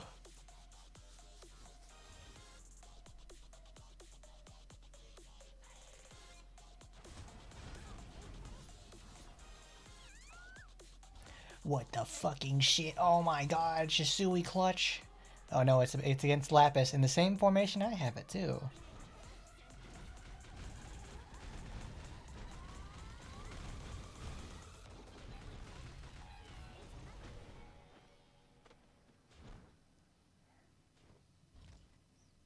Oh my goddess, I haven't heard of that in forever. One of the characters that fell asleep when she heard Enka, so North America changed that to polka. Because it's such a very specific genre of music.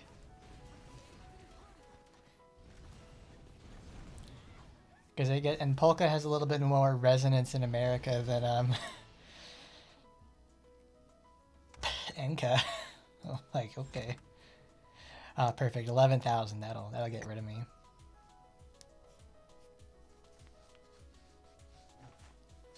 There you go. That's a fully maxed out Emily Simmons.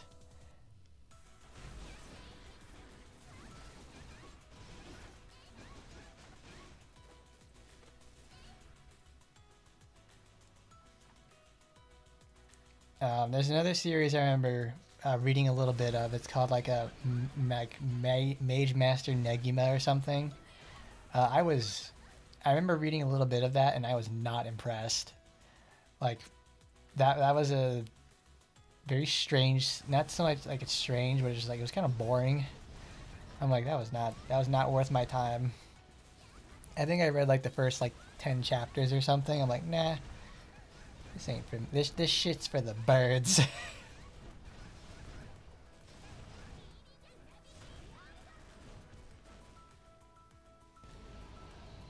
There we go. Good. We got defeated. Because that way all our enemies now get a lot easier. We are waiting on the world to change. We are waiting on the world to change.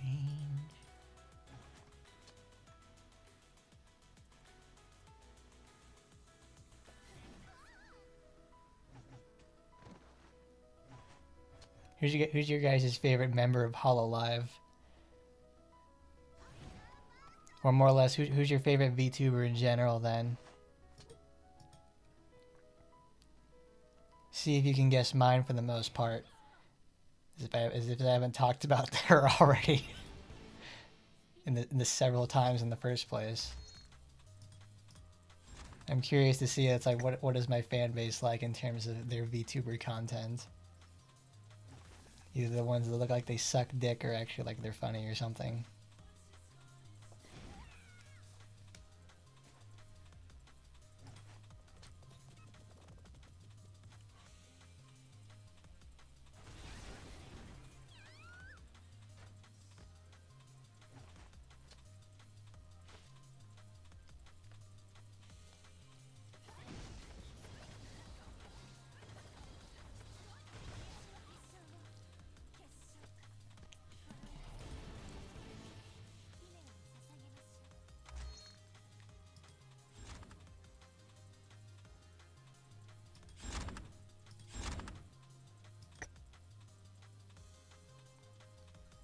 Well, my favorite's Mori Calliope. I like her a lot. Now, Avalon, do you like Miss Oro Crony do you like Miss Oro Crony for her wonderful, funny content and insightful commentary on games? Or do you like the Watararko special that she just flops those around her every day? Oh, dude, based fucking cyber outfit Asagi user. Hell yeah.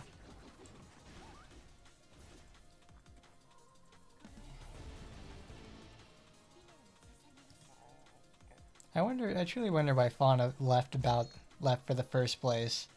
I imagine it's more or less about how, like, alright, it's like, I don't like what's going on in the company, I'd rather be indie. Because I think we all understand, it's like, they really ask a lot of you in HoloLive. Probably wanted a bigger cut.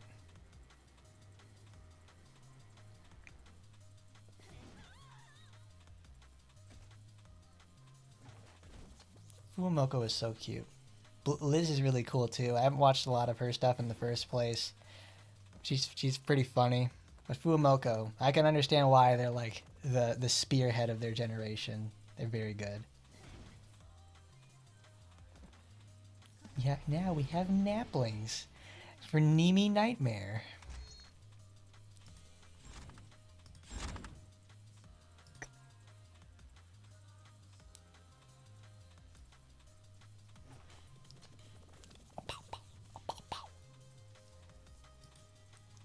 Every time I watch like Fuamoko content, I always feel like it's like I'm watching Teletubbies.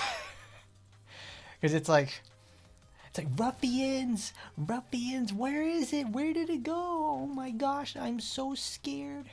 What am I supposed to do about this? Fuwawa, help.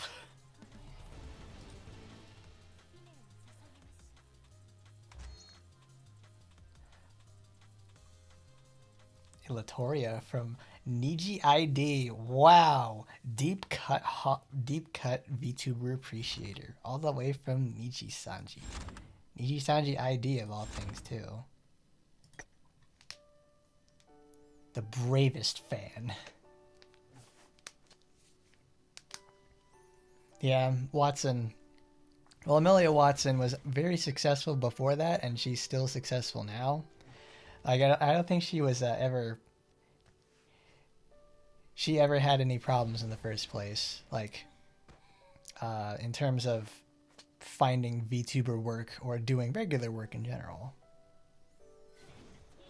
But thank you for understanding. It's like, yeah, I figured you'd be a Cali man in the first place, but of course, why wouldn't I be? I think I remember that I started watching her like just shortly after she debuted, and it's like, it's been history ever since. I have never been once on their like little subscriber list things, because I typically don't subscribe to channels in the first place. It's just not my thing.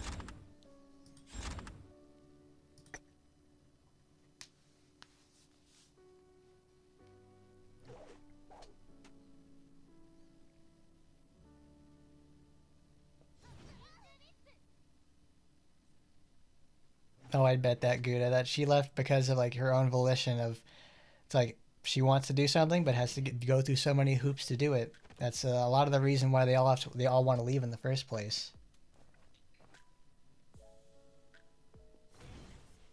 Corona makes enough money that she can have both a Framemeister and a 120 hertz display, and have an original PVM straight from Sony Japan, and the original systems to play it on.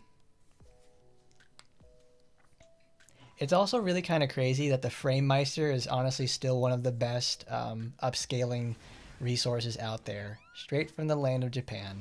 They really understand what it means to do that correctly. Because I have an OSSC, and it's like, it's nice on stuff for like my Super Nintendo, but it's like, then I try to use it on my PlayStation, which runs an interlaced and looks like ass. I end up just using it almost with a pass-through. I almost want to just get like, no, I already have like, it's component, I think it is. Component cables are the ones with the RGB and the LR sound. I have that for my PS2, and it's like I'd rather just plug that straight into the TV. But I use a projector, so it's different.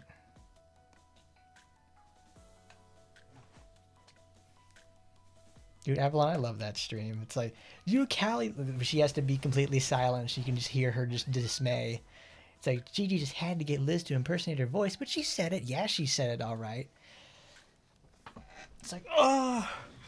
It's like, yeah, Callie, she loves League of Legends. It's like, I'm Mori Calliope. Dude, I'm Mori Calliope. I love League of Legends. Boat goes binted. I love playing with Gigi. Fuck yeah. She's a Hiona's goofy little goofer, little goof and goober. He's a funny gal. My enemies are too strong now. I need to find something. Ooh, what's this gonna be?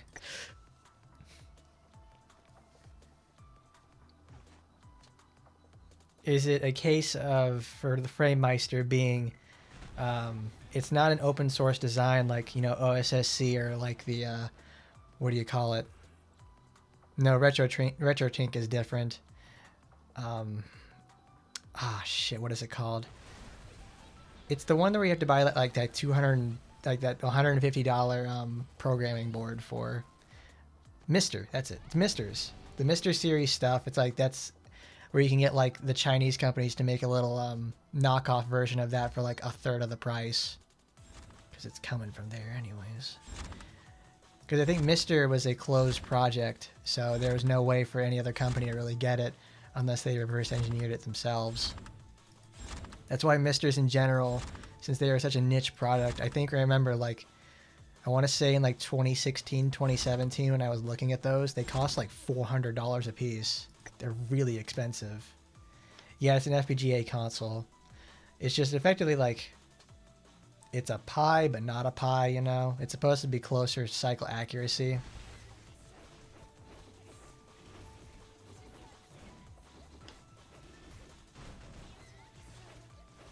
But more on VTubers though. It's like, do you guys have a favorite moment for your VTuber? You have a favorite clip that you like to show off to people, to other VTuber fans or something that really gets them on the boat for that? Because you know everybody loves Gigi's boat goes binted. I imagine like Gigi is like SpongeBob, and like Crony's like Squidward or something like that, and they interact with each other the same way. Boat goes binted. Boat goes binted. But yeah, that's what we say here. It's like aloha. You know, boat goes binted. It means hello and goodbye.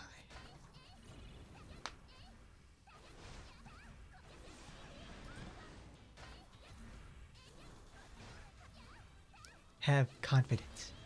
No confidence.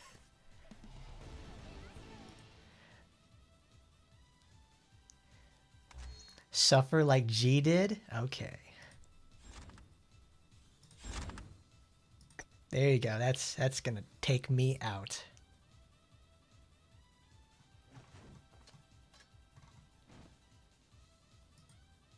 Yes, Takanashi Kiara, everybody's favorite giga lesbian. That's right, go Spinel, go. Oh yeah. Oh, nice purple color on that too. I like that.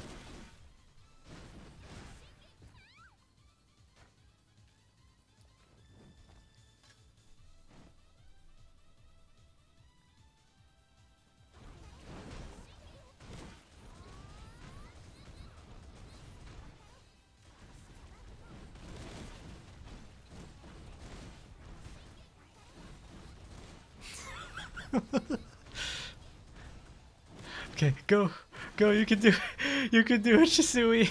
Come on, you can outlast. No. Oh my god, you can outlast her. It's okay, you can do it.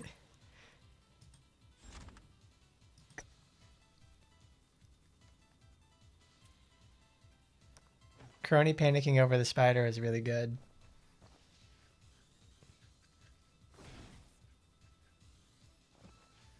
And it's another thing too, is like it's not like one time that it's happened. It happens a lot.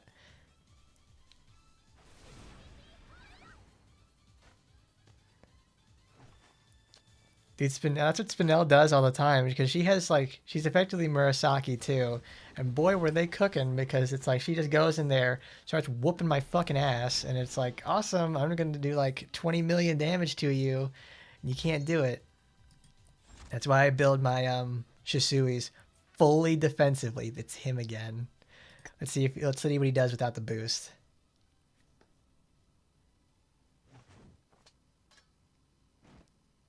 Oh, it's not, because it's like it's a different guy.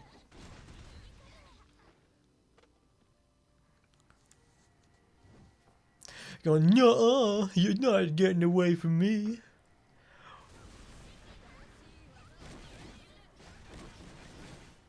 She just hits that hard. They certainly knew what they were doing when they were making Spinel as a character, because like they made her like simultaneously really fun and also like that's just it. They made her really fun. She's like Lena. Lena's like a really fun character to play in like every aspect. She relies too much on critting though instead of just raw attack power like Shisui does. Not Shisui, but Spinel does, which kind of holds her back a little bit.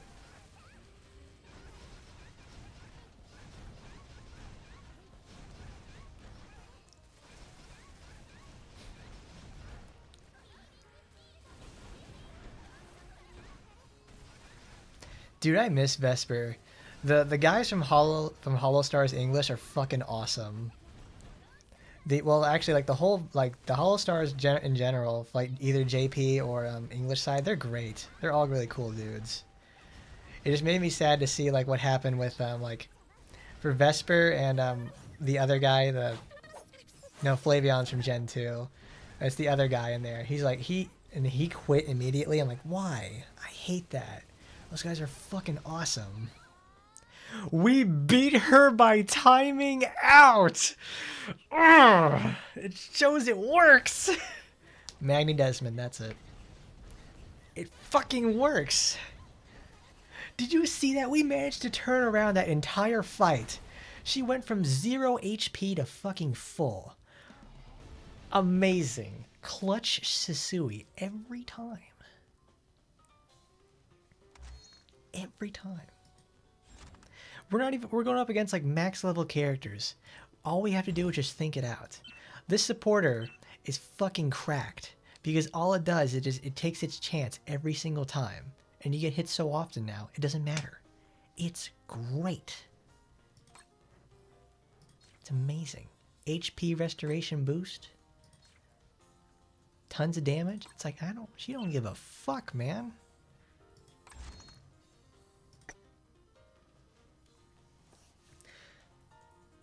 I know Vesper became Mr. Orc Guy because that's what he was before he started into Hollow Stars. I miss Vesper's streams a lot. Like when he was doing that when he was in Hollow Stars, because those were great. Like he was easily my favorite out of those. Because he is like him in there, like his stream with a crony too is the psychiatric help stream. That was awesome. That's a really, really good one. I don't know. Altair is like, he's a good boy, but it's like, is he willing to stay? That's another question. But Hollow Stars obviously doesn't get the same kind of attention that the girls do, because the girls bring in way more money than the guys do. Like obviously, you know, like the male side of it is pandering to a specific audience for sure. It's like you either got Mr. Deep Voice Bara guy or stick your hand out and feel a twink or something like that. It's that kind of sort of thing.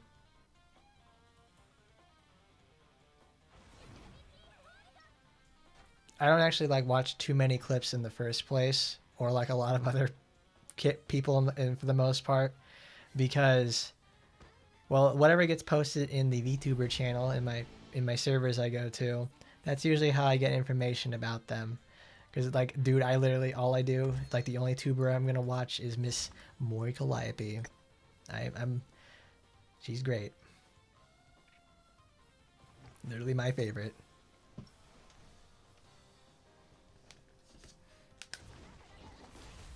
I love my rapping retard Reaper. She's so cool.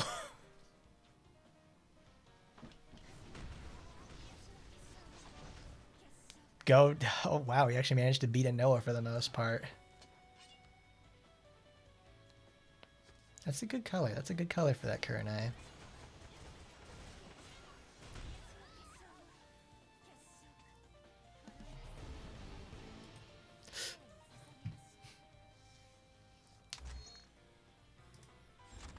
Wow, we're already at 5 hours. We're turning this another Dark Souls stream where it goes for like 6 hours because you just feel like it. That's how you know I'm having fun.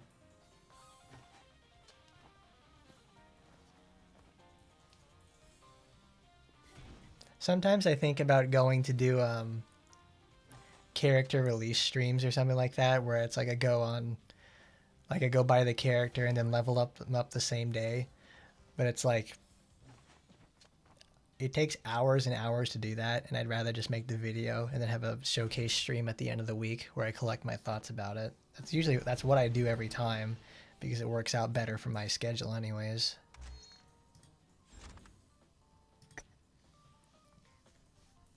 Which character in Action Taimanin or like VTuber situations? Because if in Action Taimanin, it's got to be Francis. Like here in this, it's like you just sit here and think about like, okay, every character has a certain feature about them that makes them special, or some sort of feature that really synergizes with others. Like Lapis has her healing, Spinel has her team buff. It's like they have something that can synergize with the rest of the team or provide some sort of a utility that everybody can use. Like Asagi has global slow that's spammable, high attack speed, and is very well balanced. And then you have something like Francis. Francis is I'll just say this much. It's mostly characters who are the first time of them experimenting with something else. Okay. Wow, thanks for killing my whole vibe there, dude. Let's finish that up then. Francis herself is the biggest example of that. She's the real first stack character where you use stacks as a currency to activate a specific ability or do anything like that. Obviously Foxy Grandma does it better, like way better in fact. It just comes at the cost of damage, and then Francis has that in the first place where you need a specific supporter not a supporter, a specific weapon. It fixes everything for her and it makes her better. But outside of Francis, who is in the worst way possible? Let's see. Well, Kiara has a lot of aspects about her that keep her relevant. She would be a good contender for that sort of thing, but honestly, it'll be weird to say. I would say it's Murasaki. Because Murasaki, as honest to God, she has fallen off pretty hard in the last couple of years. Because of the way, a few things have changed in the game that made it so it doesn't work out for her. So, let's think about this. Murasaki, for the longest time, is one of the characters who's always recommended to new players. New players get told to pick Murasaki because she has strong healing, strong debuffing power, hits hard and won't get interrupted by things, and has lots of good synergy in every one of her colors. Like, most of her damage and anything that's remarkable about her comes from the fact that she has, she can just use an arena weapon and get away with it. Or she uses Hawiya, the one that is it's a Kaoru built into her weapon to do insane critical damage. These sort of ideas come from early on in the game's life when criticals really mattered a lot. It's only in the last 4 months when we started critical meta has actually started to come back into fruition through Total War. And even then, Murasaki's not that good in Total War because she's too slow. She's one of those characters who's only good in the hands of a player. So you can do sort of stuff with debuff extension for mass Taimanin, but there's better characters who can do it more efficiently, and you're still missing out on damage with her. Because you can make her equip like Tentacle Anchor and just slow people down, but it's like she's effectively like when you get to the top of the ladder in terms of like progression, like she'll carry you through the early game, like farming your dailies and such, and then when you get to the tower, she'll do it with, you can beat tower with one hand with Murasaki, but then when you finally get past that sort of stuff, which is effectively like a mid-game area, you effectively have a character that won't work for you because you still won't be strong enough to farm efficiently in VR, and that causes problems because now things will start taking too long. You'll get burned out because you'll be doing like 20 attempts a day to cap your amounts, and you just won't play. I don't want to call her a noob trap because that's just not true. She still works. But someone like Asagi, who takes a little bit more learning to do and has remained forever relevant because of her abilities, is like, yeah. That's the person I think who's in the worst spot right now, because everybody can say like Kiara or Francis, or well, not Noah so much. She actually found a very good home. Because it's like I've got to say it's a Murasaki, because I don't even want to recommend her like to new players. Well, I recommend her to new players because one, she costs like I think 1,000 gems, but it's like there are other characters like, well, actually let's go to number, because it'll show you characters released in the beginning. Like, that's right, it only goes up to a certain point on characters released. No, I wouldn't recommend Ragnarok because it's like, to make her work, well, it doesn't take a lot to make her work because Freeze is just so strong in the first place. Like Oboro, I would recommend Oboro nowadays before I recommend Murasaki, because thanks to all the changes to Oboro, it's like she's great. She's very efficient, and she's very fast too. Like Murasaki is like, she's still good. She's not like she didn't just suddenly become bad.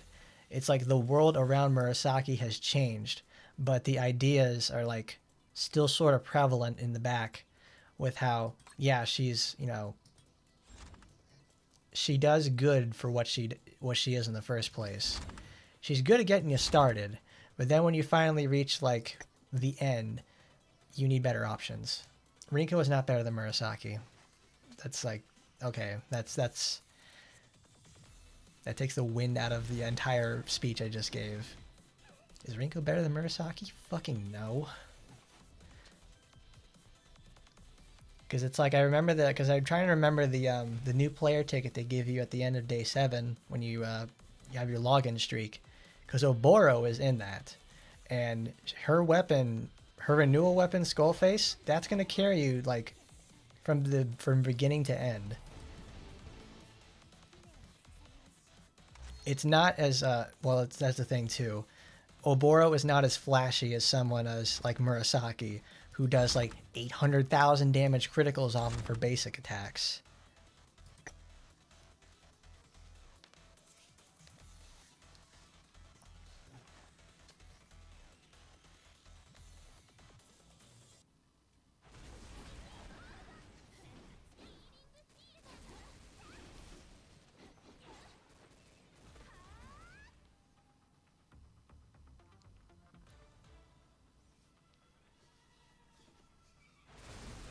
Because before Oboro's changes, it's like I couldn't really say like, yeah, that's a good idea, you can have her around. No, it's like, thanks to all those changes, yeah, she's great. She's always been a strong debuffer, but now she's just really good in general. And not only that, she's strong too. Oh, they used their invincibility. Oh yeah, let's go, baby.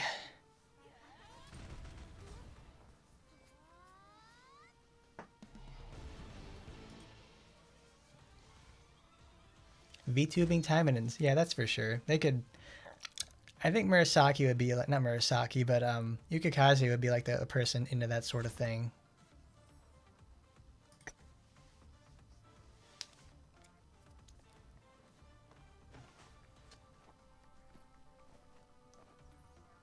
Like, people will pick Rinko, though, because she's got huge tits and wears the bodysuit all the time in the main menu, because it's like, bam, it's tantalizing. You instantly see it, you get going.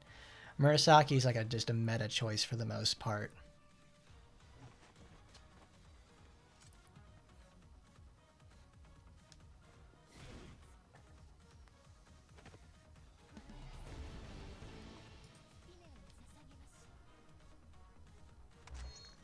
Sometimes I do forget, though, that most people do not have bajillion characters.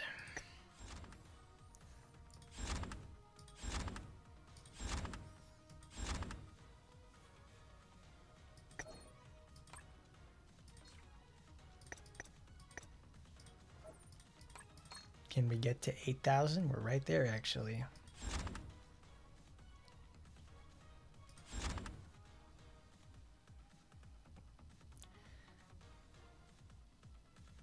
Does she even have a renewal weapon? You know, I don't know. Let's actually go check. Go to rotation. Let's see. This should be weapons 1. No, weapons 2. Okay. Kirin. No, that's original. Yonigumo. Mystic Sword Nanashi. No, she doesn't. She doesn't even have one. Are you serious? No way. That's insane. Wow. Dude, fucking Murasaki got one. That's not, no, it's Machinery X. She got this. This sucks, but it's like, Rinko doesn't even have one. Are you serious? It's like Yugikaze, Sakura, and Asagi all have one. And then we got Rinko that did never get one. Wow. What an awful, awful situation. No, that's also the thing too. Team Jeff over here is a Rinko expert, because like all I ever use on my Rinko is Shosu or Butterfly. There's literally no reason to use anything else, because Shosu is just the best.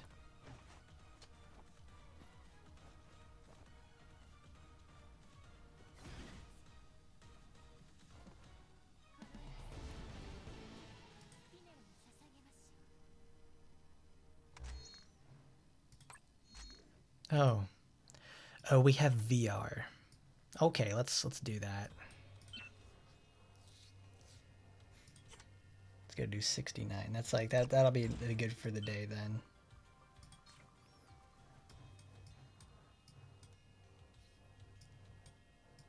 Where is it? Oh, damn it.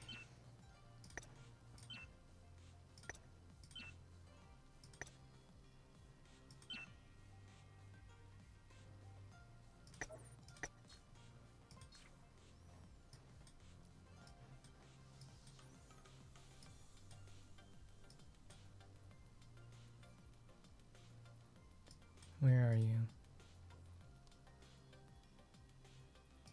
I gotta say, this is an amazing aspect. The view options. Boy, it certainly takes the trouble out of guessing which one we need. This goes here.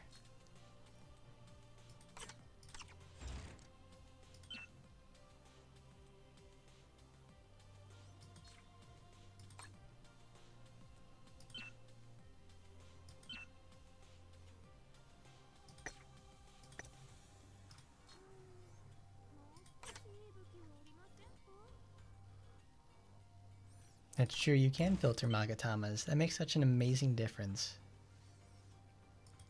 I don't know why it took so long to implement such a feature. Such a creature feature.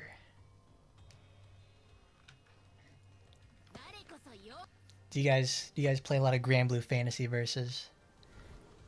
I've been getting into that recently because like I want to get some practice in before Galleon comes out. Oh, oh, I forgot about that. Oh no, oh no. Let's turn those. Is that connected to sound effects? Yep. Okay, good. I've been playing a lot of Grand Blue Fantasy Versus lately to get myself ready for when Galleon releases. That's a character I was very excited when I heard, like, alright, this is what's in the season pass this year. Okay, cool. It's Galleon. What? Are you fucking serious, dude? Yes. And seriously serious. She needs to change her supporters because this isn't working.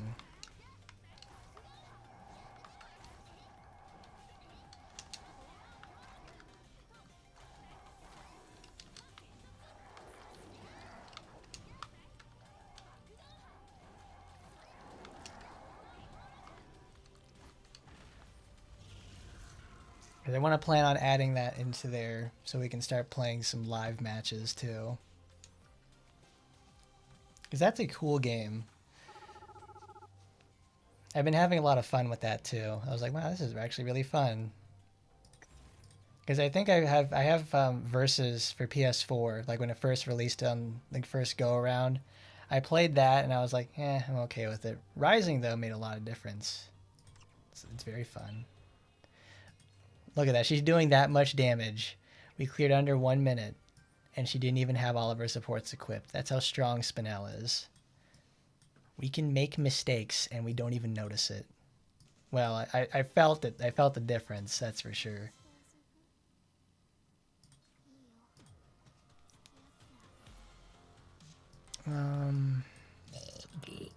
Where's fucking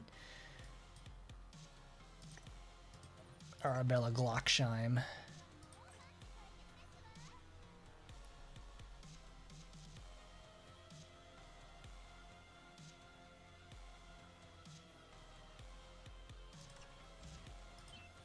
Like, Azusa just has like all this nice stuff going for her in the first place. Like, she just feels like a more modernized Rinko. Like, she has a passive, she's quick, good coverage. Obviously, she has the one healing, but if things are going correctly, you won't really need it.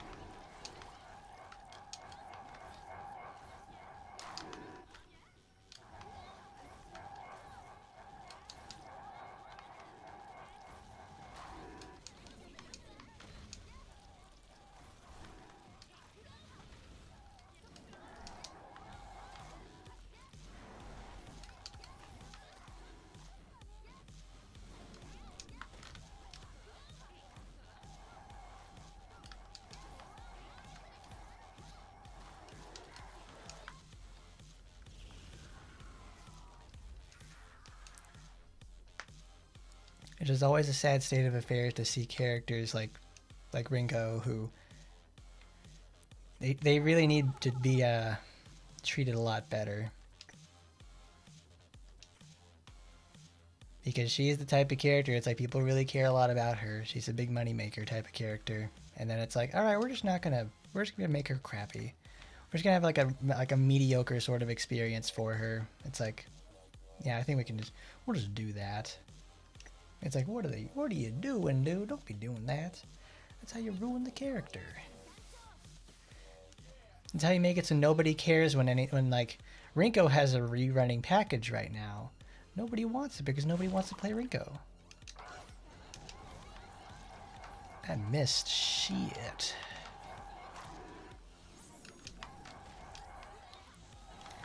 I don't know why everybody complains so much about Kanaloa. You know what the best part about her is? You just sit here and just beat the fucking shit out of her. It's like awesome. Because it's easy. It's a nice, simple, straightforward fight. You don't gotta get so damn stressed out like it's fucking like Ingrid next week. You go from a nice, relaxing boss to something that's like makes you want to rip your hair out next week.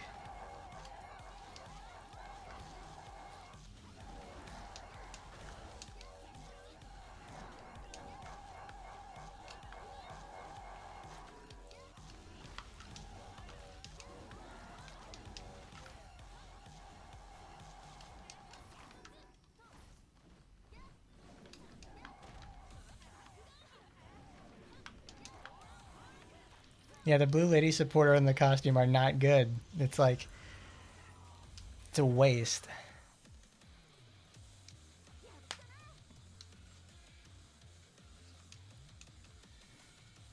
Because the outfit's nice, it's a nice formal costume, but they know it sells. They know good old the classic slutty Rinko always sells so well. I wonder. It makes you wonder, like, how much, just like what kind of crazy revenue does middle of winter swimsuit Rinko bring in? She was one of the more recent Golden Passes costumes we had. Oh, skill down and color down? Shit.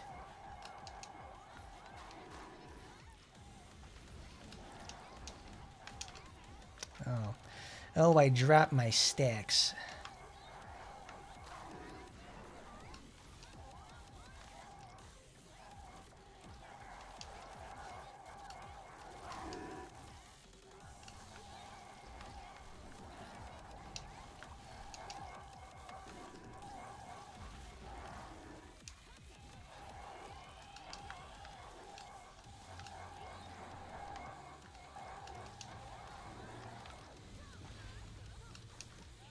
So you don't have to worry about anything with like the rest of my team. They just go on crowd control and we win.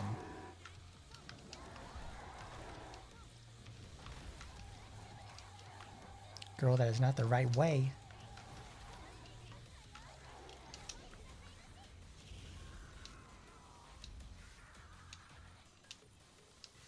Like sometimes I want to go like to 100 for Kanaloa, but it's certainly like, because when you get up to 100 with Kanaloa, it's just like she's so bloated on health. It's like I don't want to do anything with that. It just takes forever to do.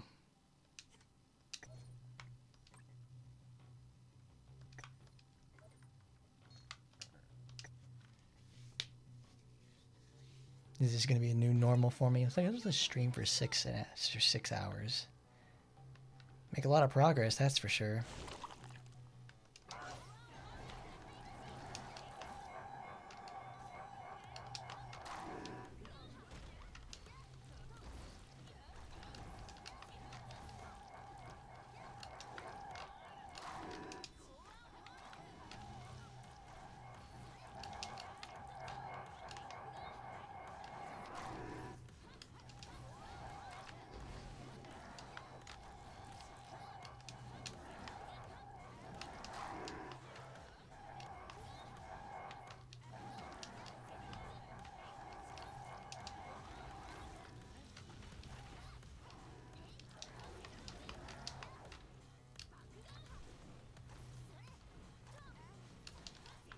Oh, melee immunity? No, thank you.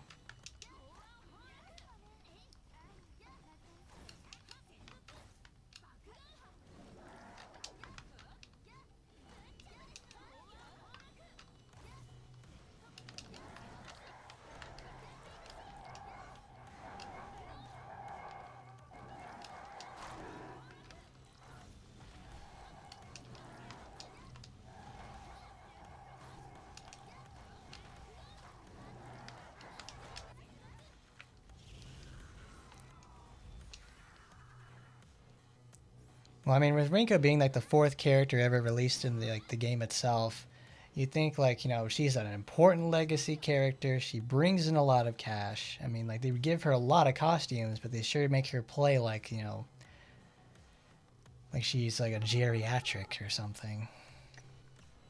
4290. Let's go to 31. It's faster.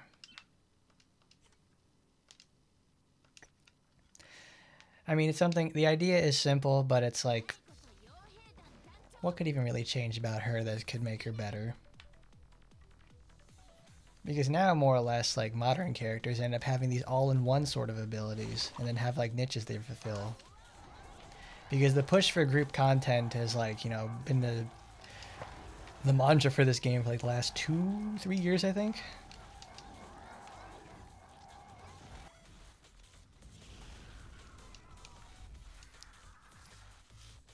So what role could Rinko fulfill?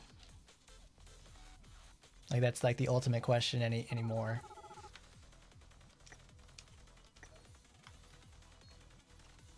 What are we at? 4827.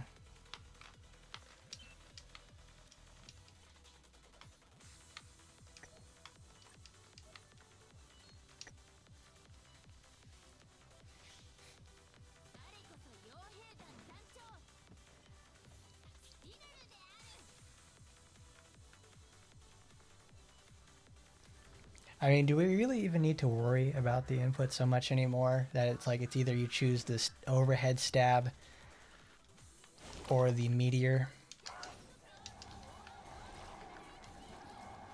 Because honestly, since the advent of Lapis, like being the answer to so many characters who have weak or limited healing, like with her around, it's just like you use her and it takes care of the healing option. So it's like, then it lets most characters who are traditionally supposed to be a DPS of sorts, like Rinko, let them be themselves.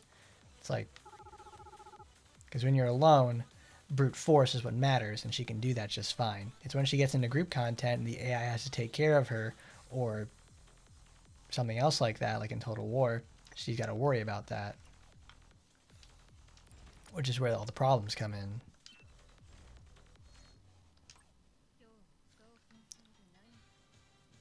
And buff the damage. Just buff the damage. That's all we got. Ooh, free gems. Alright, we're 50 away. Let's go gambling. Give me something good, baby. 6 hours. Ooh, we gotta use our candy. Let's give it to... There we go. There's Cool Mom. There you go. Let's give everyone those. Yum, yum, yum, yum, yum.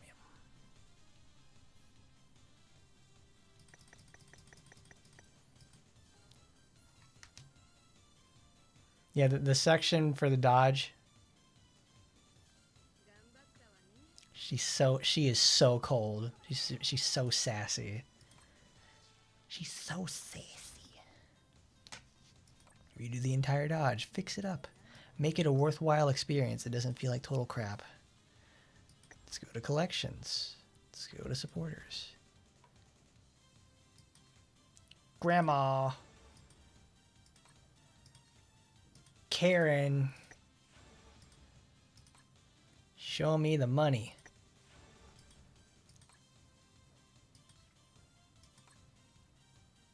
Do they have any more? Oh, there's Azusa. Come on, Azusa. Well, I think we'd all like to do that one.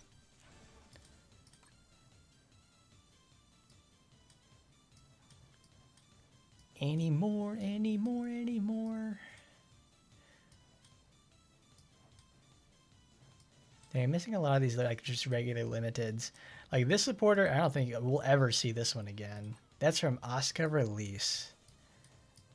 That's 4 years ago.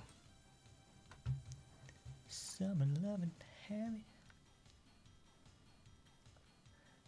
Like, we don't need it to launch bullets. It's like we can just make it regardless of that. You mean there's more candy? 8 days. That's exactly the amount of time.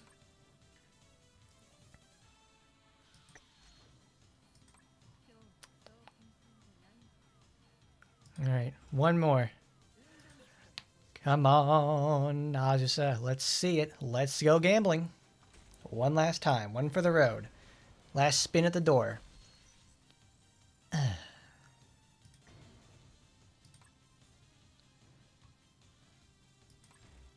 All right. Well, that's enough out of me. All right, everybody. Thank you for coming by. Nice long stream today. Lots of stuff to cover. We got to see Azusa in her natural element. Got to talk about her weapon. See the new supporters. See the new event. Got lots of stuff done for sure. It was great hanging out with everybody today. That was a good time. Okay, then. Don't forget to like, comment, rate, favorite, and subscribe, everybody. Thanks again for coming by. And I'll see you next week with more other content. And as always, everyone, I gotta find it. I'll see you next time. Goodbye, everybody.